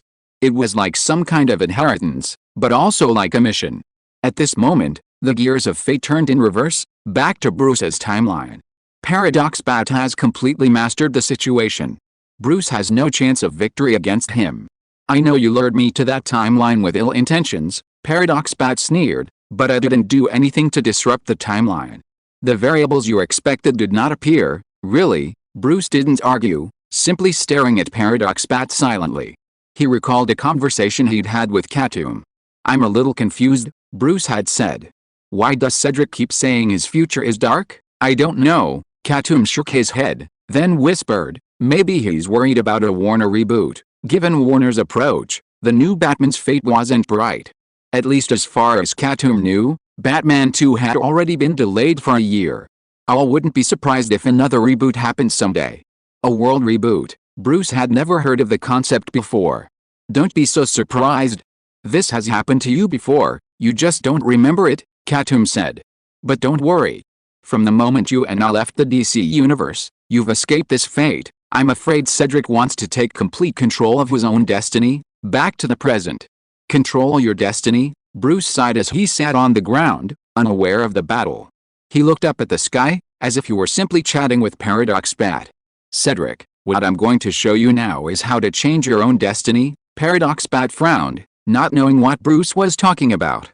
Enough of this small talk, Paradox Bat said. You deserve to die. After that, black lightning burst out from his body. At this moment, Paradox Bat displayed a speed beyond the speed limit. His hand vibrated violently, and the speed knife was about to penetrate Bruce's chest. Don't you feel it yet? Bruce said with a smile without fear. A new power has emerged between heaven and earth. This sentence made Paradox Bat suddenly wake up. Boom! Suddenly, a yellow figure appeared in the center of the battlefield. He burst out with a punch, knocking Paradox Bat far away, saving Bruce, who was almost killed by the speed knife. I'm late. The yellow figure took off the mask on his face, revealing a face exactly like Cedric's. Better late than not at all, Bruce smiled, looking at Cedric in front of him. No, maybe he shouldn't be called Cedric now, but rather, Reverse Flash. Chapter 167, Mobius Ring. The most famous bearer of the title Reverse Flash in the DC universe is Albert Swan. Born in the 25th century, he was once a devoted fan of the Flash, devoting himself to studying the Speed Force, but never finding his speed. Then, by chance, he came into possession of one of the Flash's uniforms, and drawing on the residual energy within, he finally gained the Speed Force. A series of dark events followed, and when Swan came to see the Flash as his true enemy, the Reverse Speed Force emerged. He became the Reverse Flash. This time, Cedric's original intention in studying the Speed Force was to target it. Without needing to turn dark, he created a power specifically designed to counter it, the reverse Speed Force. Any speedster exposed to it will be ravaged by it, like a cancer, consuming their strength. Paradox Bat's performance at this moment was a perfect example of this. He was in an unprecedented state of shock, watching his speed diminish bit by bit. His once sure victory seemed fading in this moment. "Bruce, I must tell you something up front," Cedric the Reverse Flash looked at Bruce.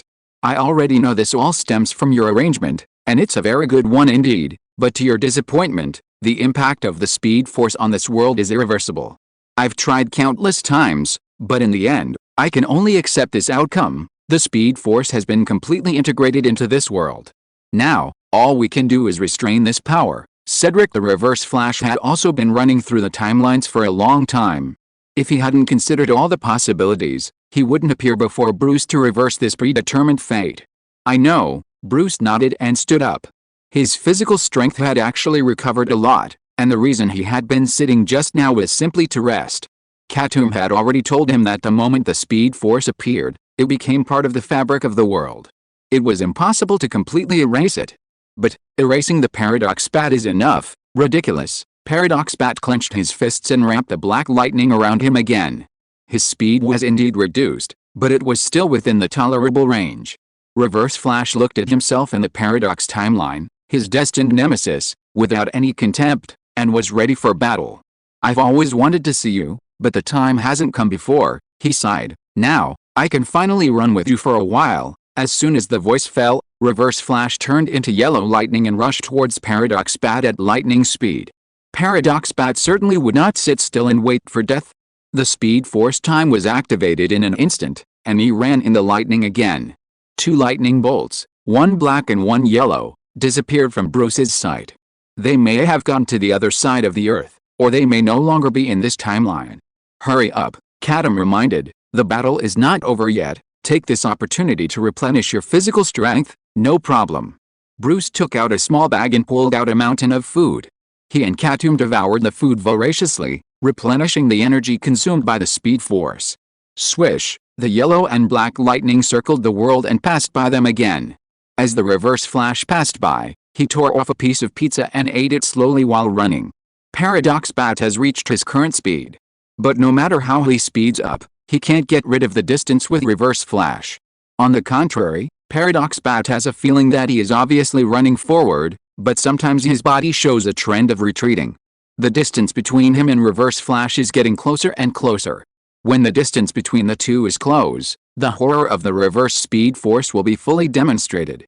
Paradox Bat's speed is being constantly devoured. Panic began to spread in his heart. If the speed is allowed to continue to be devoured, he can't even open the time and space tunnel. He can only be trapped at this point in time. "Can't wait any longer. Your dying struggle really makes my eyes light up." Paradox Bat suddenly leaped up, turned in the air, and looked at Reverse Flash. "But in the final analysis, you are just a degraded version of me. I only need a little time to regain control of the situation." As the voice fell, the time tunnel behind him opened, and Paradox Bat fell into it and disappeared. Before disappearing, he gave Reverse Flash a middle finger. The meaning was very clear: "I will be back soon, you wait for death." He wanted to return to the timeline, find a safe time and space, and study the countermeasures against the Speed Force. Fighting encounters has never been Batman's forte. Seeing Paradox Bat disappear, Reverse Flash stopped. He did not rush to chase after it, because there was no need to do so. The next battlefield has been transferred to the timeline. There is no need to care about this 1 or 2 minutes. Another me, you will soon find out that escaping into the timeline is your most wrong decision. Reverse Flash looked at the sky and said softly, "Otherwise, I really can't do anything about your immortal body." Reverse Flash Cedric reappeared in front of Bruce. "What's the matter?" Bruce's mouth was full, his voice slurred. "He's been forced into the timeline," Cedric the Reverse Flash asked with a smile. "How is it going, Bruce? Can you still run?" "Next, we'll play the role of pursuers in the timeline, hunt down all the Paradox Bats in the timeline." "Wait a minute." Bruce swallowed the food in his mouth. Burp, he patted his stomach. "Okay, tell me your plan. How are you going to hunt down the Paradox Bats?" "You call him the Paradox Bat. That's quite fitting. Yellow lightning flashed on the reverse flash. The color of the speed force is determined by the speedster. Yellow is the color of Hufflepuff. Reverse Flash's heart never changes. My plan is simple: run, run, Bruce. Let Paradox Bat, who plays with time, get the retribution he deserves. Bruce nodded. Okay, Katoom, sated and watered, merged with Bruce once again. The Hellbat's wings and claws spread, and dragon energy wrapped in red lightning burst out. The speed force once again became Bruce's strength.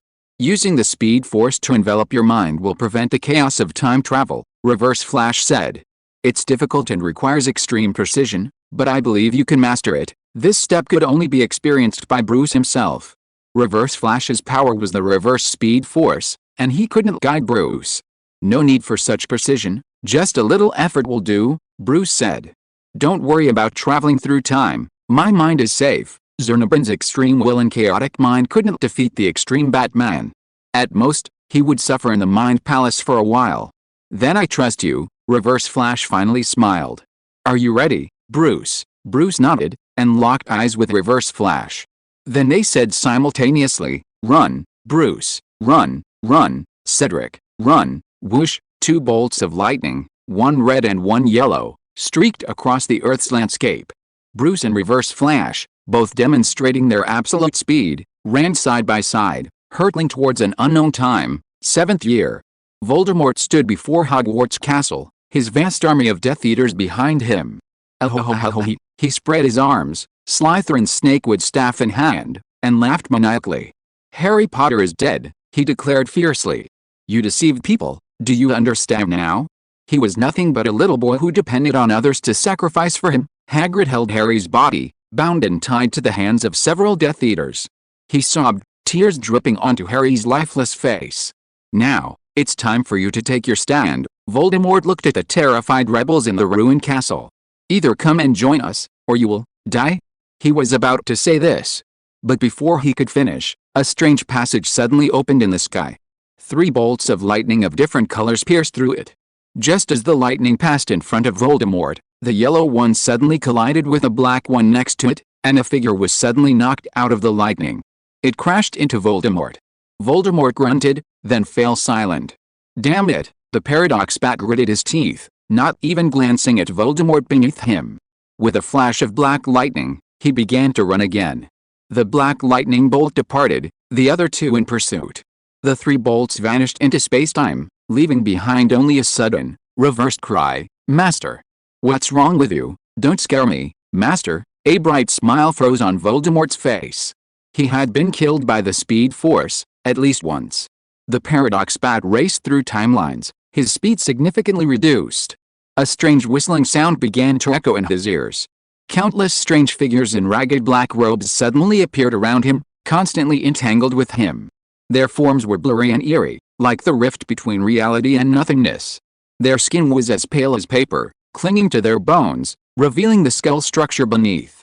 Their eye sockets were sunken, and a faint green light burned in them. Even at full speed, Paradox Bat couldn't shake off these monsters. Time Wraiths. The Paradox Bat, who had disrupted the timeline, had finally drawn the vengeance of these imaginary beings. Is this even possible? Bruce couldn't help but wonder as he ran.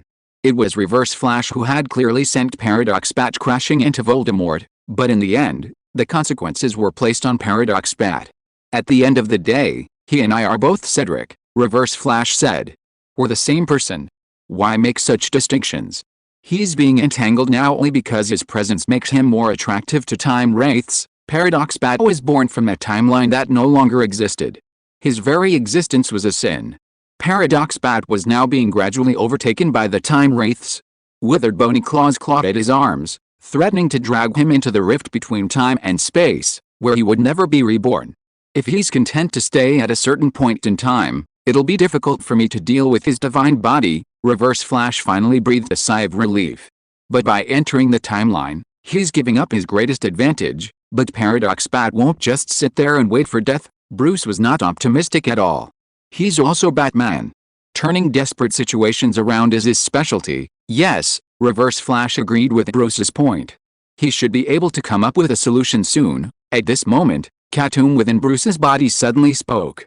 Huh? Said the owl. Bruce, Don't you think those time wraiths have the same face? They're shrunken, but they look more and more familiar the more I look at them. Ah, Paradox Bat growled and shook off the time wraiths on him. His skin was already showing signs of pale decay, and he was transforming into time wraith. This change made Paradox Bat tremble. I am a tree without roots. He suddenly thought of the reason: the timeline that originally created me does not exist. I was identified as a dead person running in the timeline, so when I come into contact with a time undead, I will be transformed by them. In an instant, Paradox Bat thought of a way to break the deadlock. In this case, I just need to recreate the process of my birth. As long as the timeline is returned to the worst ending, then Cedric's fate is to become Paradox Bat. On the contrary, Reverse Flash will become a paradox. Become the target of hunting by the time undead. I will reopen the banquet of the God of War. A cold light flashed in the eyes of Paradox Bat, and the plan was formed. He will continue to travel through the timeline, and in the little time left, let all the processes of the worst ending be repeated. Can he do it? Won't Reverse Flash and Bruce make trouble? No, no. He only needs to create a little chaos to delay the two people. Delaying for a little time is enough. He thought to himself, first of all, I need my time remnants. Just as the thought came to his mind, another Paradox Bat appeared beside him, running side by side with him. This is the time remnant of the Paradox Bat. The so-called time remnant is a very complex concept, involving the observation and possibility of the timeline. In short, it is a unique clone technique used by time travelers. This method has great hidden dangers, and if used without restraint, it will cause serious consequences. For example, the Flash created the time remnant Savitar. He almost killed himself. After the first time remnant appeared, more time remnants began to appear. Countless Paradox Bats ran together, and countless possibilities appeared. These will all die in the end, transformed into time undead, and then hunt me down in turn, the Paradox Bat thought to himself, but it's enough to delay a little time for me. After that, among the countless remnants of time, the figure of the Paradox Bat himself suddenly disappeared. He was about to start a plan to save himself. At the end of the second school year, in the north of England, the sky was gloomy and the waves hit the rocks. Lupin got off the boat. He finally left Azkaban and returned to normal society. Beside him was his cellmate Gibborn and Sirius, who had turned into a big black dog. A new life was about to begin at this moment. Lupin turned his head and was about to take a last look in the direction of Azkaban. At this moment, everything slowed down, as if the picture was frozen, and the two men and the dog were motionless. Only black lightning flashed in the air. The Paradox Bat appeared in front of the motionless Lupin. Without any hesitation, he pulled out a bunch of silver silk threads from his brain and stuffed them into Lupin's brain. This is for you, remember to give it back to me. The Paradox Bat did not stop at all, and left this timeline the next moment. The Speed Force time ended and everything returned to normal. A strange idea suddenly appeared in his mind. Create a cruel and desperate banquet at Hogwarts? As soon as this idea appeared, it instantly occupied Lupin's entire mind. His good and evil were chaotic at this moment, and he only wanted to hold this banquet. What is cruel and desperate?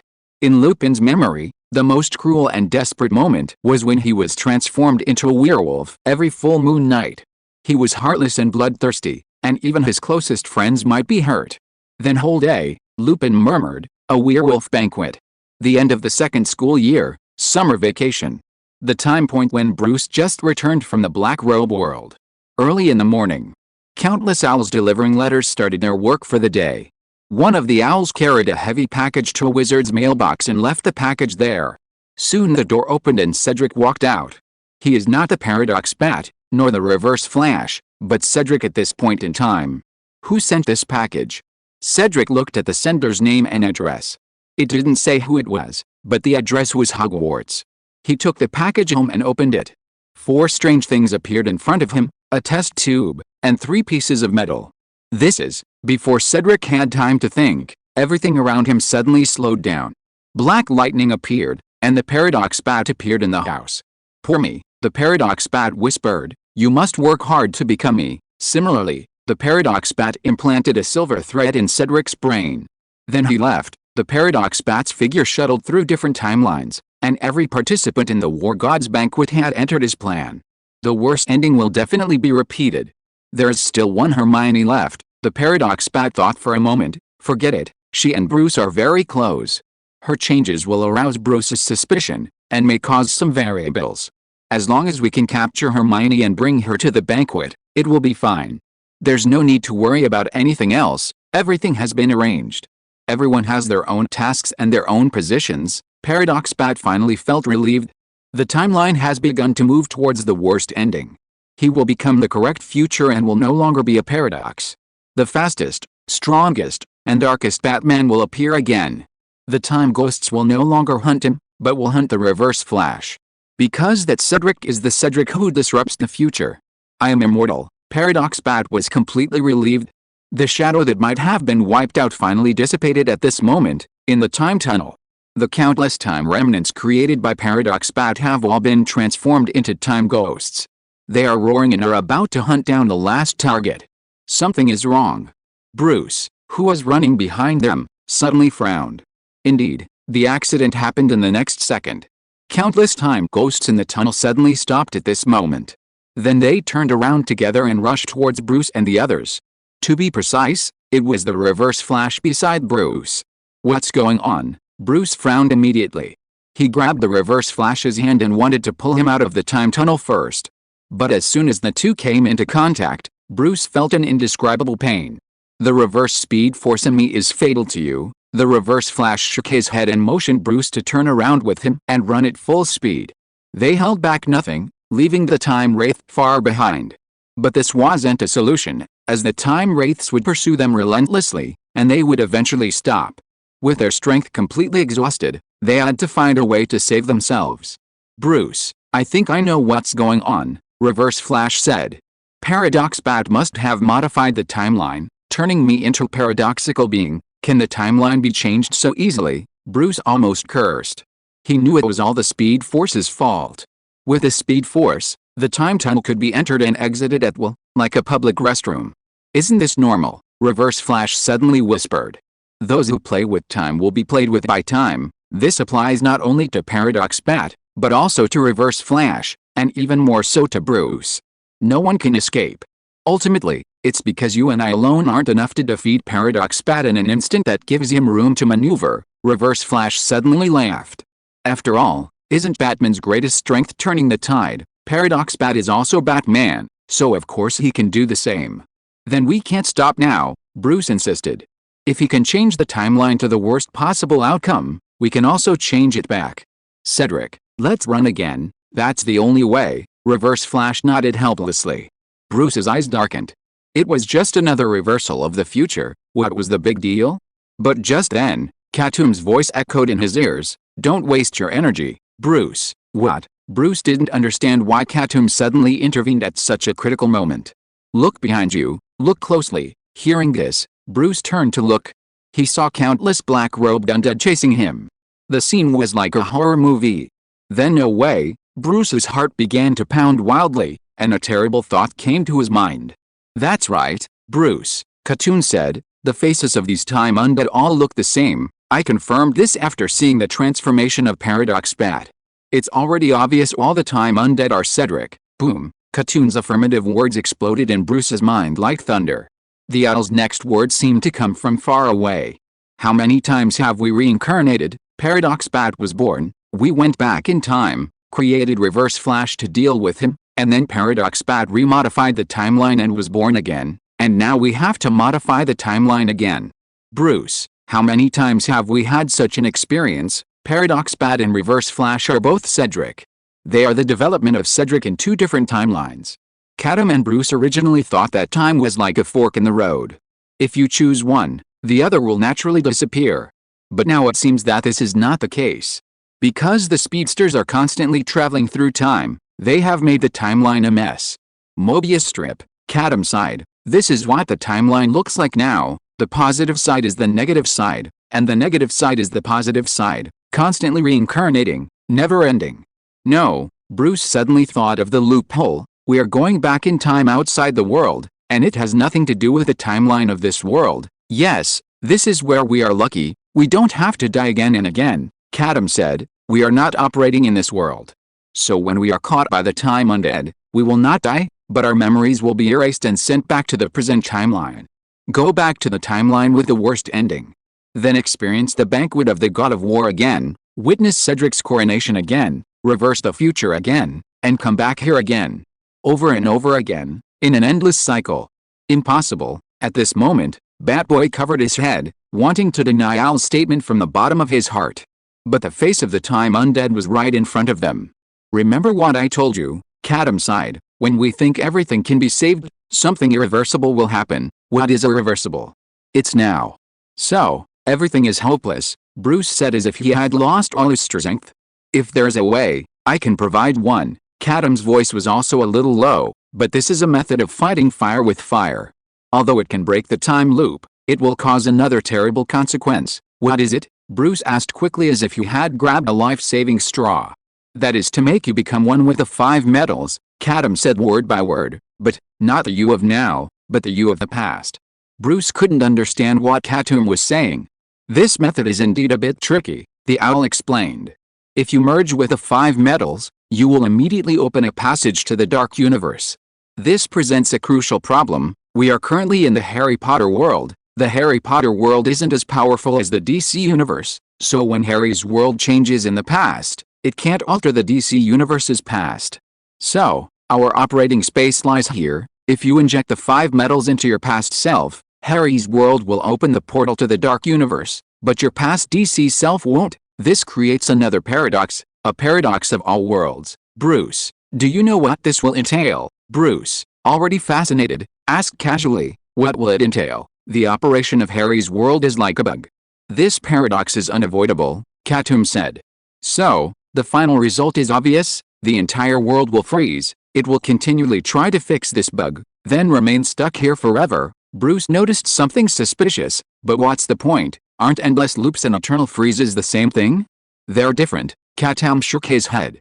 This way, we can escape the time wraith's pursuit, leave this world, and find a solution. This goes back to what we talked about before, finding a way to negate this world from outside it. But how do we solve it? Bruce was almost desperate.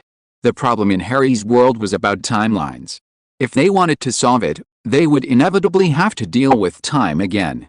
Who could guarantee that new problems wouldn't arise? What's the difference between adding flour to excess water and adding water to excess flour? No, we don't need to go to all that trouble this time. The key to everything is that we can't kill the paradox bat, Katoom encouraged Bruce. Then if we find a way to kill the god, everything will be solved. We put the 5 metals into your body just to pause it. When the time comes, we'll take them out, and the cycle will continue, but by then, we'll have killed the paradox bat. Finally, the owl articulated his thoughts. Bruce's despair was gone. He asked, so where do we find the means to kill gods? Simple, it takes the one who tied the bell to untie it, Katoom said. Let's go to Wonder Woman's world in the DCEU. Gods have truly fallen there. We didn't go back before because we were afraid we'd fall into Barbatos's trap, but things are different now. Harry's world has crashed, and Barbatos is unaware of it. It will take him some time to realize this. We can use this time difference to return to DC and learn the means to kill gods. Besides, we now have the speed force. Even if we're discovered, our chances of escape, or strategic reversal are much better than before. Bruce's mind raced, pondering the feasibility of Katoom's words. Finally, he made up his mind. All right. Let's do it, he said. This is a feud between Barbatos and me. Harry's world is innocent. Even if it costs me my life, I can't let the people of another world be implicated by me. Then, Bruce stared at the owl with a sharp gaze. Katoom, you think so too, right? Well, Katoom's eyes were a little evasive, and he whispered, if you want to die, fine. I don't want to die, stop talking. Bruce finally saw the light at this moment. Elsewhere, Cedric the Reverse Flash sensed the change in Bruce's state. In fact, he had been running beside him, watching Bruce suddenly fall into loss, then become desperate, and finally full of hope. It was a bit confusing. Cedric, Bruce said softly, I may not be able to run with you, I know. The Reverse Flash didn't hesitate at all, and a big smile appeared on his face. You must have thought of a better solution, right? Bruce, I believe in you, just go for it. Do you trust me that much? Bruce was also a little surprised. Because I am Batman too. Cedric suddenly nodded his head. Don't forget, I have Batman's memories too. Batman, That's how you turn the tables in disparate situations, okay? Bruce nodded vigorously, vowing to himself that he would find a way to kill God and save the world. By the way, this may sound like nonsense, but I think it's necessary. Cedric looked at Bruce. Before you go on a dangerous mission, it's best to say goodbye to your family. Don't be like the Cedric in the original world, who died in a cemetery under unknown circumstances, leaving only his elderly father behind. I'll buy you some time, Cedric said. It'll probably take a while for these undead to catch up to me. Until then, do whatever you want. This was a final farewell. Cedric deliberately slowed his pace, letting the undead get closer. Run. Bruce. Run, he shouted. Bruce gave Cedric a last, deep look. He was the Reverse Flash, he was the Paradox Bat, he was Batman. But ultimately, he was Cedric of Hufflepuff. Bruce jerked his head away, no longer hesitating, and broke into a run. He transformed into a bolt of red lightning, hurtling towards his own timeline. In the Granger household, Hermione was reviewing her textbooks for the new school year. She and Bruce had both taken all the classes, and this semester was incredibly stressful, so they needed to prepare well in advance. I wonder where Bruce has gone, she thought. He just came back from America, and then he disappeared again. As his sister, I'll have to give him a good scolding when he gets back. And then, just then, the whole world stopped at that moment, and Hermione remained reading. Bruce, wearing his helmet armor, appeared in the room. He didn't pull Hermione into Speed Force time. After glancing at Hermione, Bruce walked out again, memorizing every detail of this place that could truly be called home. Goodbye, and goodbye, Uncle, goodbye, Hermione, Bruce whispered softly. To free you from the cycle of time, I'll kill even a god. He returned to Hermione's room and placed a batarang on her desk. The batarang was crudely made, having been forged by Bruce himself during his first year as Batman. Because of his dark past, Bruce had sealed it within Katoom's feather. Now, he left it to Hermione. This batarang will protect you for now, Bruce said, when Katoom suddenly flew out of his body. Wait, the owl said, I have a gift for her too. Katoom plucked a feather and, using a transfiguration charm, transformed it into an owl dart. This owl dart will protect you for now. Katoom looked at the motionless Hermione. Remember, you must build me a statue someday. With this, Katoom merged with Bruce once again. The helmet vanished from the room. Hermione's movements returned to normal, and she blinked, completely unaware of what had just happened. Two darts lay quietly on her desk. Bruce raced through the timelines. Let's go to the worst-case scenario first and get the fifth medal, the reward for the War God's Banquet, the amber gold coin, representing the soul. But then the owl shook his head inwardly. No need for that. Just reach out and grab it. Bruce heard the words, and he grasped it from thin air. A flash of red lightning flashed, and when he opened his hand, a dot of light appeared. Have you forgotten? The time tunnel is now filled with the spirits of the Paradox Bats, the owl said. So the ember gold, representing the soul, is everywhere. When you need it, the Speed Force will naturally help you collect it. Now, all 5 medals were gathered, the Dionysus Factor from Jason, the Promethium Alloy knock-off Deathstroke, the Bat Gold from the Bat Launcher, the Nth medal from his mother, and the Ember Gold flowing through time. Which timeline are we going to? Bruce asked. Which past self are we going to harm? Since we're going back, let's do it to the end, said the owl, before the first year, at the very beginning. Bruce stood before the iron gate of the building, double-checking that he was seeing things. This was an orphanage. I'm not an orphan, Bruce protested, unable to bear it any longer. I have Alfred, don't tell me that. I didn't assign you this identity. If you feel your fragile dignity has been violated, you should protest to the world, Katoom sneered at Bruce. Man and bird were arguing. At that moment, the Speed Force activated, and everything stopped. Hellbat appeared before his past self. You've always been so annoying, Bruce said, looking at past Katoom. None of your business, get back to work. Bruce shook his head helplessly, then held out his hand, grasping the 5 medals. His hand began to vibrate violently, then passed through past Bruce's chest. When he pulled his hand out, the 5 medals had already been placed inside. Run, Katoom shouted, like a child who had just thrown firecrackers into the neighbor's house. Bruce didn't hesitate, turned around and left. Leaving this world, in the tunnel of the universe, the same bizarre scene continued. Oh, right, I forgot to remind you of something, Katoom said suddenly. Although Harry's world has frozen, It has become extremely conspicuous in the universe of the universe. When all universes are in motion, a static world will become the absolute focus and center of gravity. What will happen? Bruce asked. It will attract other worlds to it, the owl thought for a moment, then said, to use the term I used before, this should be called the confluence of the spheres. Chapter 168 Wonder Woman picks up a Batboy. I once wanted to save the world, this beautiful planet. But I was so inexperienced then. France, Louvre. Cultural relic restorer Diana Prince, as usual, walked past a glass pyramid designed by Master Imp in 1989 and headed for her studio. Her steps were light and confident, her stiletto heels tapping on the stone floor, her footsteps like a movement. She was wearing a red dress, like flowing red wine, outlining her graceful curves. She returned to her studio. The light in the room was soft. Several spotlights accurately illuminated the ancient artifacts on the workbench. Each beam of light seemed to awaken the sleeping history. In addition, there was a box full of technology. Who sent this? Diana picked up the box and asked her assistant curiously. Wayne Group. The assistant winked at Diana. It's Mr. Bruce. Diana seemed to be oblivious to the assistant's teasing. She shook her head helplessly, then opened the box. A yellowed photo sealed in glass appeared in front of Diana. It was a group photo. In it, Diana was wearing a gladiator-like battle suit and a black cloak. Standing next to her was a boy who was also wearing a black cloak and was half a head shorter than her. On the boy's shoulder stood an owl, with its wings spread out, making a yeah gesture. In addition to the photo, there was also a letter in the box. I found the original. Maybe one day you will tell me your story, and also, why does the boy in the photo with you look so much like me when I was a child? The letter was signed by Bruce Wayne. Tunnel of the Heavens. Quietly, Katoom took Bruce and followed away. They came 2.5 years ago, and appeared at the entrance to the DC World Avenue. Once you cross this entrance, you will go home, the owl suddenly asked. Do you want to go back to your main world and take a look? I'm not going back. Bruce immediately shook his head. Over the past few years, he'd periodically updated Alfred on his situation using the letter system Katoom had left behind.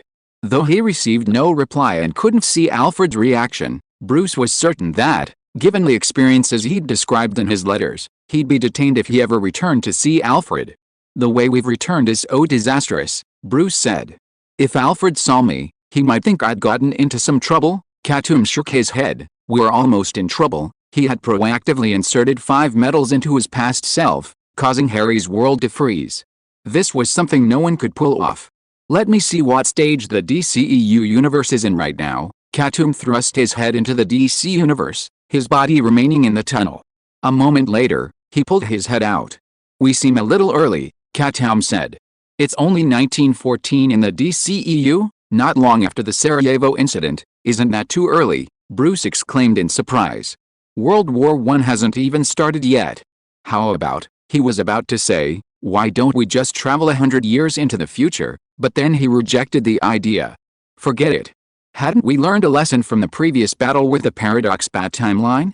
Those who play with time will be played with by time. Don't worry, even in 1914, the means to kill gods exist, Katoom reassured Batboy. Our goal is clear, head straight to Paradise Island. Are you ready, Bruce? Hearing this, Bruce felt a sense of familiarity. The next second, a powerful force surged from behind him. Katoom, with familiarity, delivered a flying kick from behind, sending Bruce into the DCEU universe. Is this Paradise Island? Bruce held his waist, hovering in the air, looking at the empty sea below. The flying cloak given by Dumbledore fluttered behind him. Paradise Island has a protective force field set up by Zeus. No detection means can detect its existence from the outside. Katoom flew beside Bruce. However, Zeus also has a clear mind. He forbids others to see, but does not forbid others to enter. As long as you know where Paradise Island is, you can row in with a small wooden boat. 7th grade Hermione thought more carefully than Zeus when arranging protective measures. But we can't just go in directly, can we? Bruce said. Islanders like the Amazons must be very closed and don't welcome outsiders. You're right, said the owl, but if it's a poor, helpless, injured little boy, they shouldn't stand by and watch him die. Where's the injured little boy? Bruce asked. He's here now. The owl suddenly clenched its wings into fists, showing no mercy, and with a deliberate punch, knocked Bruce down from the sky. He crashed into the empty sea like a meteor. During the fall, Bruce felt numb all over his body, and countless terrible wounds appeared on his body, but it did not hurt. His face also began to swell, and his vision was squeezed into line. Then, when he fell to a certain height, the scenery suddenly changed. A small island appeared out of thin air, with a stone building settlement on the island, like a city-state in classical times. Bruce didn't have time to observe it, and plunged into the sea. Gurgle, at the last moment before falling into the sea, he saw a woman on the shore, and she jumped into the sea at the same time. The moment Bruce was submerged by the sea, it was as if he was isolated from the whole world.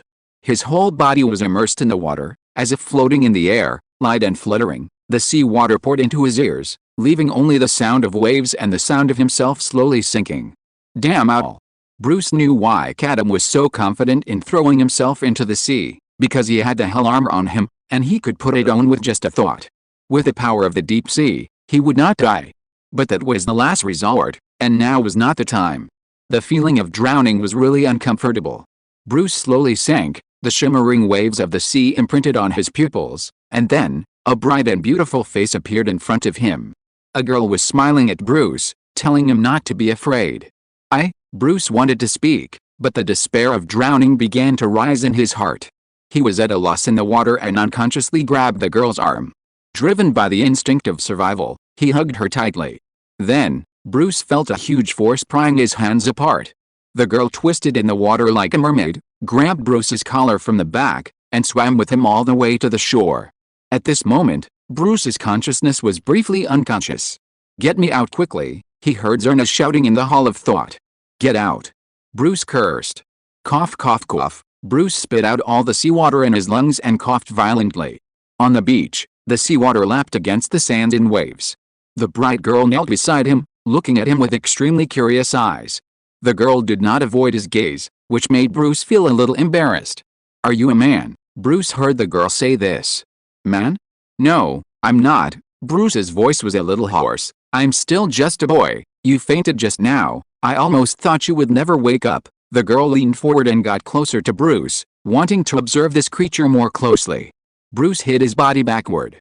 "You are injured." The girl noticed the wound on Bruce's body and brushed it with her fingertips. It was not until then that Bruce realized that the girl in front of him could not be called a girl strictly speaking. She looked very mature, but there was still a girl's innocence in her eyes. "My name is Diana. What's your name?" "My name is..." Bruce hadn't finished speaking when suddenly a serious shout came from the distant mountain wall. "Diana!" Bruce turned his head and saw a row of female warriors dressed as gladiators appearing on the cliff, some of them with bows and arrows, facing him. "Mother!" Diana waved happily. "Look what I picked up. I picked up a man. Stand back." Diana's mother, Hippolyta, the queen of the Amazons, waved her hand, and several Amazon female warriors hung down from the cliff with ropes, holding spears, and approached Bruce. Bruce was about to explain when Katoom's voice rang in his heart. "Don't resist. They won't really hurt you, at most they'll just tie you up," the owl said. "Just follow my arrangements later." "Tie you up?" Bruce said indignantly. "This treatment is too humiliating. I can only make you suffer, and I will bear the infamy." "That's life," Katoom soothed. "If you can't resist, just enjoy it. Enjoy it." Bruce had no idea what Katoom was talking about. Events unfolded exactly as Katoom had described. The Amazons didn't harm Bruce, but simply tied him up with glowing ropes and led him to a place resembling an open-air altar. Countless female warriors surrounded him, and Queen Hippolyta sat at the head, looking coldly at the first man to enter Paradise Island in 5,000 years. Diana stood beside Bruce, pleading for him. "Shut up, Diana," Hippolyta scolded her daughter mercilessly. "I see you've never seen a man before. You treat this ugly one like a treasure." Bruce looked strange now. Katoom's transformation magic had swollen his entire face, as if he'd been stung by a bee. It was both comical and strange. "He's hurt, Mother," Diana defended Bruce. "That has nothing to do with us," Hippolyta said coldly. She looked at Bruce and asked her own questions. "Stranger, what is your name? Where are you from? What is your purpose?" Bruce was about to make up an identity for himself, and then he found that the places where he was tied with ropes began to burn like fire. "My name is Bruce Wayne," he shouted his real name loudly, and then Batboy suddenly realized. "What is this thing?" He looked at the golden rope. "The lasso of truth. After being entangled by it, All your lies will be exposed. Hippolytus scolded again. Tell me, who are you? Where are you from? What is your purpose? Bruce understood the power of the lasso of truth. Those bound by it can only tell the truth. That's it? Bruce immediately discovered the limitations of the lasso of truth. Can't lie? Then can't he just tell the truth? Partial truth is also the truth. My name is Bruce Wayne, and I'm an orphan. Bruce gritted his teeth and said, I'm also a wizard, from a place called Hogwarts. I didn't break into your island on my own initiative. An owl beat me in. Owl. The Amazons suddenly looked at each other. Even Hippolyta discovered the problem. Owl? Isn't that the symbol of the goddess Athena? We must find that owl. Antiope, the queen's sister and Diana's teacher, spoke up. I suspect it could bring disaster to Paradise Island. Great. Bruce, bound by the lasso of truth, suddenly shouted, quickly capture that owl, tie him up too, and give him a good beating. As he spoke these words, he felt a surge of joy. It felt like he had finally gotten some relief. Seeing Bruce like this, the queen began to feel a pity for the child. He must have been severely tortured by that evil owl. Child, her expression softened. I don't know where Hogwarts is, but since you're still a student, why are you anywhere near Paradise Island? Because, Bruce continued to speak the truth. My school was destroyed by a man named Ares. He created a successor with the body of a god, and I have no way to kill him. This resounded like a thunderbolt among the Amazons. Ares? What's going on? At this point, the queen no longer cared about any more information about Bruce. Her thoughts were now completely focused on Ares. You mean Ares? Did he show up at your school? That's right, Bruce said. I don't have the means to kill a god, so I could only search everywhere. It was that owl that brought me here, but at the critical moment, he attacked me. Mother, from the moment she heard Ares' name, Diana was already impatient. The legend is beginning to come true, she said. Ares has reappeared on Earth and will bring war to humanity. Indeed, Bruce nodded. Right now, the whole world is like a giant powder keg, ready to explode. War is about to break out. War, the queen frowned. What war? World War I, Bruce exclaimed. Then, the entire open-air altar suddenly fell silent. The queen's voice, a voice of disbelief, came. Bruce, tell me in detail what the first time. Chapter 169. The war never ends. We have a divination class at Hogwarts, Bruce said. This war will spread across the entire world, last for 4 years, and kill 15 million people.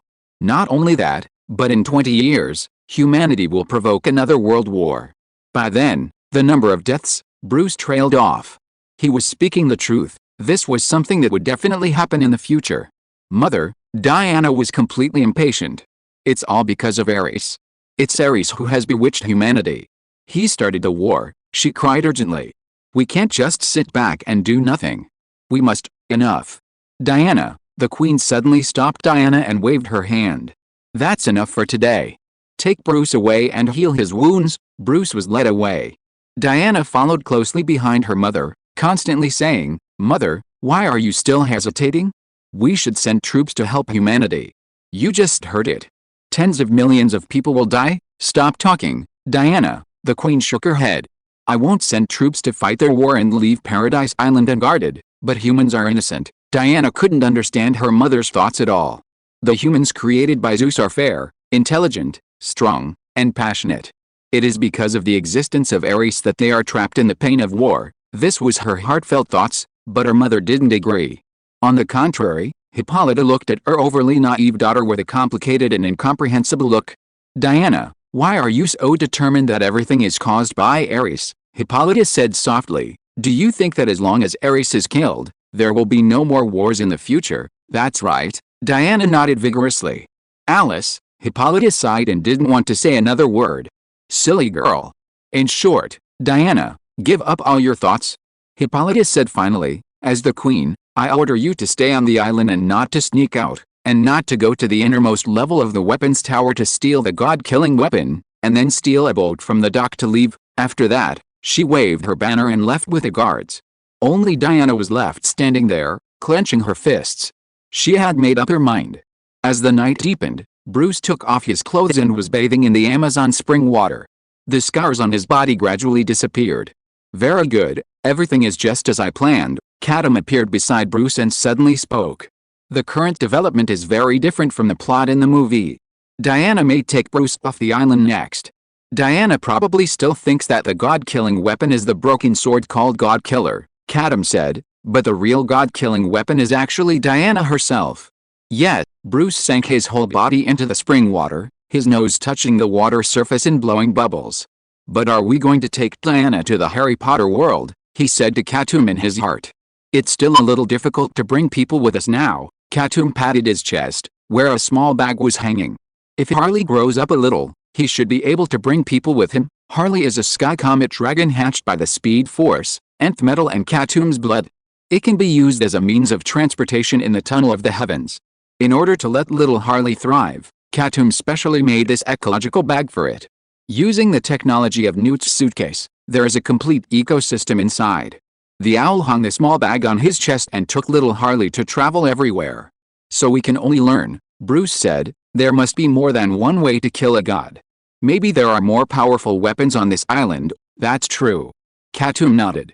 As for the mother box, there was one on Paradise Island. But could he really let Bruce know about it without worrying about it?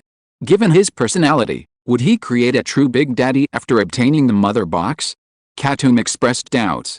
Right, Owl suddenly said, when you were talking about war, why did you specifically mention World War I? Bruce's way of thinking wouldn't allow him to make such a logical mistake. It could only be intentional, a deliberate reminder to the Amazons that this war was just the beginning. Bruce didn't answer, his eyes fixed on the fluorescent spring. I understand your intentions, Katoom sighed. At the end of the day, you're holding on to hope that the Amazons can intervene and see if they can prevent this war, right, Bruce? You're almost 14, how can you still be so naive? Even without Ares, humanity would have waged the necessary wars. Now that the Sarajevo incident had broken out, and while World War I hadn't officially begun yet, it was about to begin. The great powers' desire to redistribute the world was impossible to stop. I was just saying it casually, Bruce said. Of course I know wars are driven by many factors, and it's impossible to pin all the blame on one person, or even one god, but he still held on to that glimmer of hope. Since Katoom had once said that the Amazons claimed to be a bridge between the gods and humanity, wouldn't their presence have lessened the intensity of World Wars I and II, at least preventing the loss of civilian lives? I also hope for world peace, Katoom said. But you know, when the tide of events is turning, and the vast majority of people are anticipating a war, even you, Batman, are powerless, unless I become powerful enough to ascend to a higher dimension. Bruce suddenly stared straight ahead, powerful enough to establish order, allowing everyone to live under that order, without war, without suffering, and for all to be happy. Bruce, Katoom suddenly interrupted Batboy's thoughts. How could you suddenly have such a dangerous thought? Katoom tilted his head. How is this idea any different from Ravenclaw's infinite dreams? Tell me the truth, you're not thinking of treating Gotham this way in the future, are you? Turning Gotham into a city truly belonging to Batman? I'm not. Bruce was about to deny it when a voice suddenly came from outside. Then, Diana walked in with a carefree expression. Bruce quickly covered his face. So beautiful, Katoom said casually. But then, Diana suddenly nodded. Thank you. Are you the owl Bruce mentioned? Bruce's eyes widened, looking at Diana in disbelief, and asked, you can understand him? What's so strange about that? Katoom said, Wonder Woman can communicate with animals. If you are listening to this novel on a channel other than Fanfic World, it means it was downloaded and re-uploaded without effort. We warmly invite you to visit our channel, Fanfic World. There you will find the original version of this story and many other novels of various genres. We look forward to seeing you dive into a world of incredible novels. Chapter 170, Strategy for Wonder Woman's Plan. Katoom bounded over to Diana. Nice to meet you, Miss Diana, the owl said. Let me introduce myself. I'm Katoom, the owl of Minerva, a symbol of wisdom and luck. Minerva, one of the 12 Roman gods, corresponds to Athena in Greek mythology. Katoom's introduction immediately impressed Diana. So you're Athena's messenger? Diana pumped her fist vigorously. I guess you came to Paradise Island to defeat Ares? Indeed, the owl beamed and flew onto Diana's shoulder. So, you two aspire to defeat Ares? Diana nodded. She wanted to destroy the god of war and fill the world with love and peace forever. You're truly remarkable, young lady. On behalf of Athena, I commend your kindness and courage. With just a few words, the owl had Diana beaming. Bruce, completely submerged in the water, felt incredibly awkward. He's wearing nothing now. Miss Diana, Bruce couldn't help but say. Could you please step out for a moment so I can change? You people out there are just shy, Diana said dismissively, shaking her head. What's there to be embarrassed about? We Amazons bathe together all the time. Besides, did Bruce think he knew nothing about men? What a joke. She'd read all 12 volumes of Cleo's treatise on the pleasures of the flesh. She knew everything. That's a different matter, Bruce argued. We'll talk about bathing later. I'm done now, alright, Diana said, chin raised. I'm going to get some things too. You can get dressed while I do this. She turned and left, and the owl followed. You damn owl, you're so ungrateful, Bruce cursed, finally getting up from the fountain. Then, a sudden thought struck him, and he sat back down. Sure enough, the next second, Diana pushed the door open again. By the way, what weapons are you good at? Anything, Bruce said, sitting in the fountain. He saw Katoom on Diana's shoulder, a look of disappointment on his face. Apparently, the owl had reminded Diana, telling her to come back and ask Bruce. Your tricks won't work on me anymore, Bruce said to Katoom in his mind. I'm on guard against that. Then you better always be on guard, the owl said angrily. Only after confirming Diana was truly gone did Bruce manage to put on his clothes. The scars Katoom had deliberately inflicted had mostly faded. His swollen face was also slowly receding, returning to its original appearance. Not long after, Diana returned with the owl. By this time, Diana had acquired most of Wonder Woman's equipment, the Godslayer sword, the lasso of truth, the silver bracelet of protection, and the shield of power. As for where they came from, there was no need to ask. Let's go. Diana thrust the Godslayer sword before her. We can set off. At this point, she suddenly saw Bruce's face clearly. Wait, who are you? She immediately grasped the Godslayer sword, ready to strike. How did you get on this island? Wait. Seeing an unnecessary fight about to break out, Bruce hurried to explain. I'm Bruce. Don't you recognize me with my clothes on, Bruce? Diana paused, puzzled. Shouldn't you have a chubby face? That's because I injured my face. Bruce puffed up his cheeks. Look, doesn't it look familiar now? Indeed it did. Diana kept studying Bruce, the confusion on her face as if her worldview had been overturned. Do all men look like you? She suddenly asked. Why don't you look as disgusting as Mother said? Bruce couldn't help but wonder, then how did you see me before? But he didn't ask the question out loud. I guess not every man is like me, Bruce replied vaguely, then quickly changed the subject. By the way, you said we could leave now, right? As expected, the mention of this topic immediately drew Diana's attention. I've already obtained the weapon to kill gods. Diana raised her sword, gesturing to Bruce. I'll go to the human world with you, find Ares, and destroy him. Diana's vision was more rosy than anyone else's. She believed that the world's corruption must be due to a culprit. If they could destroy him, everything would be fine. Bruce didn't rush to reply.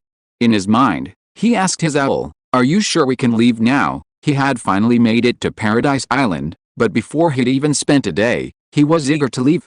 Of course we can leave, Katoom said. The true means of killing gods is Diana herself. Our goal now is clear, to accompany Diana and do whatever she wants. Bringing Diana to Harry's world would be a bit difficult. But Bruce could, by gaining Diana's trust and protection, strengthen his own patroness and create his own phantom Wonder Woman. This, in turn, would be a way to kill gods. It feels a bit like coaxing a little girl, Bruce couldn't help but say. A 5,000-year-old little girl? Katoom asked. Without you, Diana wouldn't have left the island. If it weren't for Bruce, Steve's plane would have crashed into Paradise Island in about 3 years. What was going to happen would still happen. While we did approach her with a purpose, we never intended to harm her, Katoom said. We forged a bond with Diana to save Harry's world. Bruce, I tell you the truth, I'm willing to sacrifice your body at any time to achieve our goal. You're going to kill me? Bruce was shocked by the owl's cold-bloodedness. Ahem, it's not that kind of sacrifice, Katoom coughed lightly. In short, we didn't let anyone down on this trip. Diana simply followed the path she was destined to take, and Steve didn't have to sacrifice himself 3 years later. Everyone is happy. Bruce, remember this, my heart and my actions are as clear as a mirror, and everything I do is righteous. In the original story, Steve took Diana out of the island and came to the rear of the battlefield. But because Diana insisted on going to the front line, Steve had to go with her. And then he never came back. Now, because of the owl's kindness, a life has been saved. Congratulations, congratulations. Although Bruce still felt that what the owl said was a bit wrong, he didn't know how to refute it. So our goal, he asked tentatively. Conquer Diana. The owl grinned, but it doesn't have to be love. As long as you can trust each other and Diana is willing to be the force to protect you, that's enough. Comradeship is also acceptable. Then this time I really have to exchange sincerity for sincerity. Bruce sighed. I am an honest and kind boy. I won't play any tricks, and I don't know if I can succeed. As soon as he said this, he suddenly heard someone shouting in his mind hall.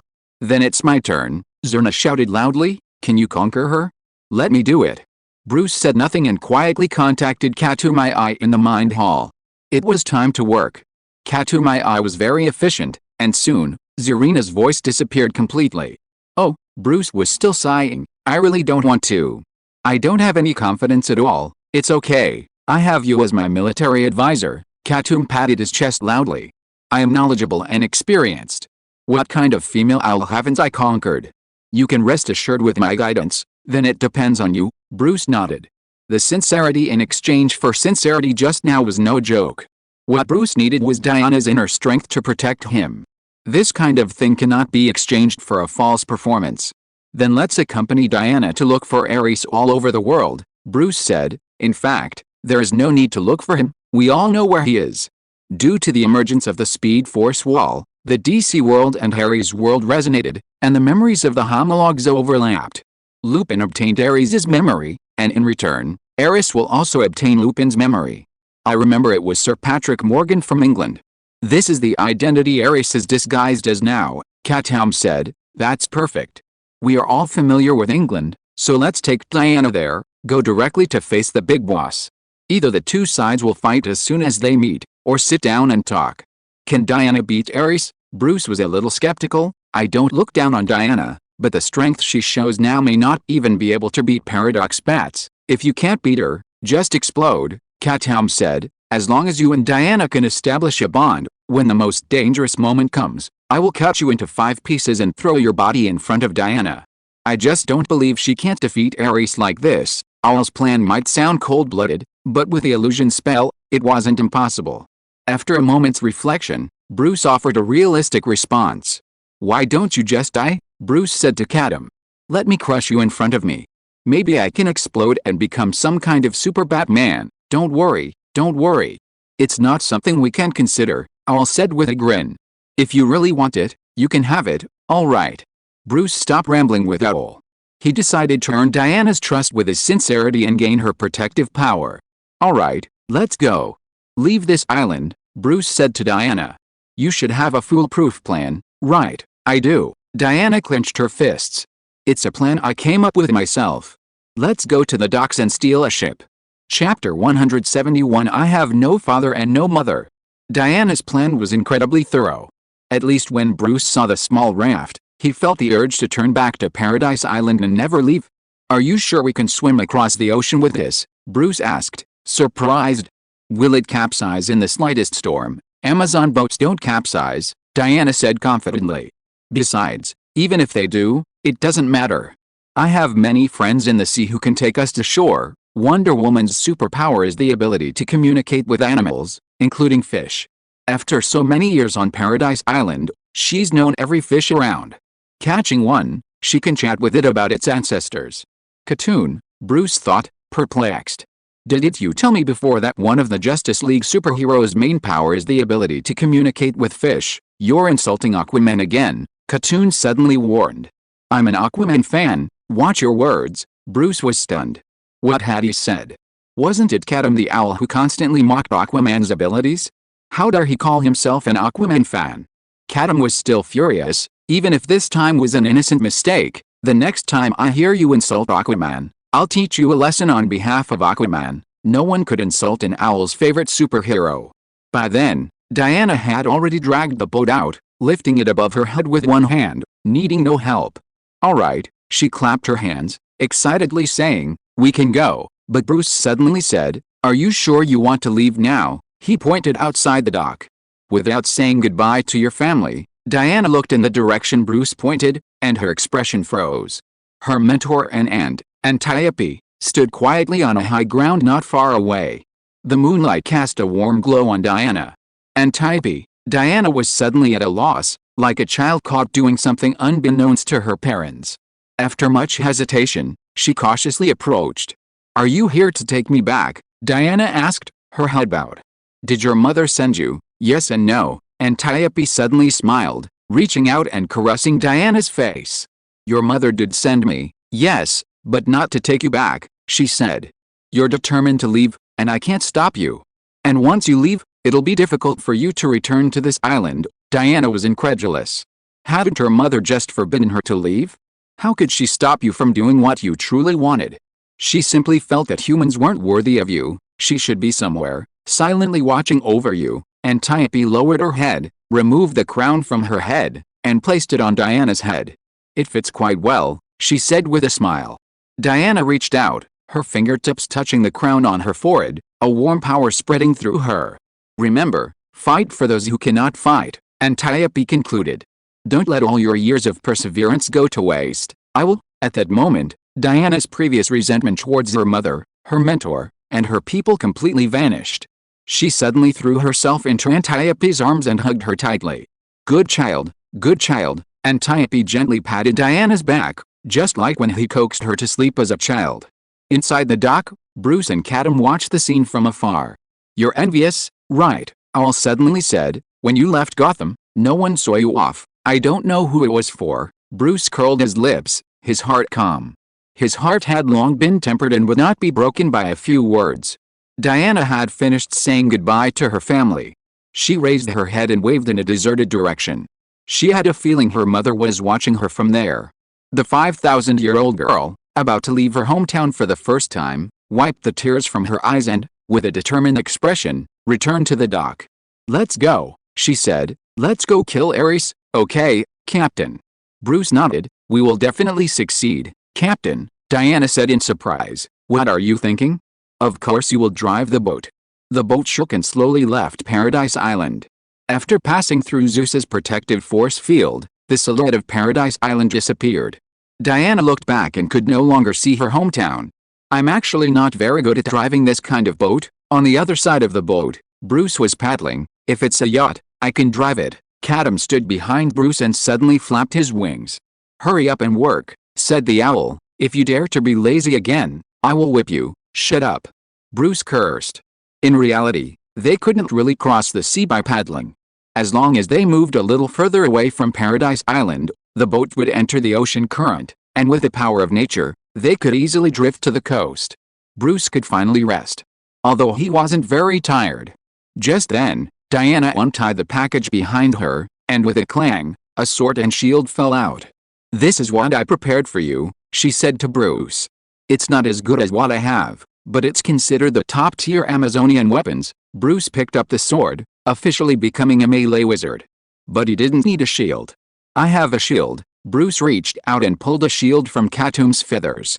It was painted with the image of the Holy Grail guarded by 12 knightly swords. "This is a Hogwarts heirloom," Bruce said, "from the Archmage Merlin. It's a holy relic left behind by the Knights of the Round Table, the Round Table where they held their meetings back then." "Oh?"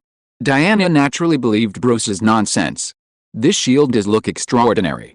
It seems that your magic school is also very powerful." "Of course," Bruce nodded. "Although the story is false, the hardness of the shield is real. This is Captain America's vibranium shield." The boat drifted slowly along the ocean current, and the night grew deeper. Diana lay on the bedding, looked at Bruce leaning against the edge of the boat, and said, "Aren't you tired of sleeping sitting there?" She patted the seat next to her. "It's spacious here, why don't you come over to sleep?" Just like this little owl, Katoom was already sleeping there. Bruce shook his head. "This is not good. In human society, men and women will not sleep together casually, at least." He wanted to continue explaining, but Diana suddenly asked, "Didn't you say you are not a man?" This Bruce choked on the rest of his words. "Okay, come over to sleep." Diana shook her head and said, "I don't mind what you mind. You're so shy." Bruce took a deep breath. "Okay, that's what you said." Bruce felt offended, and without standing up, he rubbed across the deck. Then he grabbed the owl, who was sleeping peacefully with his wings folded on his chest, threw him to the other side of the boat, and lay down. Isn't this right? Diana smiled and said, you're just a little boy, why are you so restrained? We Amazons don't talk about this, we are straightforward. Bruce didn't know how to answer such a thing. He clasped his hands on his chest and lay quietly. He could smell the faint scent of Diana. Bruce looked straight at the night sky without looking away. Waste. Zarina suddenly spoke again. But he didn't remain arrogant for long, as Katoom followed suit and Bruce only heard a scream before Zarina fell silent. Diana was also looking at the night sky, dotted with stars, as if corresponding to different gods. I don't have a father, Diana suddenly said. I was molded from clay by my mother, and then Zeus gave me life. Really? Bruce racked his brains to think of how to answer, but he had no training in this area, and Katoom, who had patted his chest before, was sleeping like a dead pig again. After thinking about it, he could only say, I don't have a father or a mother either. Diana nodded. Then you win. Bruce felt the topic was a bit strange, and he thought he might have said something wrong. Let's talk about Zeus, Bruce said. I heard that humans were created by Zeus. In that case, Zeus, who gave you life, can actually be regarded as your father. I dare not think so. Diana said, what's more, Zeus is a universal lover. Even if he is my father, he can't give me the love I want, so, you sometimes feel lonely. Bruce suddenly turned around and looked at Diana. I did when I was little, Diana said, but then I devoted myself to training, and this idea faded. Diversion is indeed a good way, Bruce said. When my parents just passed away, I also felt that I was very far away from this world. I wanted to leave with them. Then how did you get out of it? Diana asked. I don't know how to say it, Bruce sighed. Maybe I haven't gotten over it yet, but I'm not as sad as before. I have things I want to do and I want to save my hometown. It's a great idea. This is your glory. Diana suddenly stretched out her hand and pressed it on Bruce's forehead. I bless you with the glory of Paradise Island. Your dream will surely come true. After blessing, Diana withdrew her hand with a firm look in her eyes. She believed that the blessing just now would work. Thank you, Diana, Bruce said. This is what I should do. Diana stretched her body with satisfaction and closed her eyes. Okay, go to sleep soon. I hope we can get to the England you mentioned soon. I will, Bruce said and closed his eyes. Then, the owl, which was obviously fast asleep, suddenly stretched out its wings and gave Bruce a thumbs up. Chapter 172 I am Qin Shi Huang. Bruce and Diana, riding the ocean currents and with a little help from the owl, drifted all the way to London. When they landed, it was July 15, 1914. 2 weeks earlier, on June 28, a Serbian youth had shot and killed Archduke Franz Ferdinand, heir apparent to the Austro-Hungarian Empire, in what became known as the Sarajevo Incident. This was the spark that ignited World War I. The entire Western world was now shrouded in a cloud of unease, and even ordinary people, unconcerned about current events, knew that war was imminent. In 2 weeks, Katoom said from Bruce's shoulder. On July 28, Austria-Hungary will declare war on Serbia, and World War I will officially begin. The beginning of World War I was filled with seemingly coincidental events. After Austria-Hungary declared war on Serbia, Serbia's suzerain, Russia, was automatically drawn into the conflict. Then, due to Russia's chaotic military system, the simultaneous mobilization of its southern and northern armies irritated Germany, prompting Germany to join the war. But Germany adhered to the Schlieffen Plan, which stipulated that to defeat Russia, France must first be eliminated. So, to defeat Russia, Germany declared war on France and then invaded Belgium, a buffer zone between Germany and France. Belgium served as Britain's shield on the European continent, and using this as an excuse, Britain declared war on Germany as well. This is what would happen 2 weeks later. The entire European continent was thrown into chaos, the owl told Bruce. Belgium was lucky, having been exploited by 3 major powers in turn. Don't say such sarcastic remarks, or Diana might overhear, Bruce said. Don't worry, she can't hear, Katoom shook his head. Unless you're betraying me. Diana could understand Katoom's words, but only from his bird's mouth. The telepathic connection between the owl and Bruce was impossible for Diana to hear. The two of them, the bird, had already landed and were planning to head to London. Bruce suddenly threw his hands to Katoom. Give it to me. Give me what? Katoom feigned confusion. I don't understand what you're talking about. Money, Bruce said. I don't have any in this world, so I'll just have to ask you to pay. Batboy had never lacked for money. Every time he traveled to a new world, he inherited an inheritance. But the DC world was different. For Bruce, this wasn't a new world. The fact that he wasn't thrown into an orphanage made that clear. Of course, when Batboy needed money, it naturally came to him from somewhere else. Like Katoom's little stash. "You're so funny. I'm just an owl, how could I have money?" Katoom laughed. "Besides, even if I had money, I couldn't spend it in the 19th century. You could just use transfiguration to conjure some money yourself. Don't play dumb." Bruce suddenly grabbed the owl and pulled out several gold bars from its feathers. "Don't think I don't know you've been using my inheritance to save your own money." Bruce tried to hit Katoom on the head with the gold bars, but he dodged. "Normally I turn a blind eye, but now, when I need money urgently, your money is mine, I'm just keeping it for you." Katoom cursed non-stop. He'd remember this grudge. When the next new world arrived and the new inheritance arrived, if he didn't get a little more greedy, he'd be unworthy of being an owl. Bruce exchanged a gold bar for cash. With a magic blessing, no one would have any ill intentions. He bought 2 train tickets and traveled all the way to London with Diana. At that moment, the atmosphere in London was a little off. The faces of the young men and women were filled with excitement and excitement. They didn't feel any fear at all about the coming war. On the contrary, they looked forward to the war. They looked forward to defending their country and changing their own destiny. This was the situation at the beginning of World War I. Everyone was optimistic about the war, believing it would be over soon. "They'll be quiet once they know it's going to be a 4-year war," Katoom said. "They've been afraid to talk about war for 20 years, and the top brass has only dared to appease." Bruce ignored the owl's nagging as he and Diana strolled through London. Horse-drawn carriages plied the streets alongside the earliest automobiles, the clatter of hooves mingling with the roar of machinery. Along the Thames, Gothic spires stood side by side with Victorian buildings, a sight not seen in the Harry Potter world. For more than 20 years later, these buildings would have been bombed to smithereens by German planes. "I'll take you shopping for some clothes," Bruce said to Diana. "You're a little too conspicuous here." Diana wore a black cape that covered her entire body. It looked okay on normal days, but sometimes, when she walked faster, her long, toned legs were visible. "Going to buy human armor?" "Okay," Diana nodded. "When in Rome, do as the Romans do." "Thank you for your generosity, Bruce. On behalf of the Amazon warriors, I thank you." She wasn't that stupid, and she quickly agreed to let Bruce pay. Katoom's heart was bleeding. That was all his money. His money. Bruce took Diana to a women's clothing store.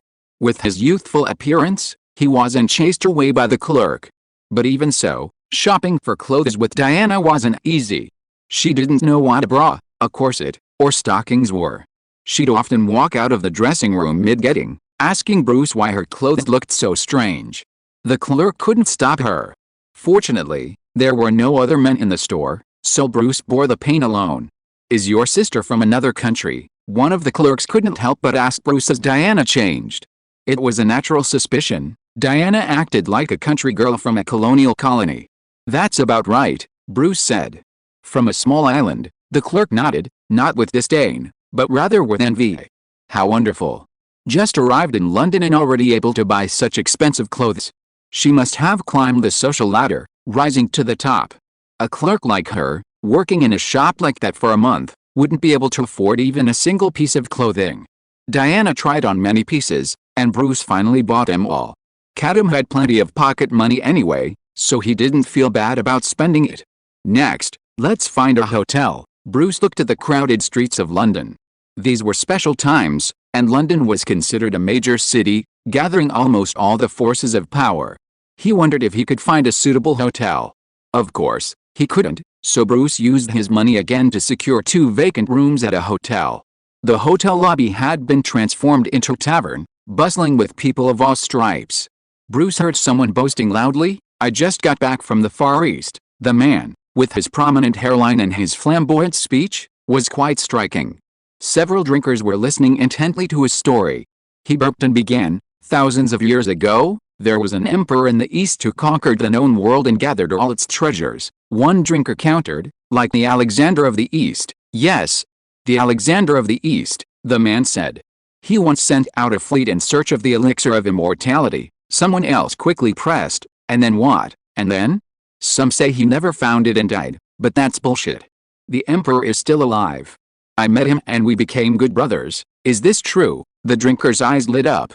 Of course it's true. The man downed his glass, then dazedly stared at it and said, "Hey, why is my drink out? I'll treat you, I'll treat you." Immediately, a drinker pulled out a bill, asked the bartender to refill his glass, and urged the explorer to continue.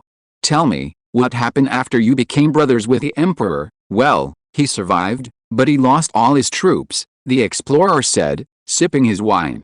"He promised me that if I could give him 50 pounds, he'd make me king after he reconquered the empire." The drinker's interest was piqued.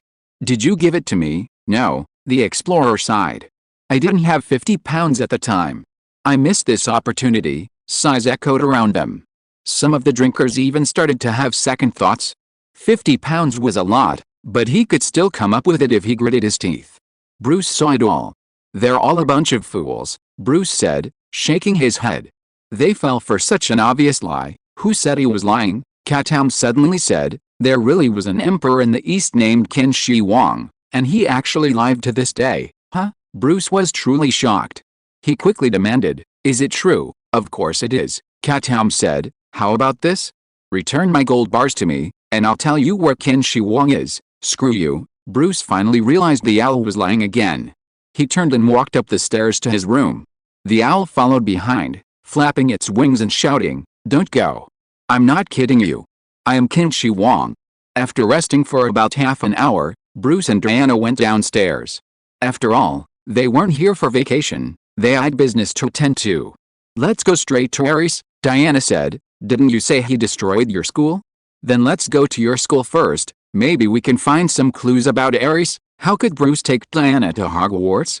He then said, "There's no need for that, I know where Ares is." Before he finished speaking, they had already reached downstairs. But unexpectedly, the originally noisy pub was now empty. A knight with a cane was standing in the middle of the pub.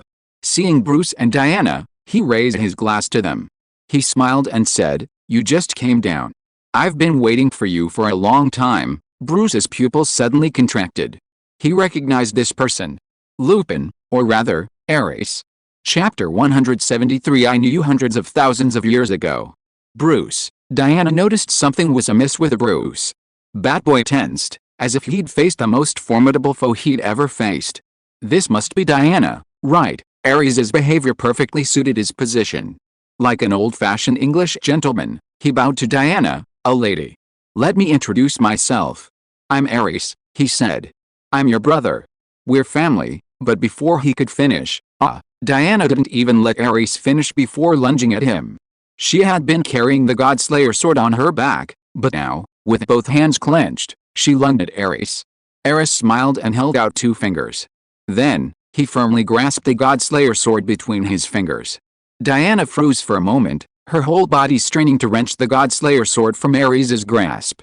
"Don't waste your energy," Ares said. "Diana, I hold no hostility towards you yet. I'm here today simply to have a conversation." Diana ignored him and launched a devastating kick. "You?" Ares gasped, having never expected Diana to be so unscrupulous. "You're a demigod. How could you resort to such tactics?" Just as he was about to be kicked, Ares vanished from Diana's side and reappeared at the bar. "Who taught you this fighting technique?" Ares shook his head. "It's nothing like the style of an Olympian god, because I've only learned killing techniques." Diana finally regained control of the god-slaying sword. "Strike up to the throat, down to the groin, whatever kills you." With that, she charged Ares again. This time, she avoided slashing blows, instead raising the god-slaying sword and thrusting it forward with all her might. Ares blocked with his open palm. Completely beyond Diana's expectations, the god-slaying sword crumbled to ash the moment it made contact with Ares's palm. By the time Diana had finished stabbing, only the hilt of the legendary weapon, said to be capable of slaying gods, remained. "That's about it, isn't it?" Ares asked. "I finished beating you. Can you give me a moment to talk?" Clearly, he hadn't come here to fight, but to talk. Diana didn't answer him. Wonder Woman's worldview had completely shattered. Ever since she was little, her mother had told her that the god-slaying sword could slay gods, and she had believed it for 5,000 years. But now, facing Ares, the sword crumbled to ash with a single glance. "Mother, you lied to me," Diana muttered, looking at the remaining ash in her hand. It looks like she'll need some time to recover. Eris snapped his fingers, and 2 cocktails and a glass of orange juice appeared on the bar. He looked at Bruce and asked, "What about you?" "Bruce, can you come over now?" Bruce mentally questioned Katoom. "Are you already ready?" said Katoom. He had already prepared little Harley, and the Speed Force was ready to go. That way, even if Eris attacked later, they couldn't defeat him, but they could at least run away. "Then come over and talk," said Eris, raising his glass. "And Katoom, you dead owl, it's been hundreds of thousands of years since we last saw each other, right?" As soon as these words came out, Bruce was struck by lightning. "You know Eris? You and Eris are old acquaintances," Bruce said in shock. "You never told me that." "Not even when facing Paradox Bat. What's there to talk about dark history?" Katoom said unconfidently, "and I'm the Demon King. A mature demon should be able to conceal his past. Besides, if I tell you everything about my hundreds of thousands of years, you won't be able to finish telling me by the time you die." When Bruce heard this, it seemed to make sense. But Al didn't mention a word about him and Eris knowing each other, which Batboy couldn't agree with. They had been treated so badly by Eris before. "Come here, Bruce," Eris urged again. "My patience is limited. I really have no hostility towards you today. I just came to see an old friend." Bruce walked over with a calm look. He sat down at the bar, picked up the glass and wanted to drink it all in one gulp. Then Eris shook his head, and with a wave of his hand, the glass in Bruce's hand disappeared. "This glass is not prepared for you." He pushed the orange juice in front of Bruce. "This glass is yours." Bruce didn't care what he drank, and asked Eris directly, "Do you know Katoom?" "Yes." Eris took a sip. "Hundreds of thousands of years ago, he suddenly appeared on Earth, and then followed a human named Batman around." "Batman?" Bruce suddenly woke up. Katoom had indeed told him that Batman's original fate was to be transported hundreds of thousands of years ago. It was also at that time that Batman was noticed by Barbatos, which led to the subsequent metal incident. "Do you have other Batman?" Bruce asked in his heart. "You never mentioned this. It's said to be a dark history," Katoom said helplessly. "Why are you entangled in this?" Bruce didn't believe it. He asked Eris again. "You said Katoom suddenly appeared hundreds of thousands of years ago?" It was indeed a sudden appearance. Eris had finished a glass, and then flicked the empty glass with his finger, and the wine was automatically filled. He followed Batman, always talking about contracts, partners and the like. But that Batman seemed to not trust him at all. Instead, he betrayed the owl in a battle, as if throwing away a burden. Then, let me think about what happened. When people get old, their brains always seem a little dull. Oh, I remember now. He fell into the hands of Barbatos. I don't know what Barbatos did to him, but the last time I saw him, he was a stone statue. Stone statue? Bruce suddenly remembered his past, searching for demons through ancient texts. Back then, Katoom had seemed like a stone statue. It was only when he smeared blood on it that Katoom flew out. "Is this true?" Bruce asked Katoom in his heart. "No," Katoom said. "Batman didn't betray me, I betrayed him. I'm the king of demons. How could a mere human plot against me?" Hearing this, Bruce thought, that must be the case. No wonder Barbatos could travel through the heavens to send pursuers. This ability must have come from Katoom. "You actually have such a past?" Bruce couldn't help but ask. "Such a tragic thing. Why don't you tell it and cheer everyone up?" "Be careful or I'll rip your mouth off," Katoom cursed. He sighed inwardly. What Eris said was indeed true. That was his dark history. At that time, Katoom had just traveled through time and had no abilities. He was just an ordinary owl. But because he was bound to Batman, he still had some hope for the future. But that was hundreds of thousands of years ago.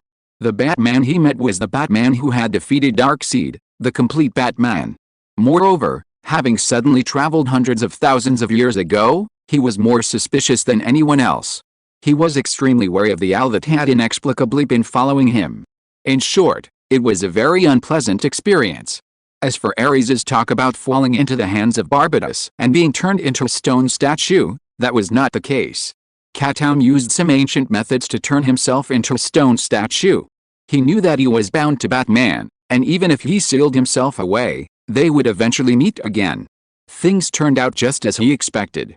When he opened his eyes again, he saw Bruce at the age of 10 after all. "Wasn't a Batman I met before you also you?" Katoom said to Bruce. "It's just you in the future, that's not me," Bruce retorted. He thought to himself that his fate had changed long ago and he would never travel back hundreds of thousands of years. Although he had even been to millions of years ago during the battle with the paradox bat. But that was two different things. Whether it was you or not, those things are in the past. Now that you know my experience, what does it matter? Apart from being able to tell it as a joke, there was no other meaning. In short, that's it. I didn't tell you before. Katoom sighed and looked at Bruce. I knew you hundreds of thousands of years ago. Chapter 174. Tonight I don't care about humans, I only care about you. Katoom and Ares weren't very familiar with each other, having only met a few times. And that was in the main world. It's not impossible for the old gods to understand the situations in other universes. But to suggest that the DCEU's Ares would come all the way to catch up with Katoom was out of the question. Ares's motives weren't simple. Diana was looking very unwell, and Bruce felt pity for her, helping her to a seat. It's not my fault, Ares shrugged. She started it. I was just defending myself. That's an excuse you can keep to yourself. Bruce didn't let Ares's now approachable demeanor make him less cautious. He held Diana's hand tightly, ready to activate his speed force and flee at the slightest sign of trouble. What exactly do you want to do by coming to see Diana? Bruce demanded. Is it not okay for a brother to see his sister? Ares retorted. Don't you know that Diana and I are half-siblings, huh? The exclamation came not from Bruce, but from Diana, who had been in a daze. It seems your mother didn't tell you anything, Ares sighed. He whispered, you are the child of Zeus and the queen of the Amazons. Zeus left you in the mortal world as a weapon against me. He looked at the remnant of the hilt in Diana's hand and the dusty ashes on the ground. This sword is not a god slayer at all, it's just a rubbish knockoff forged by the Amazons. Only a god can truly kill another god. Diana, you are the god slayer. Ares' words left Diana momentarily unable to accept them. Her sudden revelation had left her in a state of temporary confusion about her own existence. Even Katoom felt a sense of loss. Bruce, you've truly failed miserably this time, the owl said. You thought Diana was like you, but she has both parents. While you are an eternal orphan, you won't die if you keep quiet, Bruce warned through gritted teeth. He had no time for Katoom, and whispered solace to Diana, hoping she would remember the purpose of their visit. We'll talk about parents later, Bruce encouraged Diana. You didn't leave the island this time to discover your origins, did you? It was for Ares. Don't let a simple matter like your parents make you forget your purpose. Ares, yes. It was for Ares. Diana's eyes lit up again, remembering her mission. Ares scratched his ears, listening to the two men discussing how to kill him. Ares, Diana looked at him firmly and recited the pre-battle declaration. You deceived humanity and started a war. I didn't start the war, Ares suddenly said. Humanity started it themselves, and that's why I came to you this time, he spoke slowly and calmly. I'm not your enemy, Diana. Only I truly understand you and the true human race. Like you now, I once had hope in humans, my father's creations, but I was disappointed. Their nature is hard to change. They are always fragile, cruel, and selfish, capable of the most horrific things. His words were earnest and heartfelt, as if he were genuinely admonishing his naive younger sister as a brother who had experienced the world. I was indeed behind the scenes, fanning the flames, pushing humanity towards self-destruction, but not long ago, the memories of another human appeared in my mind, and from that memory, I learned something very interesting. Humanity's destruction doesn't require me to be behind it. He swept his hand across the table, and ripples suddenly appeared like water, taking on the appearance of an ocean. Two rows of model-like fleets faced each other on the sea, and the atmosphere was visibly tense. Ares whispered, World War I, World War II, the Cold War. Do you know this scene, Bruce? Bruce looked at the flags and models of warships flying on both sides of the confrontation and recognized the image Ares was presenting. The Cuban Missile Crisis, he said. Yes, the closest humanity has ever come to destruction. Ares smiled with satisfaction and retracted the image from the table. Although this crisis ultimately ended with both sides giving in, what about the next one? And the next, there's nothing I need to do anymore. Humanity will destroy itself. Ares saw a satisfying future from Lupin's memories. His perspective proved correct. Humanity was irredeemable, its future predetermined. The god of war, worthy of being the god of truth.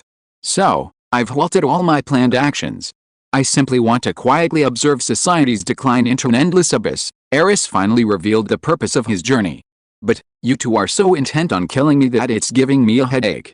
Diana is my sister, and you," he looked at Bruce. "I have a feeling that completely destroying you won't be that simple." Eris had a premonition. If he couldn't instantly eliminate Bruce and Katoom, he'd face endless trouble. Why bother? "So, I've come this time to reconcile with you." Eris waved his hand, and an ancient Greek-style bronze helmet appeared before Bruce. "Bruce, I can easily guess your purpose for coming here. I guess my memories have created a monster you can't solve. You need a way to deal with the gods, don't you just want power?"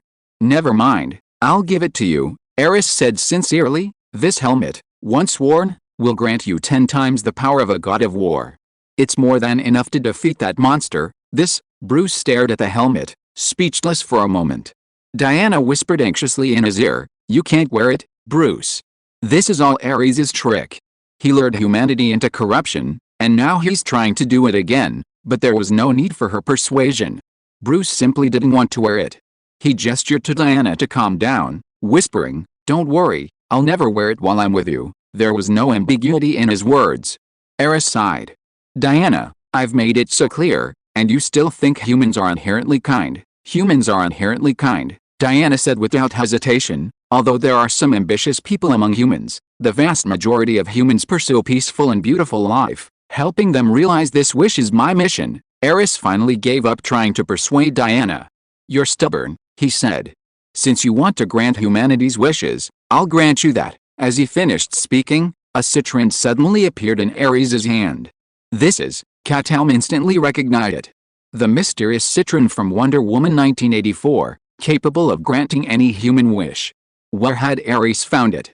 "Diana, don't say your brother didn't give you a chance." Ares suddenly clenched his fist, shattering the citron into countless fragments that drifted down, their mysterious power rippling across the heavens. Then, they converged on Diana, and in a moment, everything was settled. "Diana, you are now a true goddess," Ares whispered.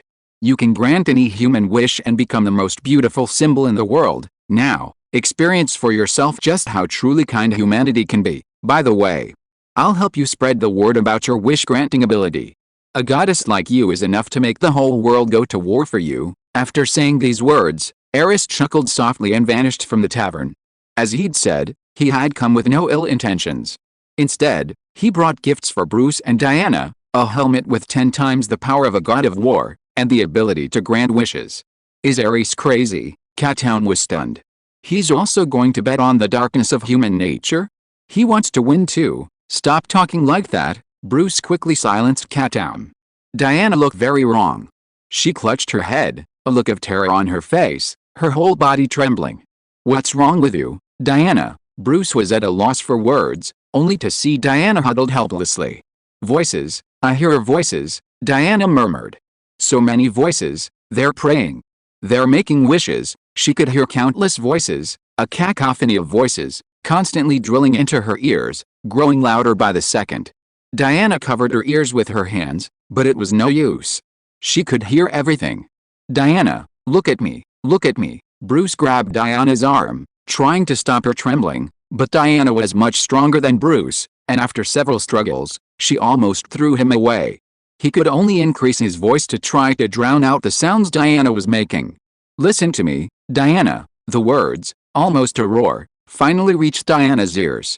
She looked up helplessly and met Bruce's eyes filled with concern. Tears welled up in Diana's eyes. There are too many people, Diana said. I hear so many voices. The world is too big, then make it smaller, Bruce said. I can't do it, you can do it, Bruce promised. Focus on my voice and pretend it's an island. Can you see it? It's in the sea. Diana closed her eyes and tried to do what Bruce said. It was difficult, with countless people whispering in her ears, but she forced herself to imagine an island in the distant waters, where Diana was floating alone in the water.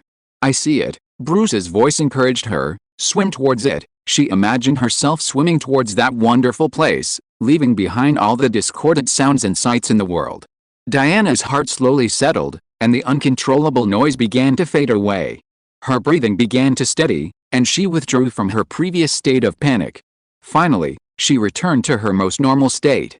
I'm much better. Diana finally recovered. Those voices, they're much smaller. That's good. Bruce also breathed a sigh of relief. In fact, He was also very nervous just now, and he could only find a way to make Diana concentrate. What exactly did Ares do to make Diana like this? Bruce asked Katoom, and the owl thought about it and gave an explanation. I guess it was Ares who transferred the power of the mysterious topaz to Diana. He said, this citron isn't a good thing. While it can grant human wishes, it also takes away that person's most precious possessions, and the so-called fulfillment of wishes is accomplished in a manner unacceptable to humans. The citron's power is very similar to the setting in the horror novel The Monkey's Paw. In the novel, an old man obtains a monkey's paw, which grants all wishes. The old man wishes for $200, and then his son dies that same day, and the old man receives a $200 pension. It's a bit like an equal exchange, but you can't choose the price, Katoom said. Diana may have acquired this ability now. Not only that, she can also hear the prayers and wishes of others. Ares, with ill intentions, may have amplified Diana's super hearing. It may not be Superman's level, but for Diana, it's still a huge amount of information. Diana doesn't have a super brain to process that much information. At this moment, Diana was sweating profusely. Feeling that her clothes were a nuisance, she tore them off, revealing her gladiator suit underneath. My head hurts, although the noises have faded, the accumulation is still unbearable, Diana said, clutching her head. It's okay. Don't think about anything now. Just rest. Bruce couldn't think of anything else to do, so he could only comfort Diana. He helped Diana up, wanting to take her back to her room to rest. Before leaving, he picked up the Ares helmet from the table. Do you still want this helmet? Diana suddenly said. With power, you'll leave, right? To save the people of your school. Bruce didn't really understand girls, but at that moment, he suddenly sensed that Diana was in an extremely sensitive and irritable state. It was like Hermione's anxiety before an exam. The answer at this moment was crucial. Any carelessness could make Diana's situation worse. Fortunately, after spending so much time with Hermione, Bruce had some experience and knew how to handle such situations. Suddenly, like a madman, he threw the helmet to the ground and kicked it away. What a rare thing. I don't want this thing. Bruce supported Diana and shook his head. Don't overthink it. Tonight I don't care about humans, I only care about you. Don't say anything else. I'll take you back and get some rest. He walked Diana back to her room. I'll be waiting outside. Just call me by name if you need anything. A moment later, he closed the door and left. Katoom was waiting outside. You're crazy, the owl scolded. If you want to throw your helmet, just throw it. Why kick it? It's so troublesome to pick it up. I'm just a temporary solution, Bruce sighed. I'm worried about Diana too. Why is Ares so mean? We didn't even go to him, but he came to us on his own. Diana was clearly in the stage of power fusion. When she woke up tomorrow, she would truly have the power to grant wishes. Diana is still inexperienced and doesn't know how to refuse others, Bruce said.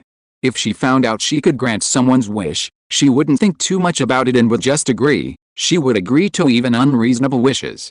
It's just like Ares said, Diana has become a goddess, Katoom sighed. Especially at this moment when war is about to break out, Diana's appearance has directly become a weight that affects the scales. To be frank, whoever can get Diana can directly win the war. It can't be concealed. That bitch Ares said he would help them publicize this.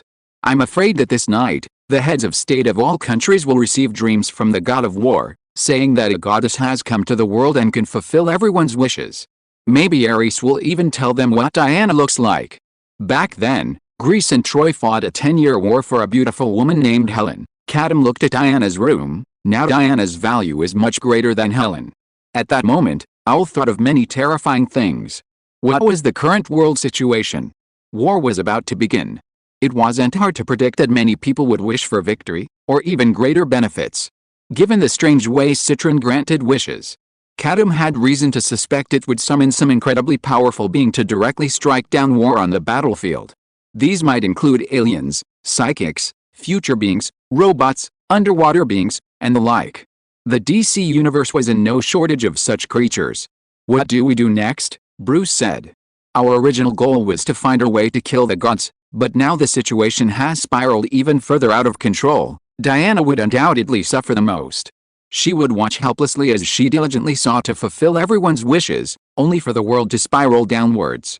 Perhaps in the end, Ares would even pop out and say, I win again. Diana, We can only take it one step at a time. Bruce shook his head, mentally cursing Ares countless times, including his parents. Whatever happens, we'll deal with it first. Bruce shook his head and said with a firm look, Ares, the beast, has already found his way to death. He pretended to be willing to reconcile, but ended up leaving such a big trouble. There must be something wrong with that Ares helmet, Bruce thought to himself. I have to study it carefully. After a few days of rest, he will resume his work tomorrow. Chapter 175 The Lord of the Seven Seas and the Overlord of Europe. Diana had a dream. In it, she lay on a black stone throne, beneath her abyss bubbling like oil. Countless beings, shrouded in black mud, climbed from the abyss and scaled the steps of Diana's throne, leaving behind them a trail of black handprints. They climbed upward, reaching out to grasp Diana's white ankles, pull her from the throne, and sink with her. Diana clutched her shoulders, curling helplessly into a ball. She watched the figures approach. Suddenly, a swarm of bats flew out from behind the throne, their black wings spread, forming a black cloud that blocked Diana's path like the queen's loyal guard. Diana heard faint whispers. Goddess, she turned and saw several figures kneeling devoutly beneath the throne. Some wore crowns sculpted from mud, others wore medals dripping with black oil, all praying to the goddess. Great goddess, I make a wish, the mud leaders said in unison. I yearn for peace, but war is imminent. Please grant me great power to win this war and defend our people. Diana nodded. Protecting the people and yearning for peace are reasonable wishes. So, what kind of power do you desire? Then she heard them begin to speak. My nation was founded on the ocean, and I wish to gain greater favor from the earth. My nation is invincible on land, and I wish to have power that spans the seas. My nation has just risen, and I wish to have a strong, iron fist. My nation, one wish after another entered Diana's ears. In her dream, she didn't find it strange. To protect peace, such power was indeed necessary. Diana said, Your wish, I grant it. A thunderous roar erupted, and those who had been trying to climb to the throne stopped their attempts. Then, Diana awoke from her dream.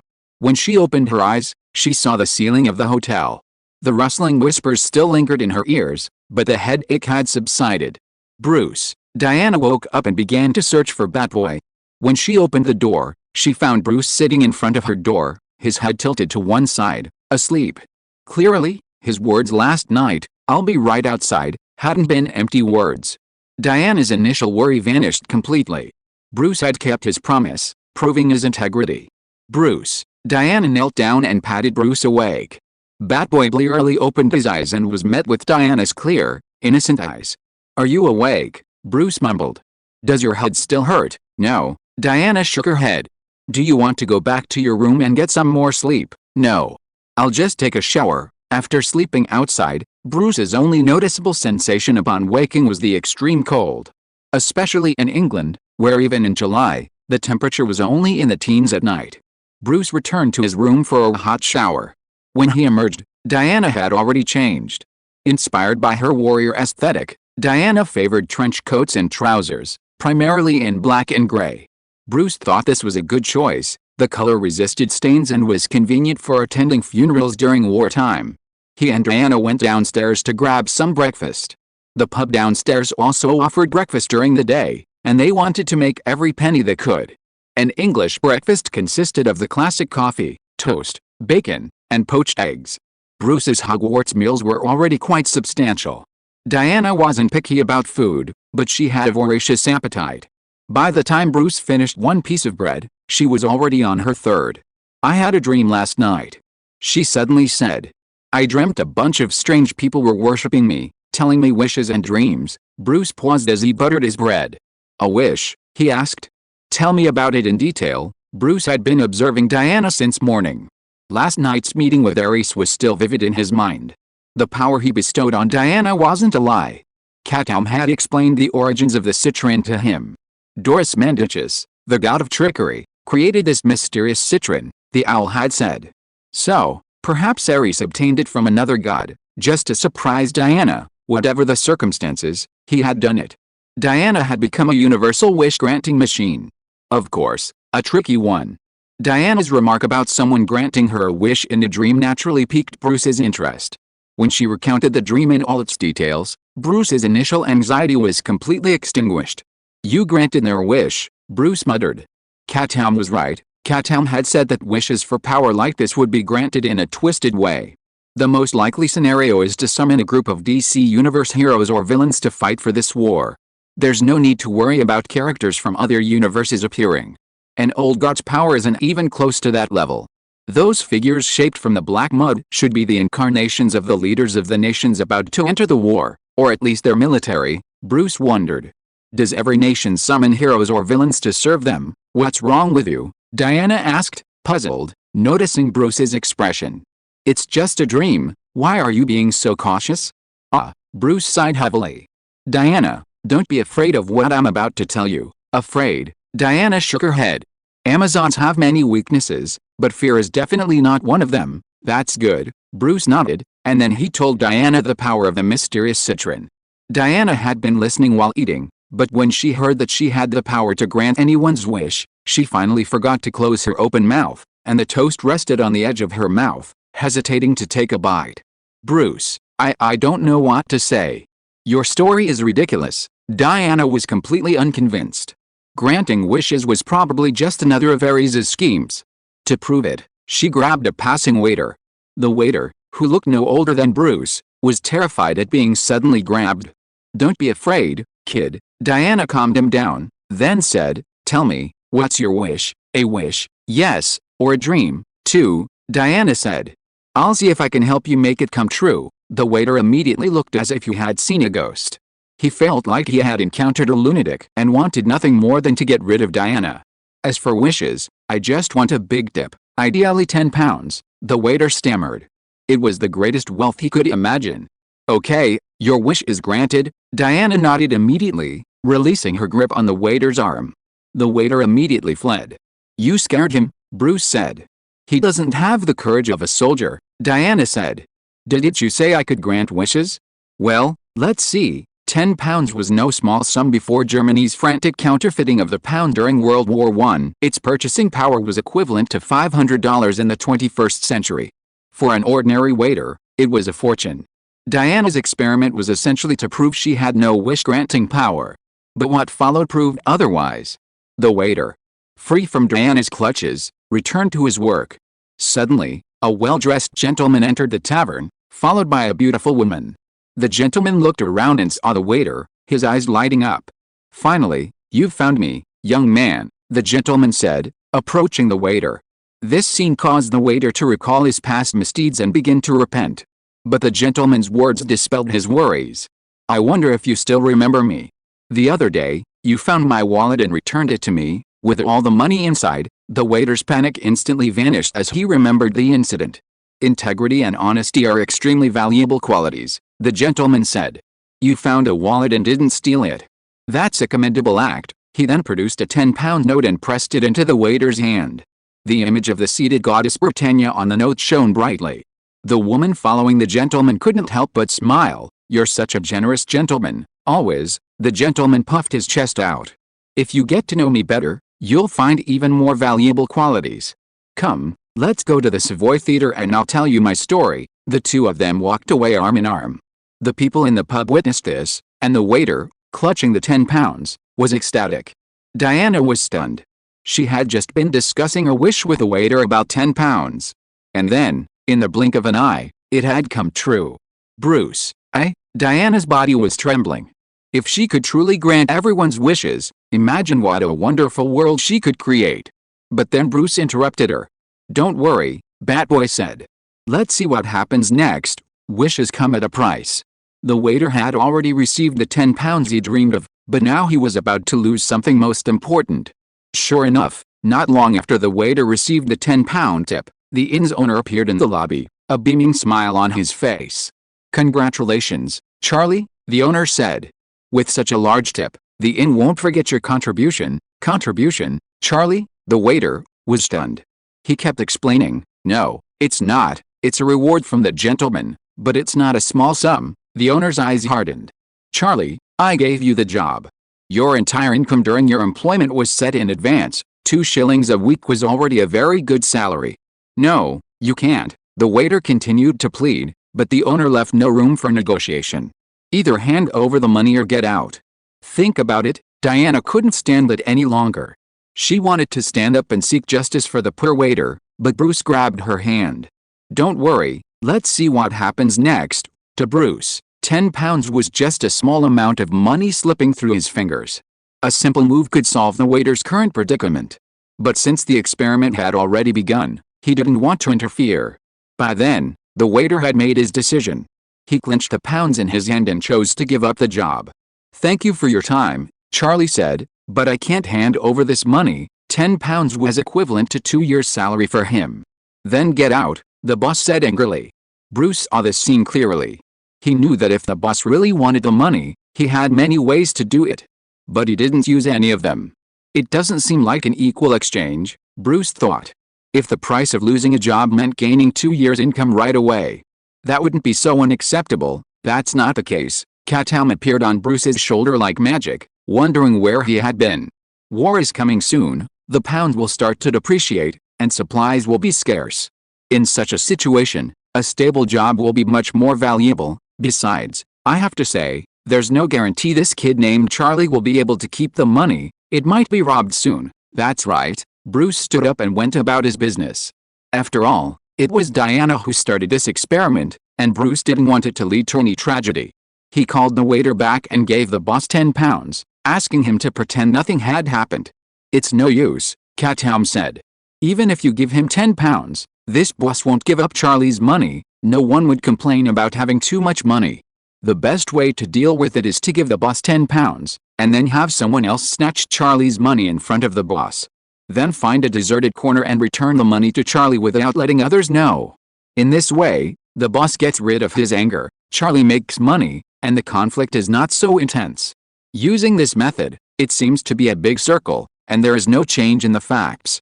The money in the hands of the two people has not increased or decreased. But it eliminates potential contradictions and conflicts. Often the shortest shortcut is to take a detour. "I know what you mean," Bruce said, "but I am a good man and I don't rob money. Robbing money should be the task of an owl." What's more, he gave this £10 to Diana to see. At this moment, Miss Wonder Woman has fallen into great confusion. She couldn't understand why the waiter was rewarded for his character but lost his job when all human beings are kind. And she also knew that Bruce paid out of his own pocket to help her solve the bigger troubles that might arise in the future. "Thank you, Bruce," Diana whispered. With her little head, she couldn't figure out what would happen next for the time being, but she also knew that it was definitely not a good thing. These are all trivial matters. Bruce did not hide it and told her what he was going to do next. Diana didn't understand why it was so troublesome. After all, we are all passers-by, but they still have to live here. "You can only try your best to make things satisfy everyone," Bruce shook his head and said. "As for the £10 I paid, that's a small amount of money. Don't worry about it, Bruce." Diana really felt guilty at this time. "I spent so much of your money." "Don't worry, I will definitely work hard to pay you back in the future." "Really, no need." Bruce waved his hands repeatedly in refusal. But Diana was insistent. She squeezed Bruce's hand and solemnly promised him she would pay him back what she owed him. At that moment, Bruce had only one thought: the £10 had been well spent. "Okay, we'll talk about this later," Bruce said, withdrawing his hand. "The biggest problem now is you. You really do have the power to grant wishes," and in Diana's dream, she had made even more terrifying wishes. She had promised a group of unidentified people the power to win the war. Actually, finding out their identities isn't that difficult, Bruce began to analyze. If I'm not mistaken, they're probably emperors or leaders of certain countries, guided by the god of war, who came to make a wish for you. Now, we just need to keep an eye on the changes in the armaments of various countries. Perhaps, he hadn't finished his words when a newsboy's cry suddenly rang out outside the inn. "Breaking news! Breaking news!" the boy shouted, holding up a newspaper. "France has discovered underwater people and has formed a military alliance with them." What? Even Bruce was a bit flustered. Such important news, and they hadn't even hidden it at all? He hurried out to buy a newspaper, and when he opened it, a headline jumped out at him. "Atlantean civilization emerges. Lord of the Seven Seas allies with the Overlord of Europe." Lord of the Seven Seas? Before Bruce could even read the rest of the story, Katoom leapt onto his shoulder. "Oh no, that's it," said the owl. "You've been insulting Aquaman all the time, and now the real culprit has arrived." "Shut up," Bruce interrupted Katoom's sarcasm and began to read the news. Atlantean civilization. Queen of the Sea. France's plan to dominate the four seas. At that moment, Bruce's mind was confined to one sentence. It was Diana's account of a wish a leader had made to her. My country is invincible in land warfare. I wish to possess power that spans the four seas. Is that how it's done? Bruce muttered, and then a second doubt struck him. Who is the Queen of the Sea? Isn't she Aquaman? End of this chapter. Thank you so much for reading until the end. Don't forget to give it a like. Looking for more exclusive content and immediate access? Subscribe to our Patreon. Remember, every like, subscription or donation encourages us to continue. Thank you all. See you in the next video.